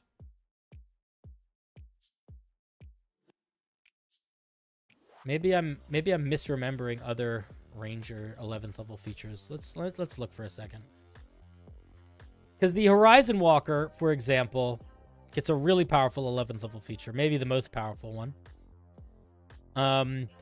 When you take the attack action, you can teleport 10 feet between each unoccupied space, and if you attack at least 2 different creatures, you can make 1 additional attack with it against a third. So this gives you an extra attack and gives you a little bit of teleporting. The other features you get with this aren't that good. You get etherealness for a round, but you can only do that once per short rest. When compared to this, you get a much better teleport that you can do a shit ton of times, and you're getting an extra attack regardless of anything. It's not a circumstantial extra attack. It's just an always extra attack. Or you're just getting shit ton of AoE damage and knockback every turn. It just feels like it's too much. Like this, I would say, is almost on par. If you combined this feature with this and made this much shorter, like, it's sort of comparable in power, but holy shit, you're knocking it a little out of the park there, buddy. This is not on a miss. This is just it happens. You can make 1 ranged weapon attack on a creature within 20 feet of your original target. Has nothing to do with missing or hitting. It's just an extra attack. You make a ranged attack, you get 3 attacks now, period. It's a little bit much. Like, that alone could be an 11th level feature, maybe. Actually, probably not specifically on a ranger, because rangers are really, their 11th level feature is crazy. But I think like that plus some element of this could be an 11th level feature.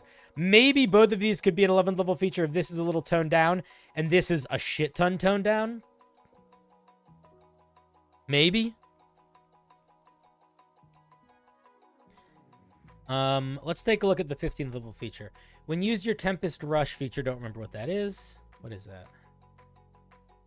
That's this overpowered feature. Okay. You can choose one willing creature to teleport with you. In addition, you can use your other feature up to 3 times. What's your other feature? Boreas Teleport. I don't remember what that is. Boreas Strikes.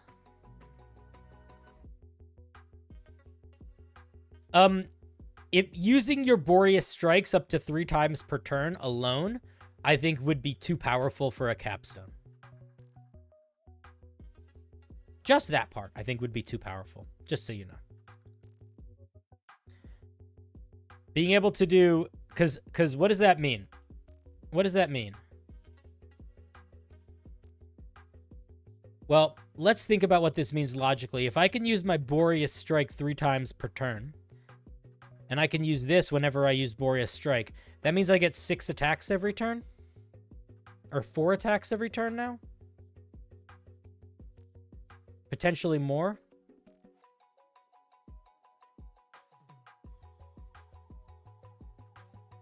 Not more, excuse me. It would still be limited. Because it's no longer once per turn. I don't know. Overpowered. Too much going on. Overpowered. But I do like the idea. I think the core concept is fun. I think you've got some really good stuff at the beginning. I think you sort of slide into overpowered and you don't leave overpowered until you get to the end, which is unfortunate. I think overpowered, we shouldn't feel overpowered until we get our 11th level feature. And the 15th level feature should almost feel weaker than the 11th level feature. Just use the haste spell? Yeah. Neat idea. Got some stuff to tweak around. I do like the idea of a wind... ranger. Ironically, I think the Swarmkeeper Ranger is a perfect wind ranger. Like, you are getting to add this extra damage. You're knocking creatures around. You're moving yourself around. Like, I almost feel like we don't need a wind ranger because of this one. So there also is an element of, there's some things that feel kind of similar, and I don't like how they feel similar, but whatever. That's just me. All right, cool. Thank you for sharing, Geo. Fun idea. Definitely needs some work. I like the flavor. Hope you keep working on it. Let's hear for Geo and their Blade Ranger, their Flying Blade Ranger.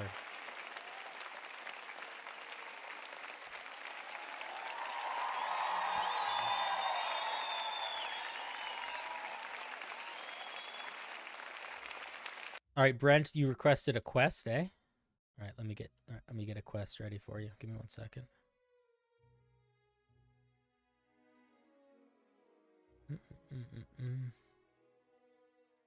Brent requested a quest. All right, everybody get ready for a quest. Here it comes. I'm trying to find the right music. I lost my playlist. Here we go. All right. Here is your quest, whether you choose to accept it. Every day, for the next 5 days, you will write down an element from either your dreams, or if you had no dreams, the dream of someone in your life. You want the element that you write down to be no more than 4 words. Does not even need to be a sentence.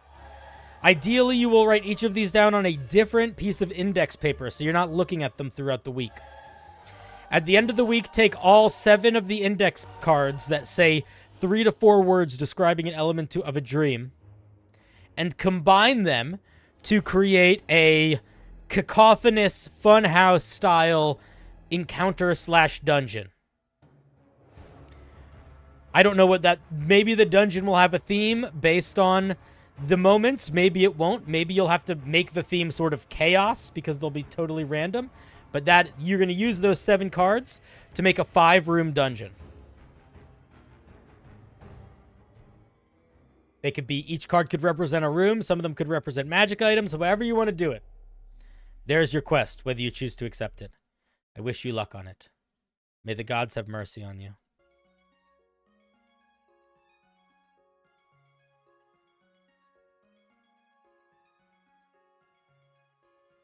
Oops, wrong song.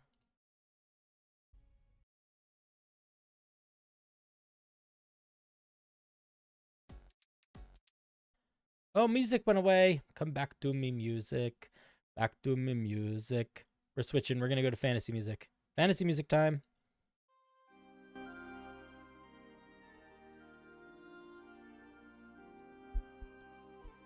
You think it's 5 attacks total? Well, regardless, it's too much.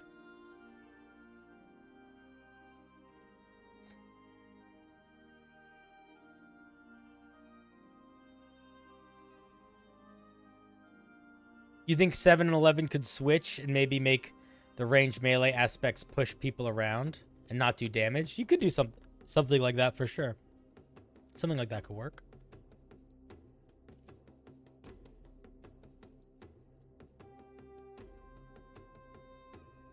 Bagadu bagadu bagadu bagadu bagadu bagadu bagadu bagadu bagadu bagadu bagadu bagadu bagadu bagadu bagadu. Is it Brent next? I believe Brent is next. Brent.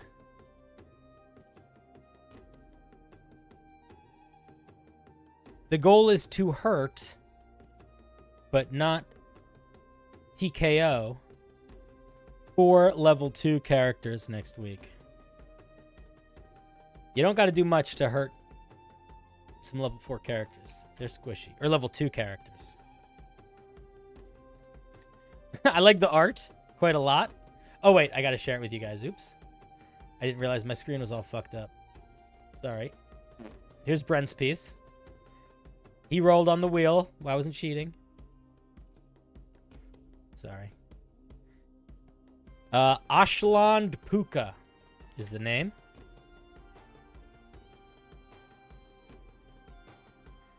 You're still not confident in doing monsters? That's okay. The moon's toenails clip into a spider's teacup as fish argue with thunderclouds about winged anchors. That sounds like nonsense. If that is the goal, mission accomplished. Ashland Puka change forms as often as you blink, but many favor warped floating faces, laughing like deranged gods. They dwell in the space between the waking world and dreams. They feed on confusion and delight, and in exploiting and tasty mind the mad and the delirious. So this is intended to be something that would fight a group of level 2 level 2 players.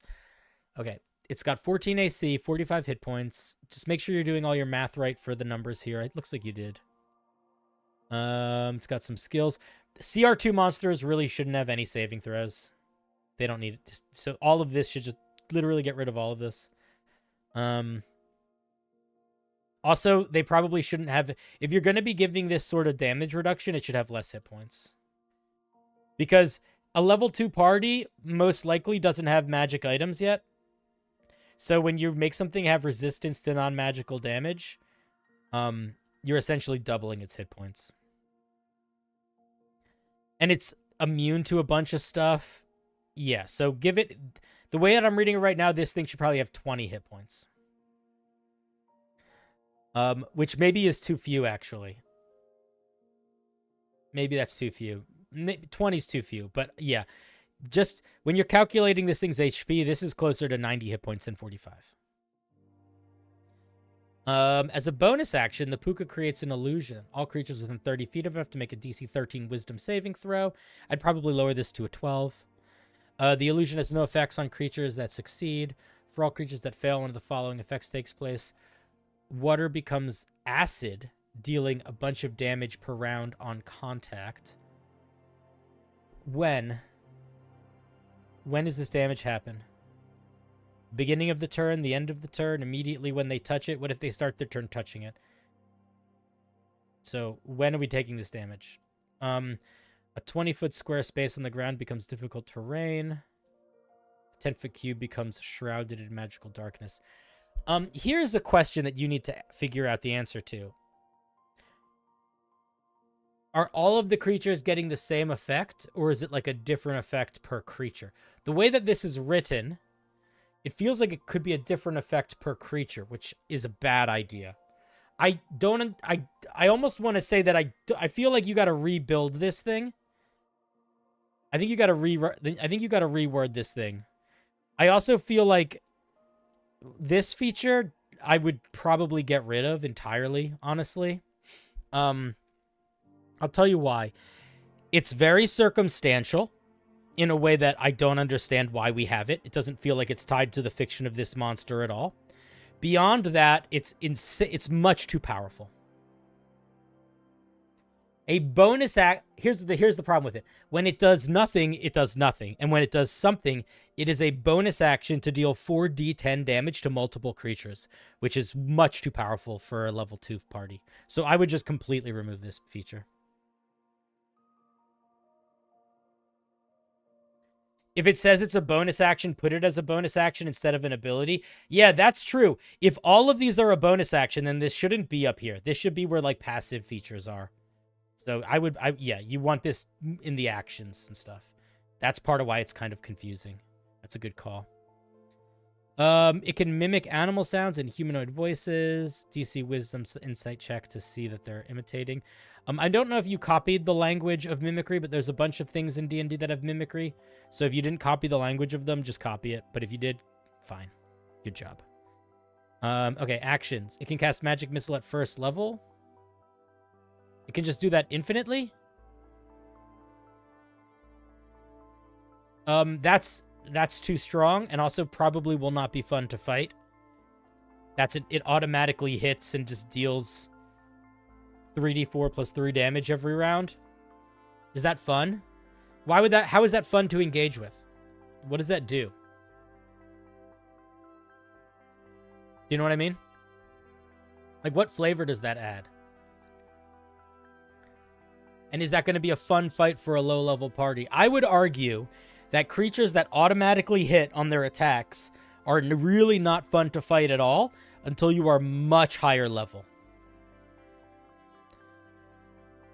What's a good basic attack that fits the flavor? I have no idea. What do you want the flavor of this thing to be, man?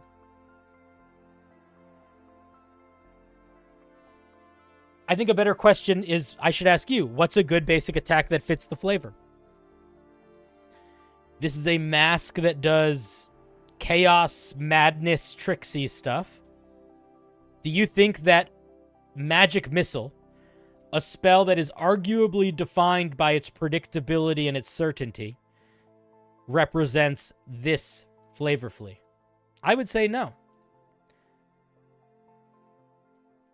If you like the amount of damage that it does, then you could give this thing some sort of basic attack that functions as a spell attack and deals force damage. If that's what you like, you could do that. You know, just give it a basic attack that, you know, gets plus 4 or 5 to hit or whatever its spell attack modifier is, assuming it's charisma based. Gets plus 5 to hit, deals 1d4 plus 3 force damage, has a range of 40 feet. You know, just make it that. Just make it a magical ranged attack. It doesn't even need to be a spell. Exactly. But if you're going to make it a spell that fits the fiction. And twice a day, it can target a creature within 60 feet of it. They have to make a DC 15. Nothing with a CR2 should have DC 15. Also, why is this DC 13 and this is DC 15? Makes no sense. Make them all the same DC.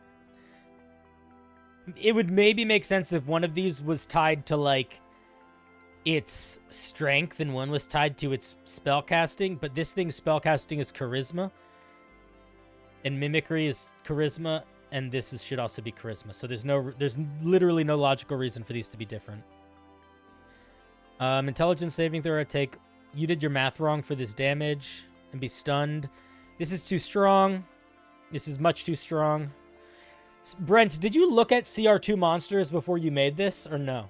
I feel like you didn't. And I feel like you should.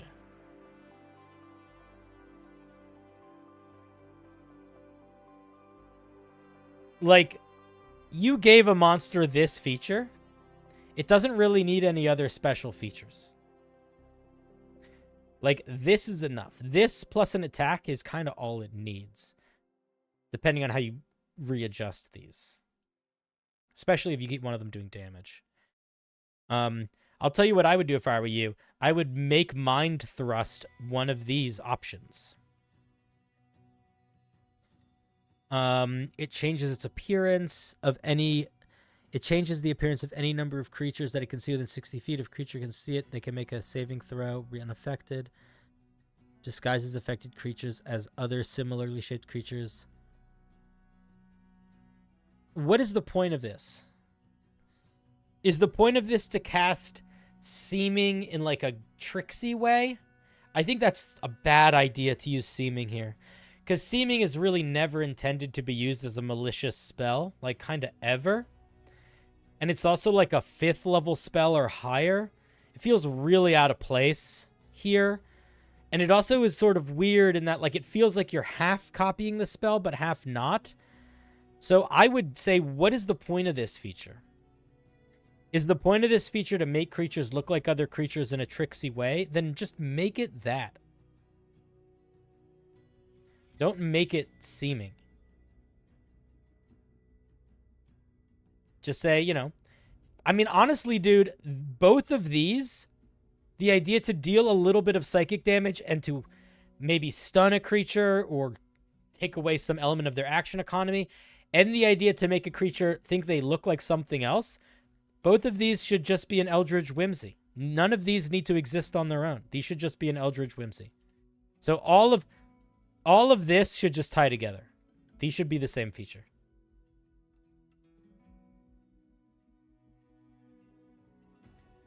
And then it has legendary actions. It shouldn't have legendary actions. It's a CR2 monster. It should not have legendary actions. This thing is going to be making illusions, creating difficult terrain, attacking from a distance, has resistance to most likely all damage any martial characters are able to do. If you keep these features, it's dealing psychic damage and stunning creatures. It doesn't need to be doing legendary actions.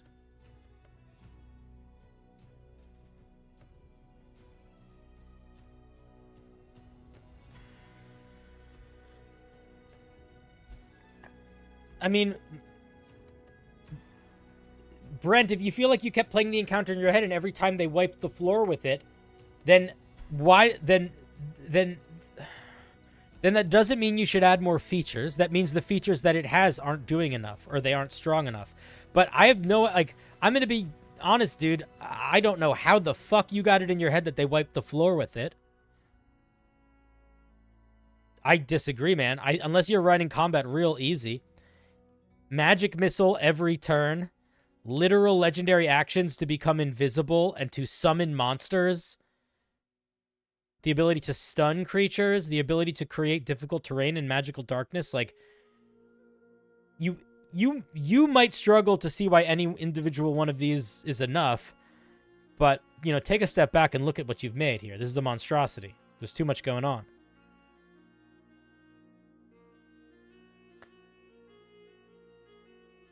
Brandon brings up a great point. If you want the Seeming spell to mess with people, what are other things that mess with people?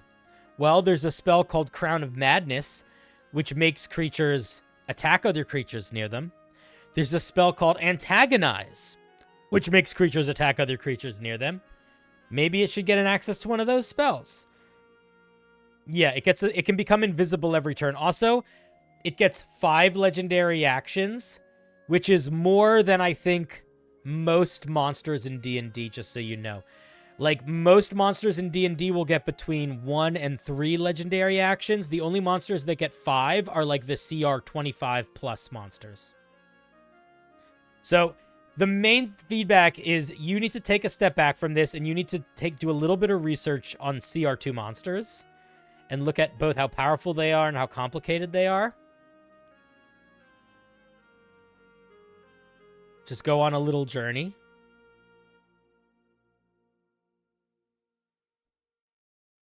Here's one, the Ankeg. It has less hit points than your monster. It has no resistances. It has no saving throws. It has a single bite attack and a single acid spray. It does not fly. It has less movement speed. It's literally worse than your monster in every way. Let's look at another one. Let's try to find one that's strong. Here's a Bard, a spellcasting one. Similar hit points to your monster. 2 saving throws, but still no immunities. Its attack is worse.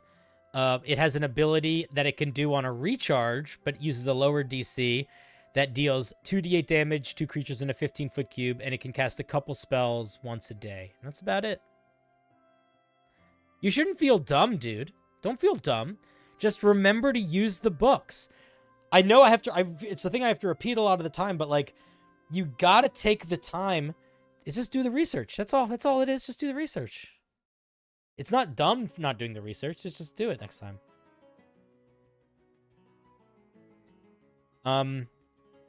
Yeah, that's kind of my thought. Those are my main thoughts. I think there's some interesting ideas here. Eldritch Whimsy needs a lot of clarity. I think the way that this thing is going to work well, cut out legendary actions, take the things that you like from Seeming, the things that you like from Mind Thrust, turn them into features here. Don't do this weird thing where it's like every creature has to make a saving throw against the illusion or something happens. Make it single creature targeting or area effect targeting, not this weird in between, and either make the area do something or make the creature have something that happened to them when they fail the saving throw. And that's what you're going to do. So take whatever you like from the Seeming, whatever you like from the Mind Thrust, whatever you like from this, and make it either single target or make it small area of effect that you can essentially create, and make this ability on like a recharge or a once per short rest. Something like that. All right, those are my thoughts, Brent.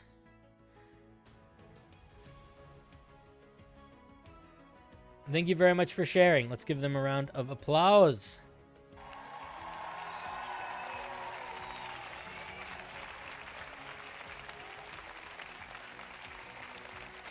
It's a fun idea. I love a good chaos monster. I like the mask. I like the vibe of a monster that messes with people from far away. Like, can I tell you, if you want to mess with a creature from far away, you don't need to build a whole extra crazy mechanic. Just give them the spell Major Image. You know? Like, just let them cast. The easiest way to mess with a character is being able to cast an illusion from 120 feet away that can move and talk. Like, you don't need to overthink it too much. You don't need to overthink it too much. And if you want the illusion to be that it's messing with their heads, then I think you should think more about what the end goal is as opposed to sort of the RP goal. You don't need to do that, but that's what I would do. Alrighty. Thank you very much for sharing, buddy. Fun monster idea. Very fun monster idea.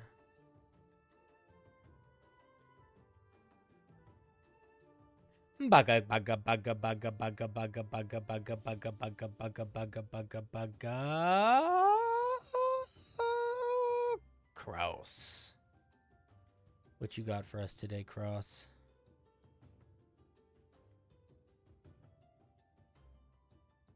This is my first legendary item, so I'm still figuring out balancing. It's a new weapon in my most recent creation. Hope you enjoy. Question is, what do you think of the large AC increase? I almost hate it. I'll tell you right now, I hate it. Most likely. And is the dome HP good, or should it be changed? All right, let's take a look. I love when people... It's like, I feel like people watch my streams and they completely forget the type of feedback I give for their own stuff. You know how much I hate numbers just go up. You know how much I genuinely think people don't understand how important AC is. So yeah, the AC bonus is going to be too high, of course.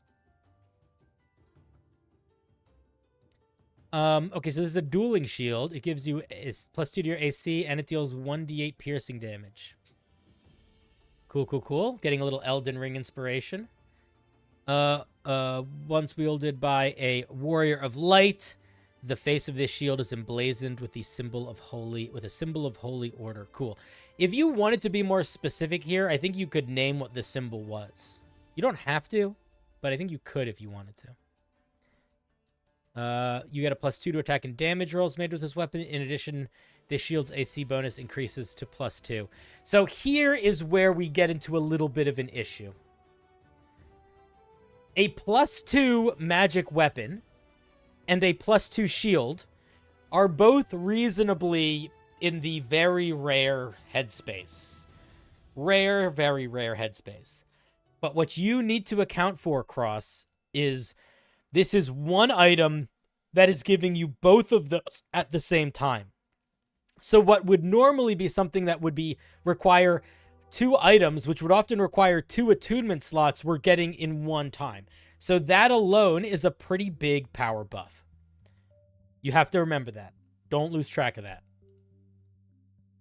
It shines bright light. As an action, you can speak this shield's command word, causing a dome of golden light to spring up around you for 1 minute or until it is destroyed. The dome has 30 HP and absorbs any ranged spells or attacks made outside the barrier. What does that mean, absorbs them? That target creatures or objects within. This ability cannot be used to get... What does that mean? So does that mean I don't know what that means.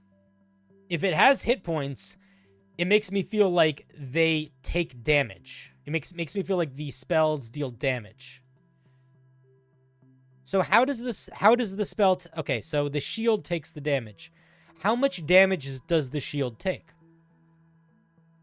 Or the dome. How much damage does the dome take? So let's say I cast Fireball at the dome. How much damage does the dome take? Let's say I cast Fireball. And does the dome take full damage on the Fireball? Or does the dome make a dexterity saving throw? Is it just automatic? Like, damage that you get from spells is largely determined by whether or not you succeed on a saving throw. Full damage. So where is that written here?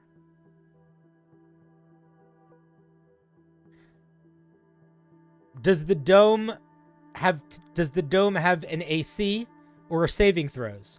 Or does it automatically hit and automatically soak that damage?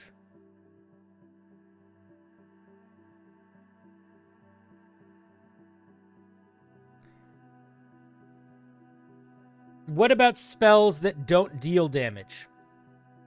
Or what about spells that deal damage and do something else?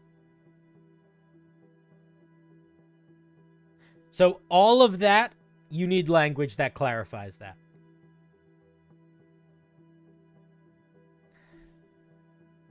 The way that I would probably write that is... Honestly, dude, I probably wouldn't do it the way that you're doing it at all. I'd probably still have the creatures make saving throws. Yeah, the dome feels like it's just a wall. But it's a wall that interacts with spells in a way that really is not how spell interactions really work or make sense. So it feels like it doesn't make any sense. Like... There's an item in D&D, Cube of Force, that you can create, like, anti-magic shields around. And there are wall spells in D&D that have ACs and hit points.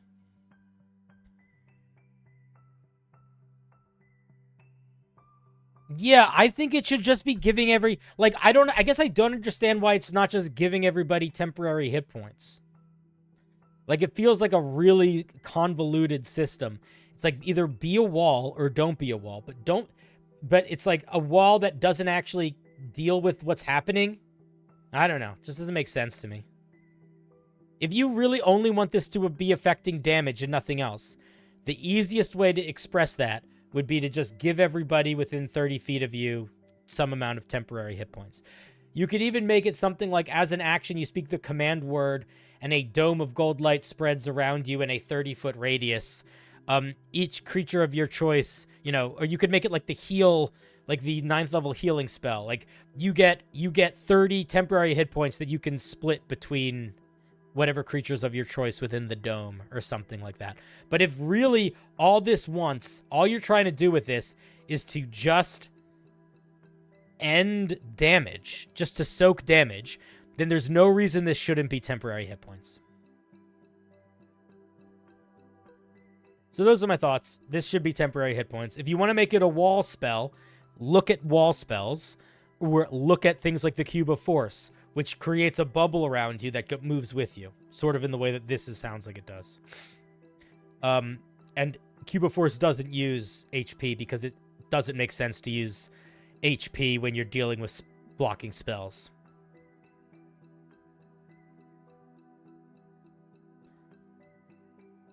And that's my feedback.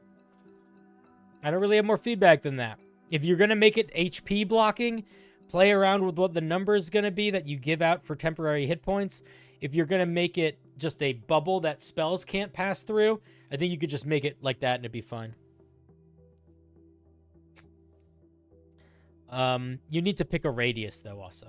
There's no radius listed here. What mechanics do you use for shape water shenanigans? Because technically it should be usable as defense at the very least. Is shape water the cantrip that lets you turn water to ice? I fucking hate arguing about that kind of stuff. Here's what I'm gonna say. I don't let spells do shit that they don't say they do. Ever. It's not the way I run my game. And I think assuming that you should let spells do things that they don't do literally on the page is a massive assumption to make and very easily completely breaks the power balance of the game.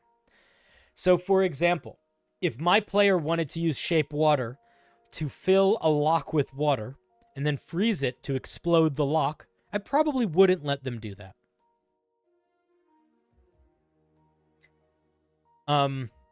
Yeah, so I would say no. I would not.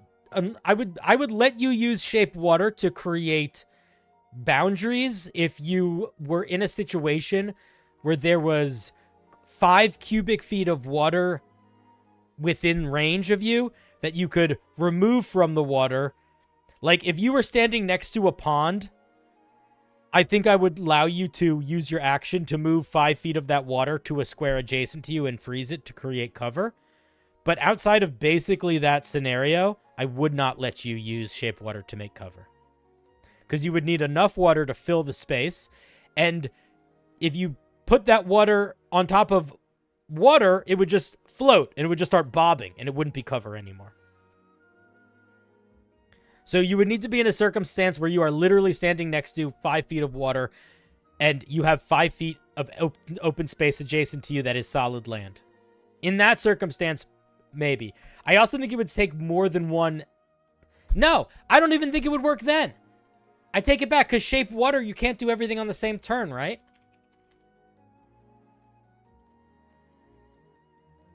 You can move water, or you can freeze water. You can't do both. So if I used my action to move 5 feet of water up to make a wall, okay, then it would crash down. And then I would freeze it and I'd make a big frozen puddle. So no, I don't think it would work to make cover. No ifs, ands, or buts.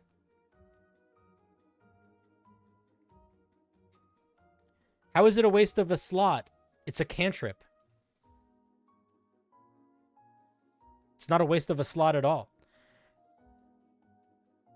Just because you can't use it to do anything you fucking want and can't use it to optimize yourself in combat doesn't mean it's useless. And I kind of hate that mentality. I would argue that shape water is incredibly useful. You can put out fire. You can make a 5-foot cube of ice. You can make water hard to see through. It's a lot of stuff you can do. Cantrips don't need to all be combat oriented. That's just me though. What's up, True King? How's it going, buddy? So, I disagree on sort of all levels there, but that's okay. Cross, I don't really have more thoughts. I hope that was helpful. I think you got to pick a lane. Either make it do temporary hit points or copy the language from Cube of Force. You can make little bubbles.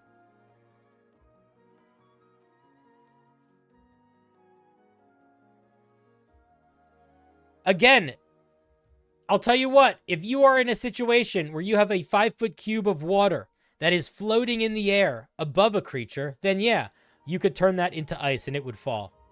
But how are you getting it up there? When is that circumstance going to happen? Do you know what I mean? Because there are no mechanical write-ups in it, you have to kind of sell the DM on it, on anything it does. That's what I'm saying, Casper. Like, if you or I in a D&D, like, I would not be your dungeon master. Because if you were the type of player that was like, I want to try to pitch you on all of the mechanically clever things I could do with this, I'd say, that's cool. That's not really how I run D&D. I'm very open to players doing creative and clever things, but I'm really not into a player brainstorming how they can use a cantrip to break the game or to make it do stuff and having every single conversation we have be an argument about that. I'm much more interested in the story, and I don't really give a shit about that kind of stuff that much. So that's why I'm saying, like, I disagree with the mentality that a player should argue with their dungeon master about how they can use this. I think this written on the page is how you can use this. That's me, though. And that might not be the way I play D&D all the time, but for my home game with my home players, that is how I run D&D. And from my experience, it makes every aspect of running the game a lot smoother and more fun for everyone. You set an expectation, and players figure out how to navigate that expectation. And then you give them opportunities to be creative and do cool stuff, but I shut down hard the player trying to debate what their spell can do. I hate that.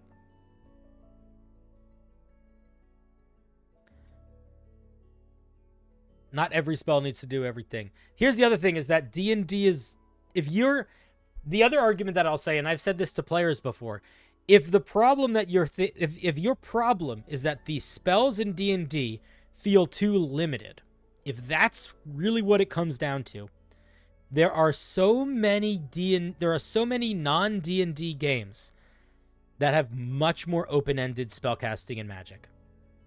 And if I were you, I would try one of those. If that's something that's coming up a lot in your life, maybe D&D is not the best game to represent the type of way you want to play the game. The specific thing I have for Shape Water is, this is not to you specifically, Casper, but it's in general, is shut the fuck up and stop trying to debate what something should do. Ask your dungeon master, maybe ask your dungeon master before a campaign starts if they prefer following spells letter of the law or if they like being sort of open interpretive with spells. So you get a basis of that and then accept what that is and move on. Or play a game that's not D&D. That's the solution. There's like Powered by the Apocalypse is a great example of that. It's a system that a lot of the actual abilities are pretty open-ended and vague in terms of what they do. And a lot of the mechanical focus is on determining what happens if you succeed or fail and by how much. So Shape Water is, their version of Shape Water might be much more open-ended and much more interpretive, but there's basically a game mechanic, which is like, if I'm trying to make this thing do something weird, I'm going to roll a die, and depending on how well I roll, the dungeon master understands how successful or unsuccessful I am. And I would play that sort of, I would look into a Powered by the Apocalypse game if that's what you want. Then tell them what I just said to you. Like, either accept, you don't need to do this, man. If you want to make life hard for yourself and have arguments at the table, or if you have a group where people don't really care about the tactics and they're just sort of rolling with the punches, that's all fine. But if you're like, I'm struggling in D&D because the mechanics seem limiting, then the solution is to find another game to play. Doesn't matter if it's a legendary task or not. It's still the solution. So either pick the solution or find satisfaction in the game, or find players that you figure out how to jive with in the weird vibe element of it. But like, you can't be like, I really don't want to have peanut butter anymore, but I want peanut butter. It's like, well, you can't, either you want peanut butter or you don't want peanut butter. You can't just sort of sit in the middle. Or you can't complain about not having peanut butter and then, but refuse to go buy it at the store, I guess, right? That's a better solution. It's like you're complaining about not having peanut butter, but then you're also saying, yeah, but I don't want to have to figure out how to get to the store to get peanut butter. Well, either stop complaining about not having peanut butter or decide to figure out how to get to the store. Again, that wasn't to anyone in particular. That's just sort of how I feel about the universe. One thing that really, really bothers me in general in life is when somebody very vocally complains about something, and then when somebody offers solutions or things that they could be doing to try to solve the problem, they have excuses as to why that is not a solution. But they have no solutions of their own. That's not a person that's looking for solutions.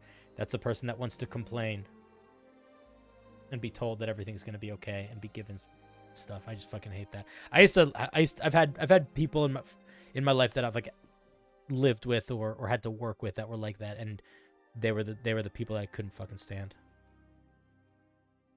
Bugga because it's like I'm okay with people complaining, but I really struggle with people complaining and then not actively either trying things or seeking things to try.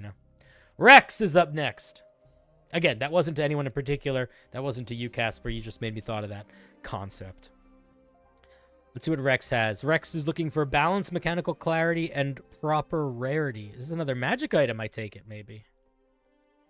A lot of magic items tonight. I'll tell you what. I prefer looking at like 6 magic items in a row than looking at 6 monks in a row.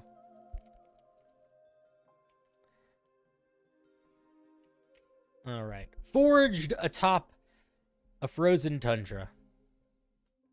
Bathed in moonlight, the forever frosted blade of this axe radiates a chilling rhyme. I don't like sentences that are written this way.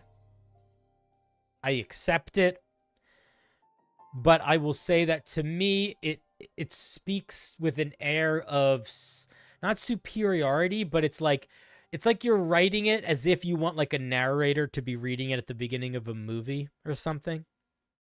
Forged atop the frozen tundra. And I don't think it lands in writing almost ever. And I also think that when you do this bathed in moonlight line, it pulls the flow too much. So I would change this I would maybe change the sentence structure a little bit. All right, let's look at what it actually does. It's a legendary item. If you're making a legendary weapon, it should be adding pluses to attack and damage rolls. What a bummer it would be to be a level 15 to 17 character with a legendary sword and to not have any bonuses to my attack rolls or my damage rolls. Do you know what I mean?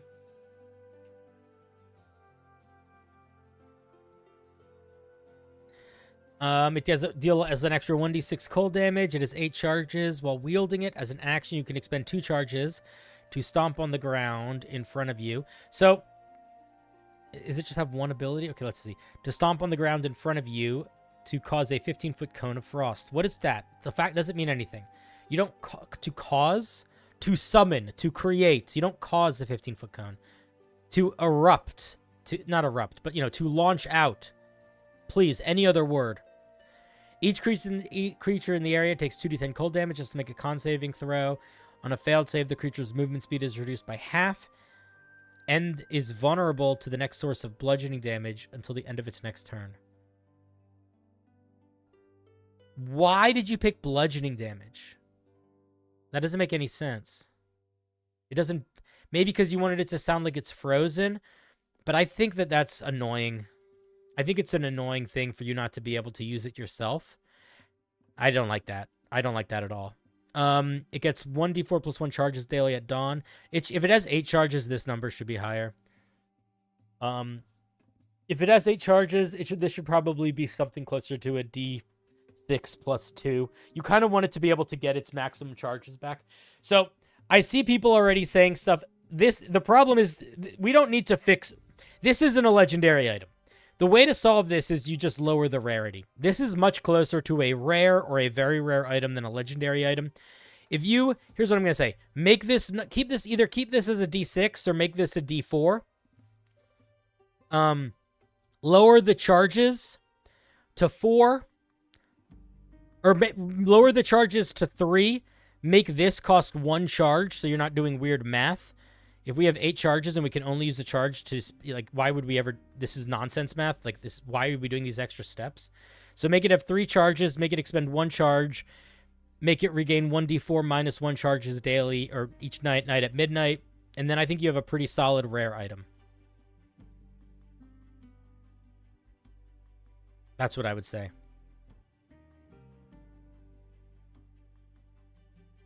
That's what I would do with this.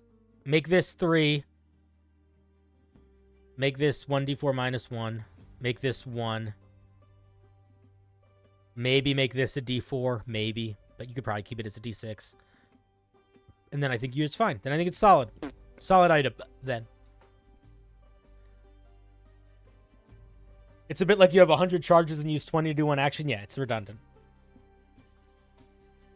Axes are slashing damage, yeah. I mean, the idea is that it's frozen, so it would smash when you hit it, but I don't like that. The other thing that I was going to say is if you want this to be a rare item, and I think you should, remove the vulnerability entirely. This is an AoE thing that's going to be taking multiple creatures half their movement speed away. That's pretty fucking good. We don't need it to do something else. I don't like the way this lands. It feels extra and out of place. I think you keep the movement speed reduction, you keep the damage, keep the AoE, keep the damage on a hit, and then you're good.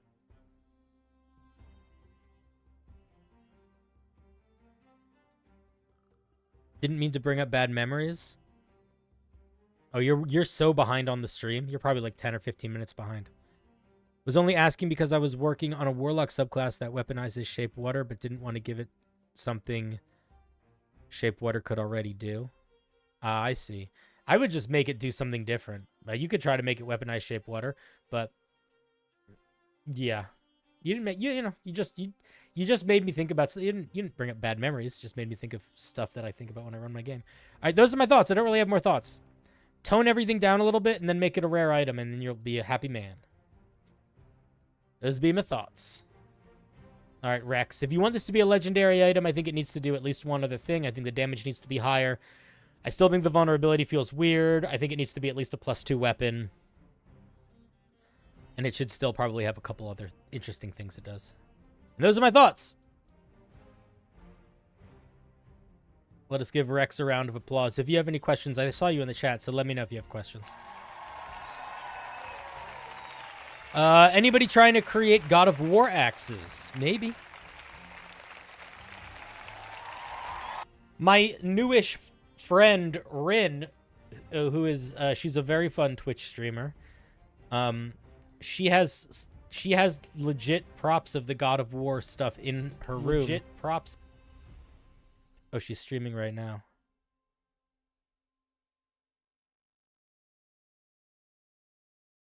Wait a second. Maybe I could get her to show them off. No, that'll take too much time. All right. Let us not worry about that. Thank you very much, Rex. Did we do Rex a round of applause? I don't remember, but you know what? That's okay. We'll do another one. Thank you, Rex.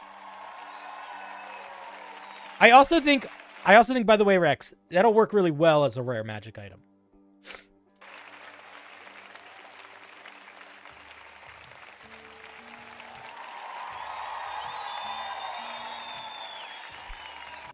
Dice says that if you do include the vulnerability, it should probably have restrictions around creatures that are immune to that damage type. I think that makes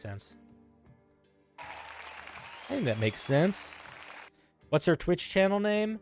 Rin_Vixen. She's a much bigger streamer than I am. But she's cool. We've bonded over Castleton. I don't think you have a lot to work on, dude. I think you have okay, Rex, here's what you have to work on. You have to decide if you want this to be a legendary item or a very rare item. Because I think if you want this to be a rare item, you actually don't have that much work to do at all. I think the question is, do you want this to be a rare item or a very rare or legendary? And if you want this thing to be a legendary item, you might want to look at a couple other legendary items in terms of the types of things they get. Or if you're going to be leaning into giving you, like, cold powers, maybe just look at spells that deal cold damage. The feature that you gave it is not that different than, like, Frost Fingers or Rime Fingers or whatever. That cone cold spell that's kind of new. There are other spells. There's literally Cone of Cold. There's Investiture of Ice. There's all sorts of cold. There's not a mountain of them, but there's enough cold. There's Ice Knife. There's enough cold-related spells that if you wanted to represent the cold power through spell-type features, you could sort of build it like a more traditional legendary item where, let's say, it has 8 charges, and then it can expend charges to create the following spells. And then you would say what the spell save DC is in the item, and then you could determine the amount of charges based on the spells. And there's plenty of magic items in D&D that do that, so I would just look to any number of them. And in terms of other than stuff like that, it's a question of, like, how else would you want to express that? Like, you could make it do weird aura stuff. You could, there's all sorts of things you could do with cold to try to capture that feeling. It just depends on what vibe is. By the way, thanks for the review. You're welcome. I always feel a little bit weird when I'm reviewing Magic card-inspired things because I'm not super familiar with the mechanics of Magic anymore.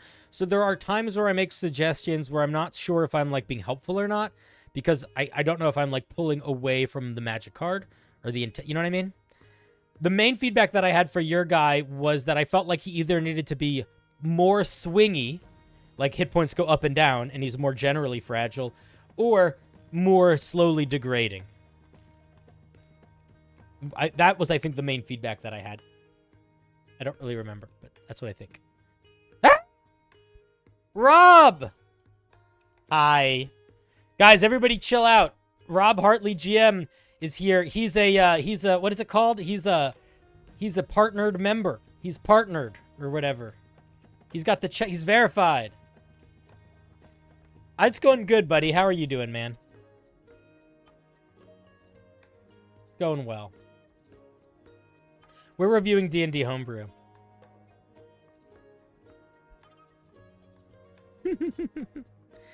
Rob, I am very excited for... not PAX. I'm very excited for Gen Con. I just talked to Zach.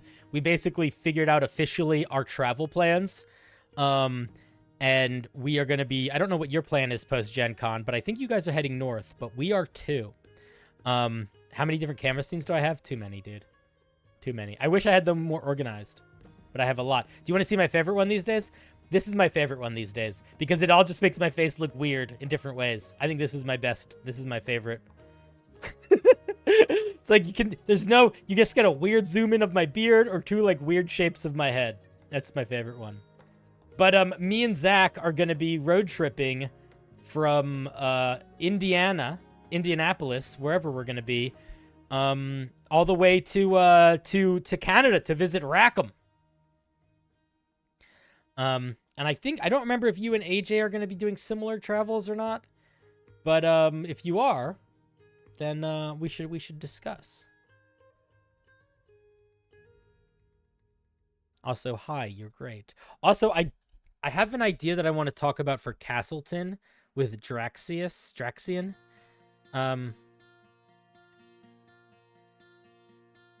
You like the subtlety of the middle one? Listen. Yeah, the middle one's good. The subtlety is clutch. That's why it's funny, because you don't really notice it at first. That's what makes it the best one. Yeah. I have a Castleton thing I want to pitch, but also it's going to be so dependent on things that happen. But if depending on how the cards fall, I think that either I want to be prepared. Are you going straight Indianapolis to Rack? We don't know where he lives yet, so we haven't made any plan. Both of us are sort of like we're gonna take it day by day, but we need to plan it out a little bit. So I'm happy to do. We are both flexible. I think we both decided we wanted to take 2 to 3 days to get to Rockham. You're going to Toronto first for a couple days and then Rockham afterwards. I think we should at the very least try to make sure we meet up in some way or another. Just because we're all going to be in the similar area. It would just be fun. So we'll chat. We'll talk about that. We should talk about that for sure. But for Castleton, I have thoughts about if/when Draxius meets Otter. And I don't know if it will ever happen. I think he knows we're coming. We discussed it a while ago. I have to check. Zach said he was going to check in with him, but sometimes that means I should double check to make sure he got checked in with. So I'll do that probably. But I'll definitely do that. But I think, so for folks that don't know, Rob plays the demigod of discipline and respect. And I wouldn't say order, but discipline. And like following, I think discipline is just what it is, right? It's discipline and all the aspects of it. But I have thoughts about what should or could or might happen if Draxius and Otter meet. And it would require me to talk to you beforehand because I think Draxius might have more knowledge than you do. Or maybe not more knowledge, but like, I think we could talk about it. We'll talk about it.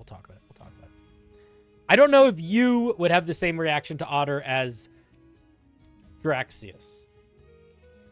Even if you knew who Draxius was supposed to be, is what I'm saying. And I want to talk about it. Because I got machinations. But yeah, dude, I'm so fucking excited for Gen Con. I didn't get invited to any, like, cool industry parties. I know that that's something that is, like, not something that we should be expecting. I know most people don't get invited to cool industry parties. I was really hoping to get into, like, the Wizards of the Coast party or something, but, But I just am so excited to hang out with people, dude. I'm just so excited to hang out with people.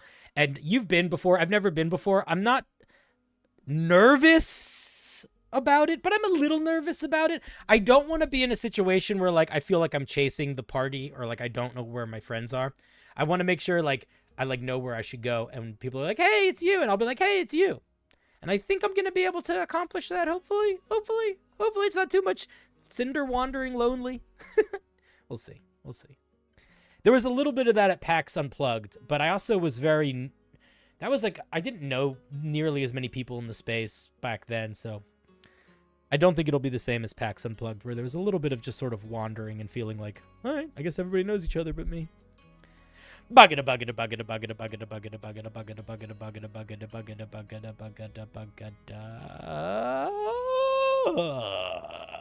Milk boy. What you got for us today, Milky? Milk lemonade, am I right? This is a cool sword from Elden Ring. The only spoilers are for the sword itself. I don't care. Spoilers I don't care about. I care about spoilers sometimes, but not for an Elden Ring weapon. It's completely irrelevant to the story of the game. The spoilers are minimal. Yeah, it's fine. The whole fucking thing is you telling me not to worry about spoilers. You're very kind. What do you want help with, though? Dude, what a lovely... Okay, I appreciate you, Milky. So normally I have a section in my forum where I'm like, what are your goals? And I just kind of want to know, like, what kind of feedback you want. And Milky just used that whole thing to basically say, I don't want to spoil things if you don't want to be spoiled. Just very kind. Your axe is also from Elden Ring? Ah, I didn't know. I've been playing a tiny bit off stream, but not much. I haven't had time to, like, deep dive into it. I do want to play more. I think realistically, in terms of me streaming games and other things, once the summer travel hecticness dies down a bit, I'll be a little bit more regularly scheduled. A little bit more. Maybe not a million more, but like a little bit more. A little bit more. Sword of Light and Darkness. This sword is sheathed with an unbreakable stone scabbard. While sheathed, the sword can only be wielded as a club. That's kind of fun. Sword can only be attuned to as an altar. Can be attuned... Wait, what? So, first of all, I just want to say something here. The language here is a little weird. Because I would argue normally a sheathed sword can't be wielded as anything.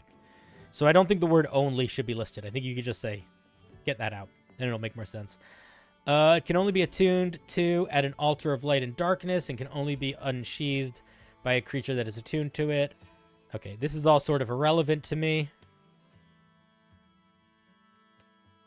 When unsheathed, a creature decides if it's light or dark. The sword's form can freely be changed at any altar of light or dark. Wait, it's not changed when they unsheath it? It's changed at the altar? If the sword is ever sheathed after being attuned, it loses its attunement. Man. I feel like this is a really fucking convoluted way of making the item work. Like, I appreciate what's happening here, but I think this would make so much more sense if it was written like, basically, creatures unattuned to the sword use the club stats for it. Creatures can only attune to the sword at an altar of light and dark. When a creature attunes to the sword, they pick light or dark. They can change it at areas of light or dark or whatever. But, like, the whole sheathing, unsheathing thing, I think is not helping at all. I think of it, it's just making me be like, if anything, it's making me be like, why are we adding this? It just feels like an irrelevant mechanic. It feels like what you're describing is basically a really roundabout way of saying, when you attune to the sword, you pick a type. And then you can unattune to the sword. Which, you know what I mean? So I think that you're shooting yourself in the foot almost immediately by trying to make it too much like the game mechanics and not enough like actual what, the world is. Any party I'm going... Oh, buddy. I appreciate that. I will say, very honestly, that is very nice to hear, and I appreciate that. And I will say, likewise, the only party that I know about right now, which hopefully you are invited to, I'll reach out to Devin if you're not, is the Start Playing Games party on Friday. That's the only party that I know about officially. I think that, well, you would know this. I think AJ was trying to do some sort of Castleton thing, which obviously I want to go to. I don't remember if there was anything else that I had in my schedule.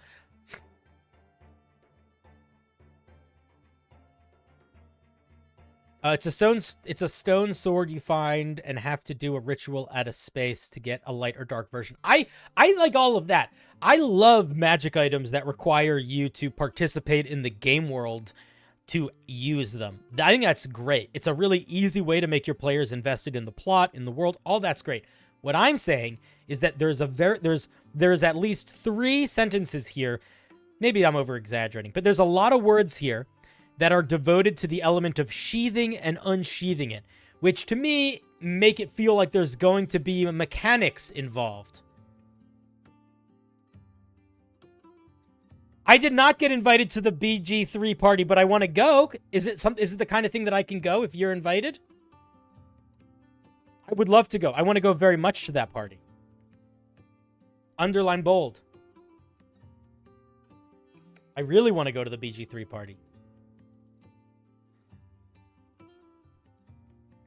But yeah, the mechanic of the sheathing, unsheathing to mark attunement, unattunement, maybe do that. Maybe keep it as that. But even that is tedious in the way that it's like written right now. So you got to clean that up. Plus 3 to attack and damage rolls is fine.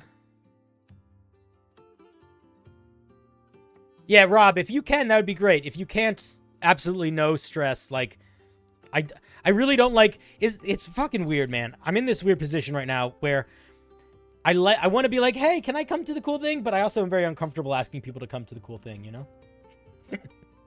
I don't like putting people off. I don't like asking people favors of them. All right, let's see. So basically, roundabout way of saying when you get this item, it's one of 2 items. It's Sword of Light or Sword of Dark. Sword of Light deals an additional 1d12 radiant damage and glows with bright light and pushes back magical darkness. As an action, you can raise the sword aloft, bathing your surroundings in harsh light. Each creature's in a 20-foot radius have to make a con saving throw. You need to give us the DC. What's the saving throw against? On a failed save, creatures take some damage and are blinded for 1 minute. They need to be able to remake that save at the end of each of their turns. And you can do that feature once per short or long rest. Magic items do not generally recharge on a short or long rest. They usually recharge at very specific times of day. And if they have a saving throw DC, that needs to be tied into the magic item. So fix all of that and make this blindness, allow them to remake the save at the end of each of their rounds, each of their turns. And Sword of Darkness is necrotic damage, and it gives you dark vision. And dark vision that you can see through magical darkness. And it looks like it's exactly the same. I like the idea of the item. It's a little bit simplistic. I kind of wish it did more. I don't know. I like the once a day you can make a blinding light or a blinding darkness, but they're basically the same feature. And in a lot of ways, the Sword of Light is just better. Like, blinding all of the enemies is almost always better than creating magical darkness, because magical darkness also messes with your friends. And radiant damage is almost always better than necrotic damage. So the being able to see through magical darkness is good, but I do feel like there's realistically a power difference between the two that might be worth thinking about. The other thing is I think this sword should just do other stuff. Like right now, it just does a shit ton of damage, and once a day does a little explosion. I guess that's okay. If I were you, I would make these numbers smaller. I would make this probably a D6 or a D8. And I would make this a D6 or a D8. And I would give the sword full-on more features. Whether that's a couple spells or maybe, you know, depending on what version of the sword, you have some other damage resistance or something. Also, I agree with Databank. Making this based on a ritual that you perform and not requiring specific shrines would be a way to make this item basically have the same feeling and not require weird specific world building stuff, but it could just be usable by anybody, for sure.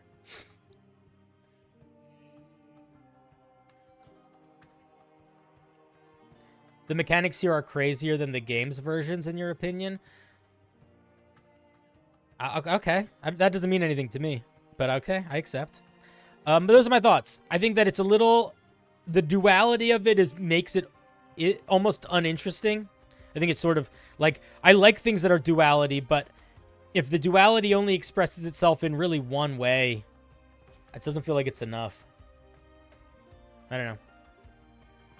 I guess it's multiple ways, but a lot of them feel kind of like nothing burgers. Like the radiating light and illuminating magical darkness and dark vision and seeing through magical darkness, like they still kind of feel actually, that's the whole problem. They all feel the fucking same. This makes you be able to see through magical darkness. This makes you be able to see through magical darkness. This deals damage in a radius and makes it so creatures can't see. This deals damage in a radius, makes it so creatures can't see. Like, they're too similar. I want them to be more the opposite, you know? There's not really any logical reason to switch between different sword types here. Aside from very specific, like, niche situations, which you're not going to be able to do because you can't switch these on the fly. So the only circumstances where it really would behoove you to switch this, and there's a real benefit to being able to switch different forms, you're never going to get to take advantage of. Because the only time you're going to get to take advantage of that is if you're in one form, and then you bump into a situation where you're like, oh shit, it would now be really good to be able to see in magical darkness, or oh shit, it would be really good to be able to blind creatures as opposed to create magical darkness, or whatever. And you just don't get access to that. So those are my thoughts. I don't think the light is that much stronger than the darkness. I just think it's generally better. I don't think it's a lot. I don't think it's like night and day difference, but it's a couple percentage. It's enough that it's I noticed. Those are my thoughts.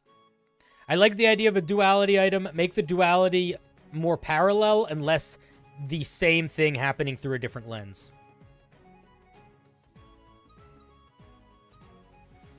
And that's my feedback. Thank you for sharing.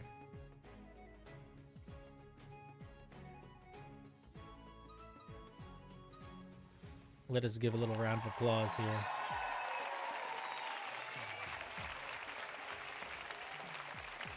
could do something like that, where there's a certain sort of like, you have to make a religion check or an arcana check or something in order to even try to attune to the item to like get the ritual right. There's a bunch of magic items that work that way. Yeah. Bane and Bless is a pretty obvious one for sure. Definitely could make sense. I mean, even just moving away from the light, making it so you can't see, is going to have an impact. Or moving away from the darkness, the dark one creating darkness, or seeing in magical dark. Like, the problem is that both sides are just addressing literally the exact same problem. So you just want to change it so you're not doing that. You want a reason. You want, like... You want them to be different enough that you are going to be able to either plan beforehand, like I know I'm going to be in this sort of dungeon, so I want it to be in this mode, or you want them to be able to change fast so that the little differences are ones you can take advantage of, I think. One of the two. All right, thank you, Milk Boy. Milky Boy. The boy is milking. Where's the applause button? Where's my applause button? Oh, I lost it. Wait, I gotta find my applause button. There it is. Thank you for sharing. Bane Bless is like is a good example of duality, where they are doing the same thing, but it is really different, you know?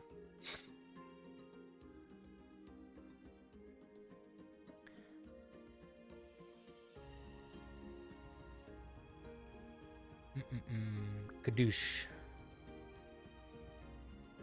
Rob, I'm gonna, if I don't remember, I'm gonna try to shoot you a DM when I'm done stream to talk castle things and Gen Con things potentially. Cure wounds and inflict wounds is also a good combo. I agree for sure. All right, go get ready for work, Rex. Have a good one, buddy.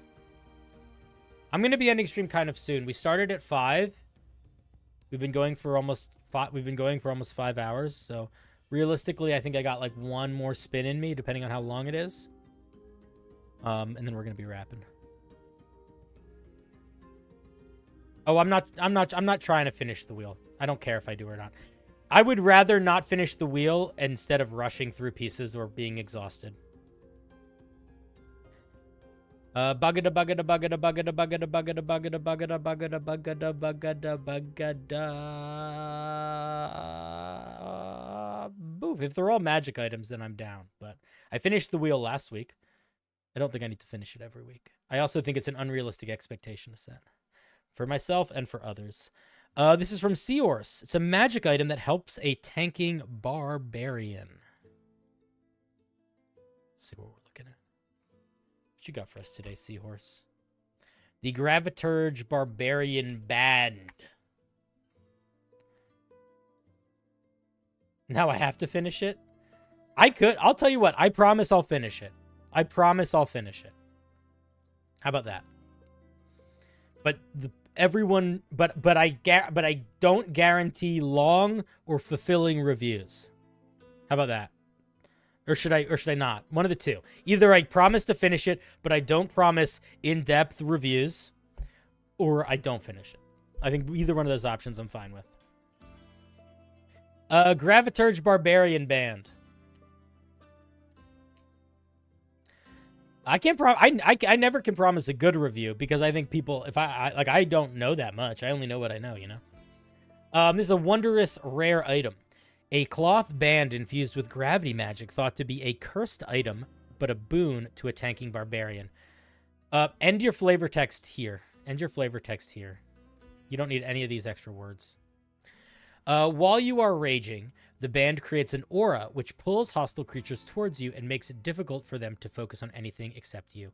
The aura is centered on you as a range of 15 feet. The first time a creature that's hostile to you enters the aura or starts its turn there, they make a con saving throw, or suffer the following effects while they remain inside your aura. While they remain inside. So they get an ongoing effect when they're within it. And the aura is 15 feet. Movement, which would cause the creature to move farther away from you, takes 2 feet of movement for every 1 foot, even if it's forced movement. I would drop the forced movement part for sure. Effects that would force the creature to move further away from you have no effect unless it is at least 10 feet of movement. I'll tell you what I don't like. These are already both doing the same thing, and I don't like that.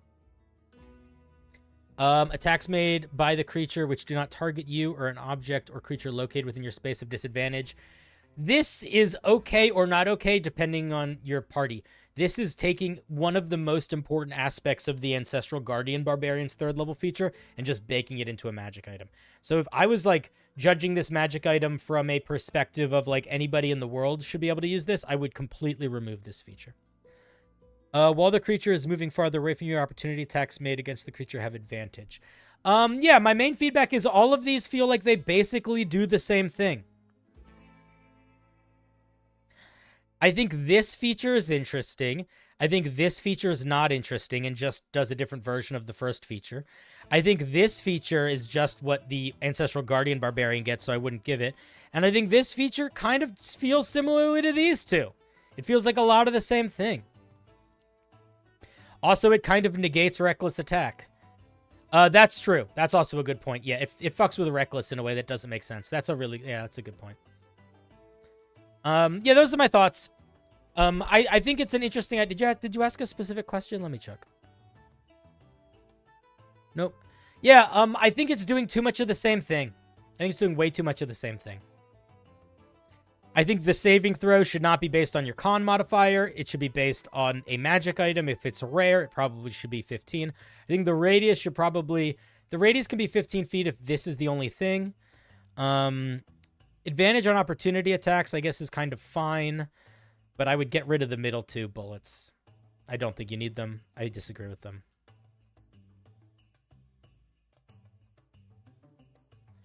We saw this already? Really? Did I review it? Did I give the same feedback already? You don't need to post links. I just didn't remember it, I guess. All right, well, I gave you all this feedback before, you fuck. Don't send the same thing twice. I love you. If you send the same thing again, I'm going to yell at you next time. Or maybe I won't remember it again. Databank says I gave literally exactly the same feedback. Well, at least I'm consistent. All right, Seahorse, try to pay attention next time, please. Also, Data... If I had a time machine...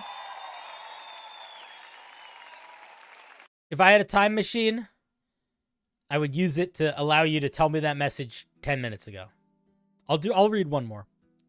Buggada buggada buggada buggada buggada buggada buggada buggada buggada buggada buggada buggada buggada buggada. Alright, it looks like it's gonna be flare. Flareware. Maybe I'll get through all 3. If all 3 of these are magic items that don't require a mountain work, I'm fine. A rat folk race based on one of my homebrew settings.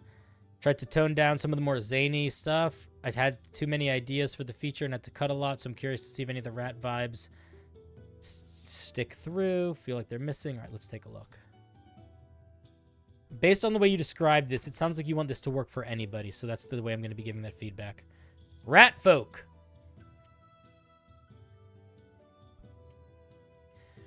Once the subject of arcane experiments, blah, blah, blah, blah, blah, rat folk, rat folk, rat folk. In some places, rat folk are inquisitive. I'll read that sentence again.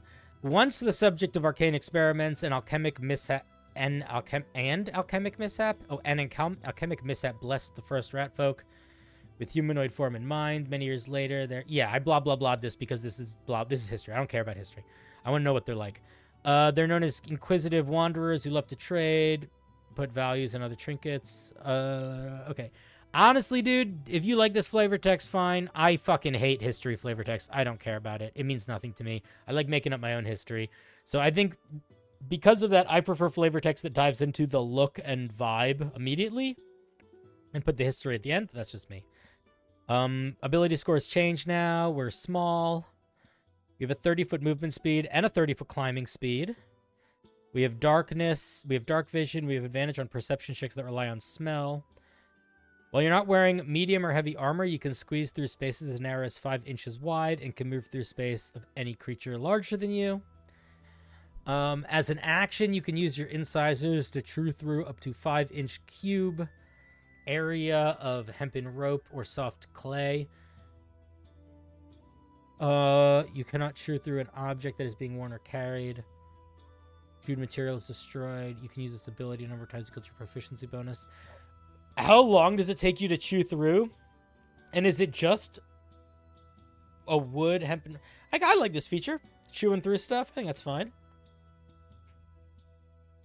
You have advantage on saving throws to avoid becoming poisoned or diseased. Does it feel like a rat? Kinda?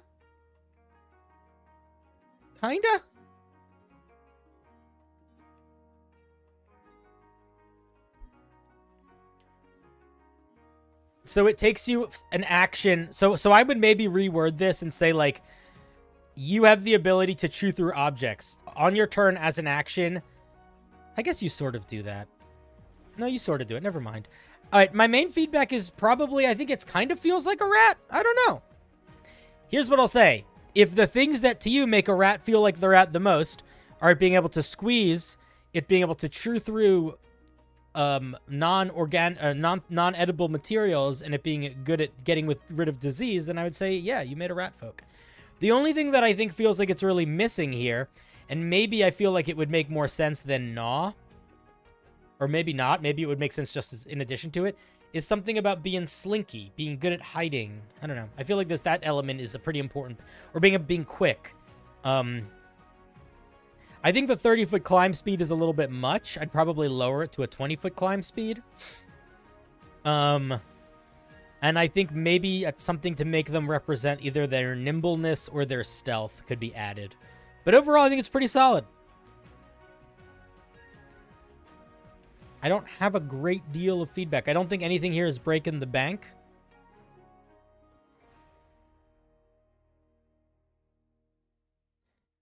Does that stop you from chewing through a rope ladder if someone is climbing it? Why would it?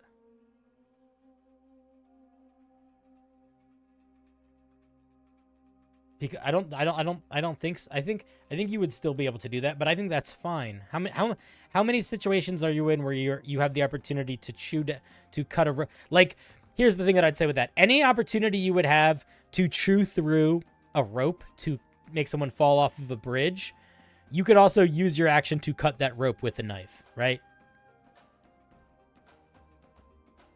I don't think there's any circumstance where you would be able to break something that would make someone fall that you wouldn't already be able to do with a normal weapon or a normal knife or something. So I don't think there's anything I don't think that needs to really be addressed or is broken in any way.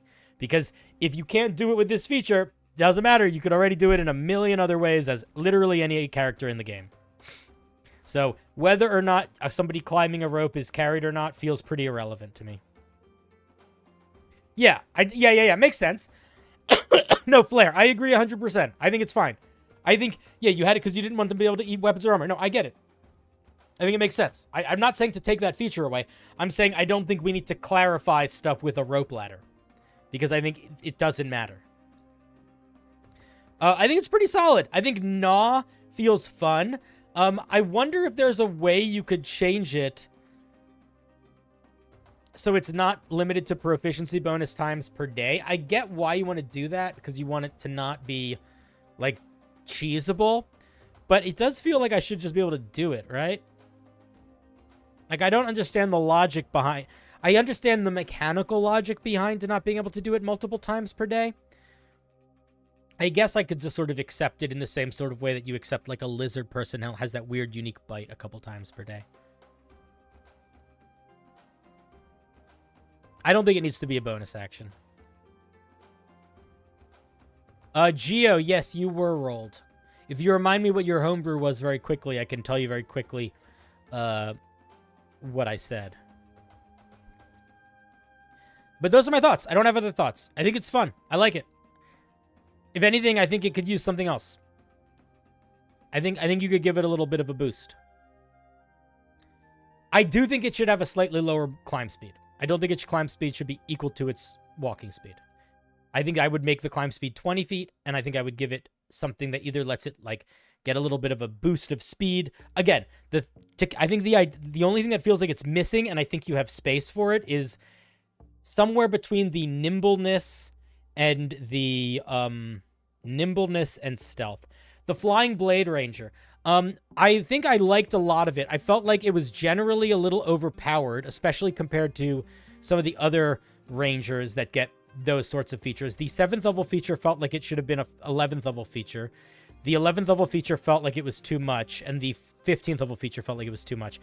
I also don't think it needs to be this, but the Swarmkeeper Ranger is very similar, felt very similar mechanically to yours in a handful of ways, and it also does a really good job of being a wind, an air ranger. So I felt like you should look at it as you're building it to try to make sure it feels different enough from that. But yeah, those are my thoughts, Flareware. Thank you very much for sharing. I think it's pretty well balanced, if anything, a little underpowered. All right. Not even badly underpowered. Like, it's not actually underpowered. It's underpowered compared to the most powerful races. It's finely powered. Badoosh.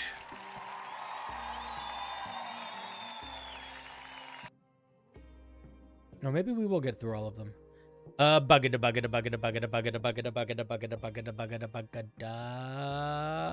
Boo, Dice is next. What you got for us tonight, Dice? I'm trying to make an item inspired by Into the Breach. Don't know what that is. I love the idea here, but I don't know if it's way too strong, way too weak, or just completely useless. I need a fresh opinion. I'm not locked in on the rarity, blah, blah, blah, blah, blah. Okay, let's take a look.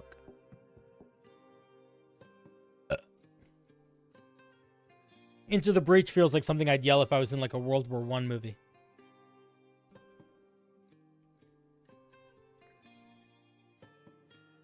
I wouldn't steal the Goblin's Disengage because that's, I would say, quite strong. I would say that might be too strong.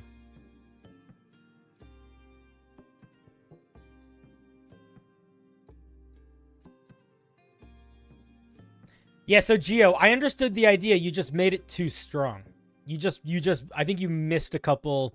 Either you didn't understand how a couple things worked, or you overassumed where things of certain power levels should go.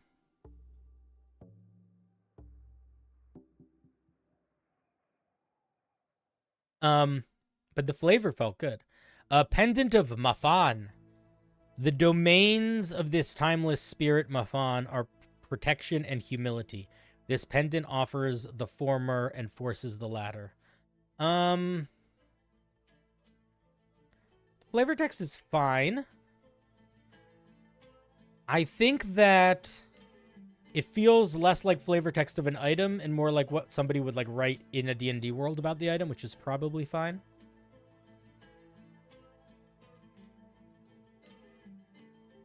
While attuned to the pendant, your hit point maximum becomes 5 and cannot increase or be decreased. If you end attunement, your maximum hit points return to normal. When you finish a short or a long rest, whenever you start your turn, you gain 25 temporary hit points. When you gain these points, you may spend 1 or 2 hit die to add twice the result to the temporary hit points gained. First of all, you should be using the word can here, not may. You're better than that. All right, see ya, Rob.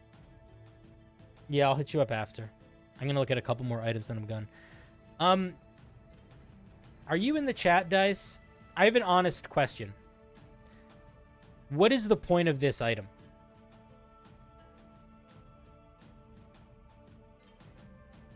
I have no idea what the point of this item is. And don't say the point of this item is for you to have 5 hit points, but to gain 25 temporary hit points each turn. Or each, whatever, rest. How is this item fun? And how does this item work? I genuinely don't understand. I think it... Here's what I'll say. I don't think this item works, is what I'll say. Flat out, I just don't think it works. I don't think you can really have an item that completely alters the hit point system in the game. I think it doesn't feel like a risk-reward item. It just feels like an item that means you are now playing a different game. And to be honest, the only way to balance this item... There's no way to balance this item. It doesn't make any sense. Or rather, there's no way to balance it that would make sense.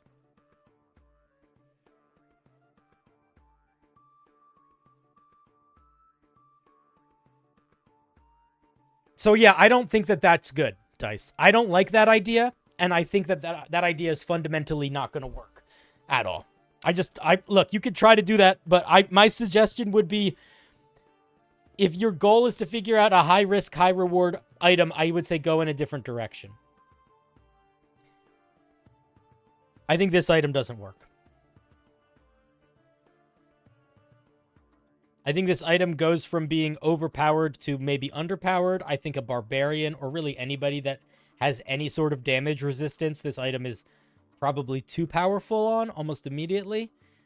I think an item that basically means that you are now fundamentally playing a different game that completely changes core aspects of your class is not good. Or rather, this expression of it I don't think is good. I would say go back to the drawing board, figure out what you want this thing to feel like, and then make something that does that.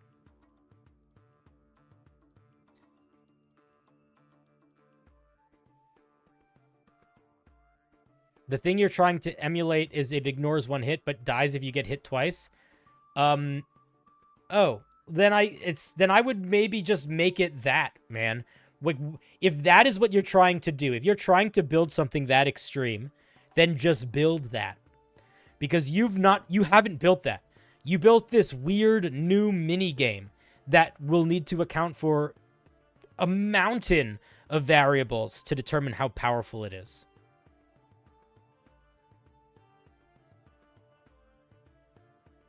But this is not helping you predict anything. Like, okay, I don't know what game you're talking about, so I'm not going to worry about it too much. It sounds like Elden Ring, maybe. There's a flask in Elden Ring that you can get that basically does that. I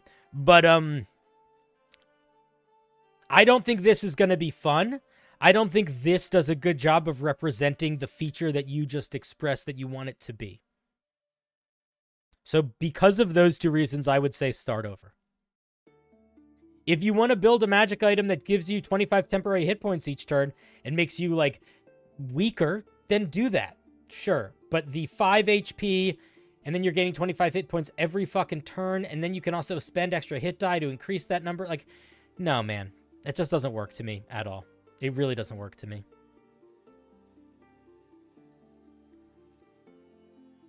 It just makes it a different game. Like, sure, do the thing where... if the first time you're hit on any turn, you are immune to the damage. The second time you're hit on any turn, you take 3 times the damage. You know, do something like that. Just be extreme, but do it in a way that doesn't fundamentally change the game. Or, if you're going to fundamentally change the game, you have to account for that. And this isn't doing that. I don't really have more thoughts. Alright, thank you for sharing.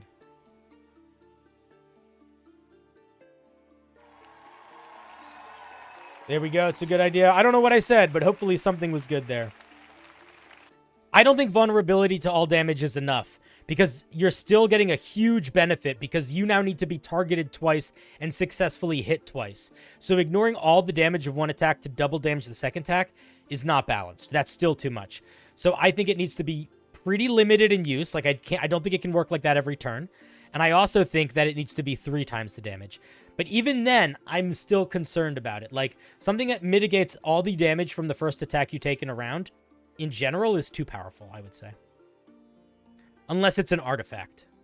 Maybe it would be okay in an artifact. Maybe.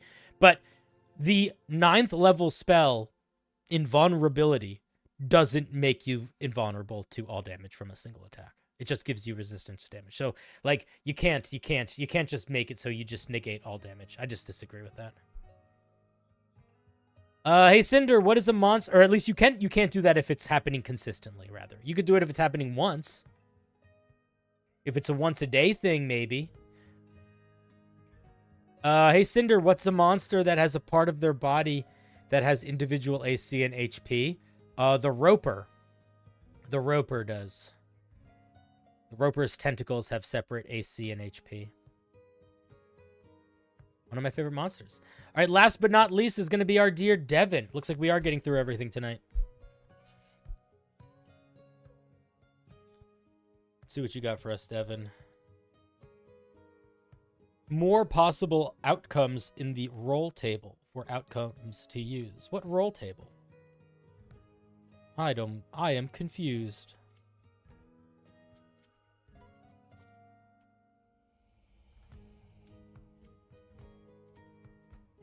It's a magic item. Berserker's Root.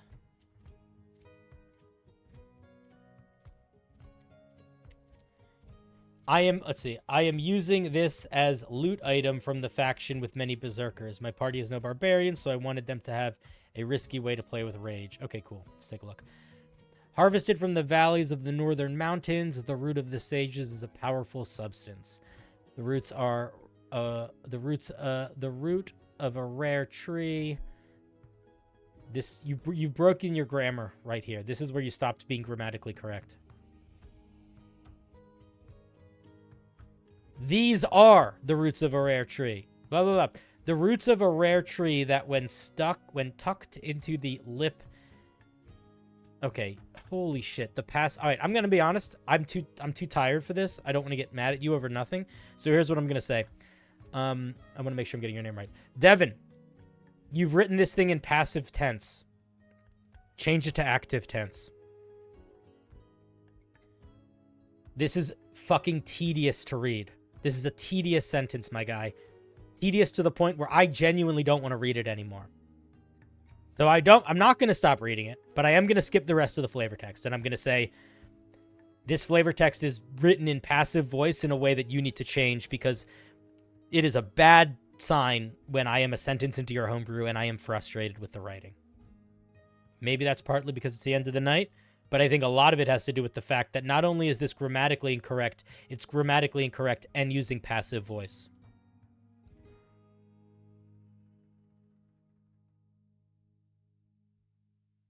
So it's a thing that you chew. Okay, cool.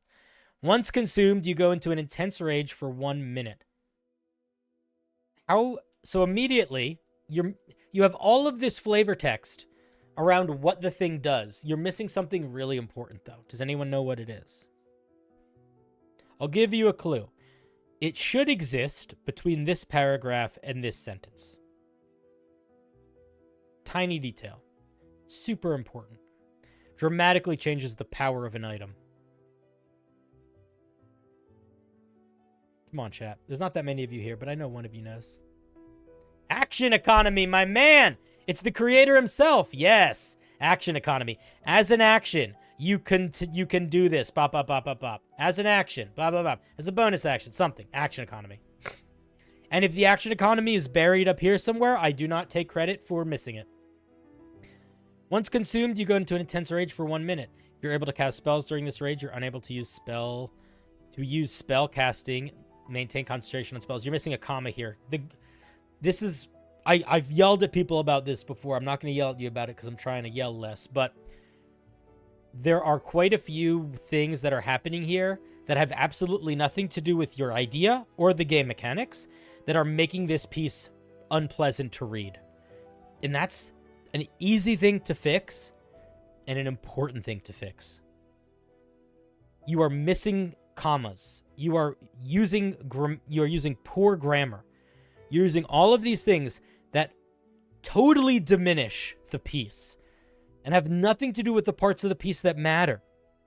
Like, the parts of the piece that matter are the mechanics and the feeling, right? And you're making it so it's struggling to read it with these little annoying things, which is like just making sure everything's spelled correctly, making sure your sentences function as sentences, making sure that if you need to have commas, you have commas, making sure that if a sentence is getting too long, maybe break it up into other sentences. The reason why it's good that that's an issue is that's an easy issue to fix. That it doesn't have to do with the nuance of being creative. It doesn't have to do with the spark of ingenuity. That's just doing the fucking work and making sure that things are written properly. And if you do that, your piece will dramatically improve immediately. Immediately. This will be a better magic item. It will actually feel mechanically better, even if no mechanics change. If you just make it written smoothly. Okay, if you're able to cast spells during this rage, you're unable to cast spells. So you can't cast spells or maintain concentration on spells. After it ends, you have to make a con saving throw or take a penalty from the table below.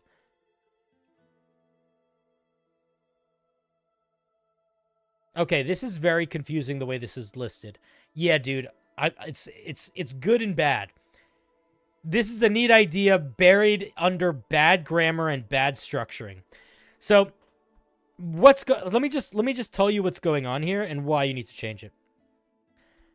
Here, what we say is you can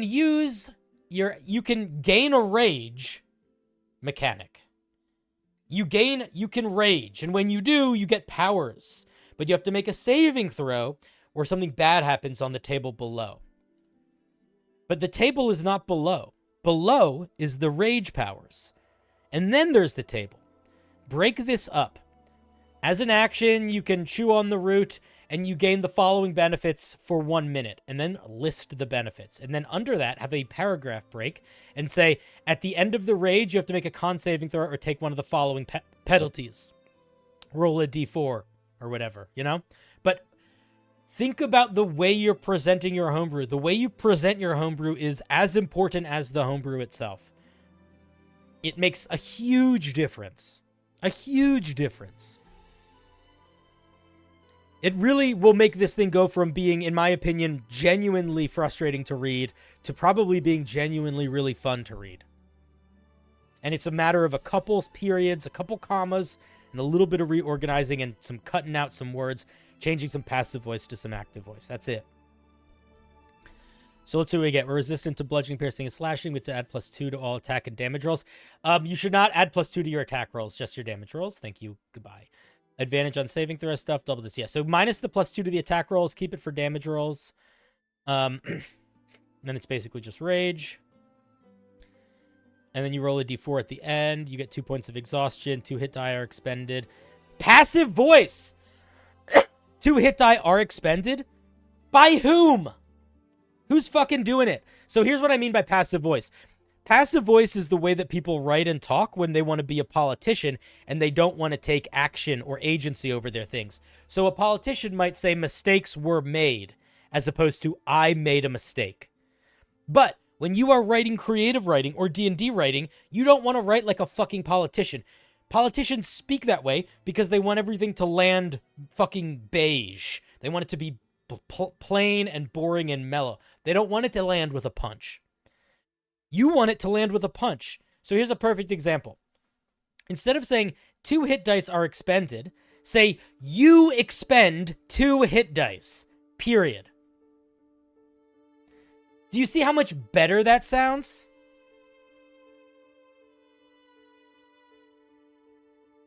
You know what I mean? It's so much better writing. So you need to burn passive voice out of yourself. Because the only reason to ever use passive voice is deception. That's it.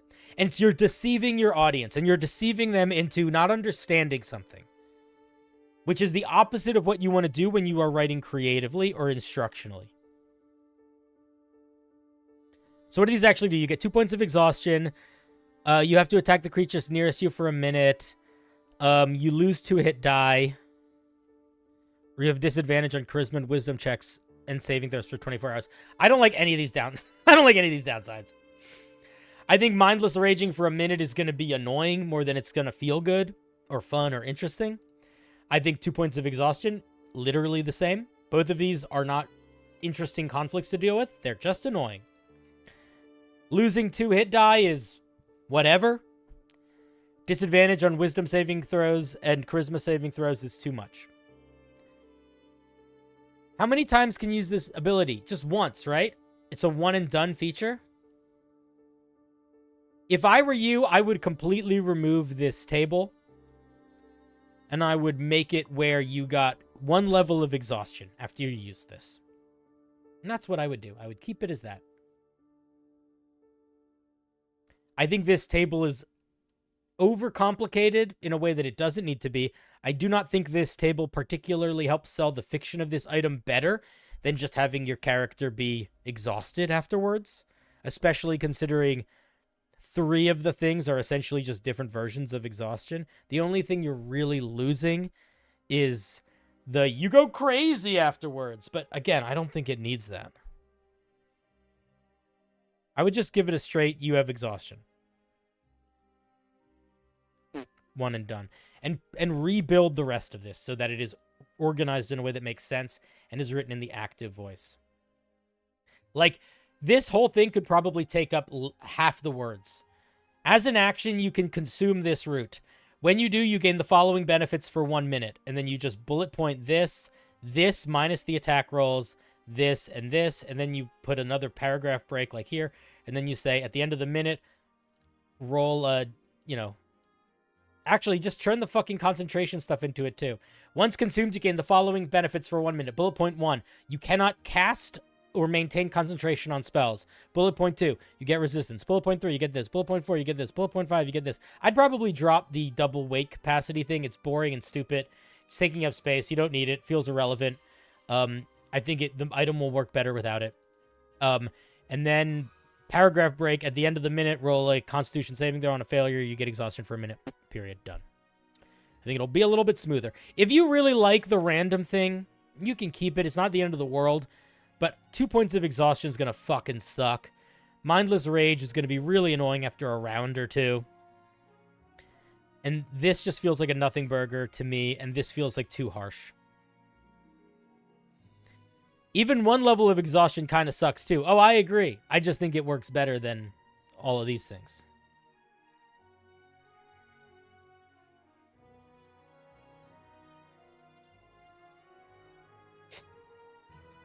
Those my feedback. That's my thoughts. Don't really have more of them. Alrighty. And that's the wheel, friends. The wheel is done. We did it.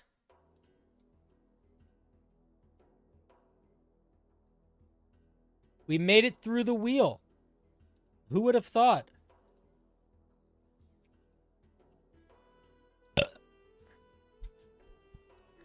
But our show is not quite over just yet.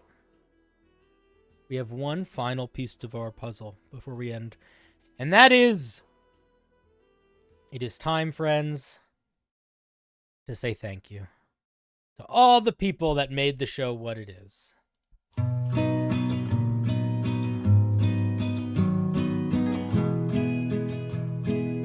So, thanks, guys. Who are we saying thank you to? These people. I don't think about it. Good night. Love you. About you leaving me.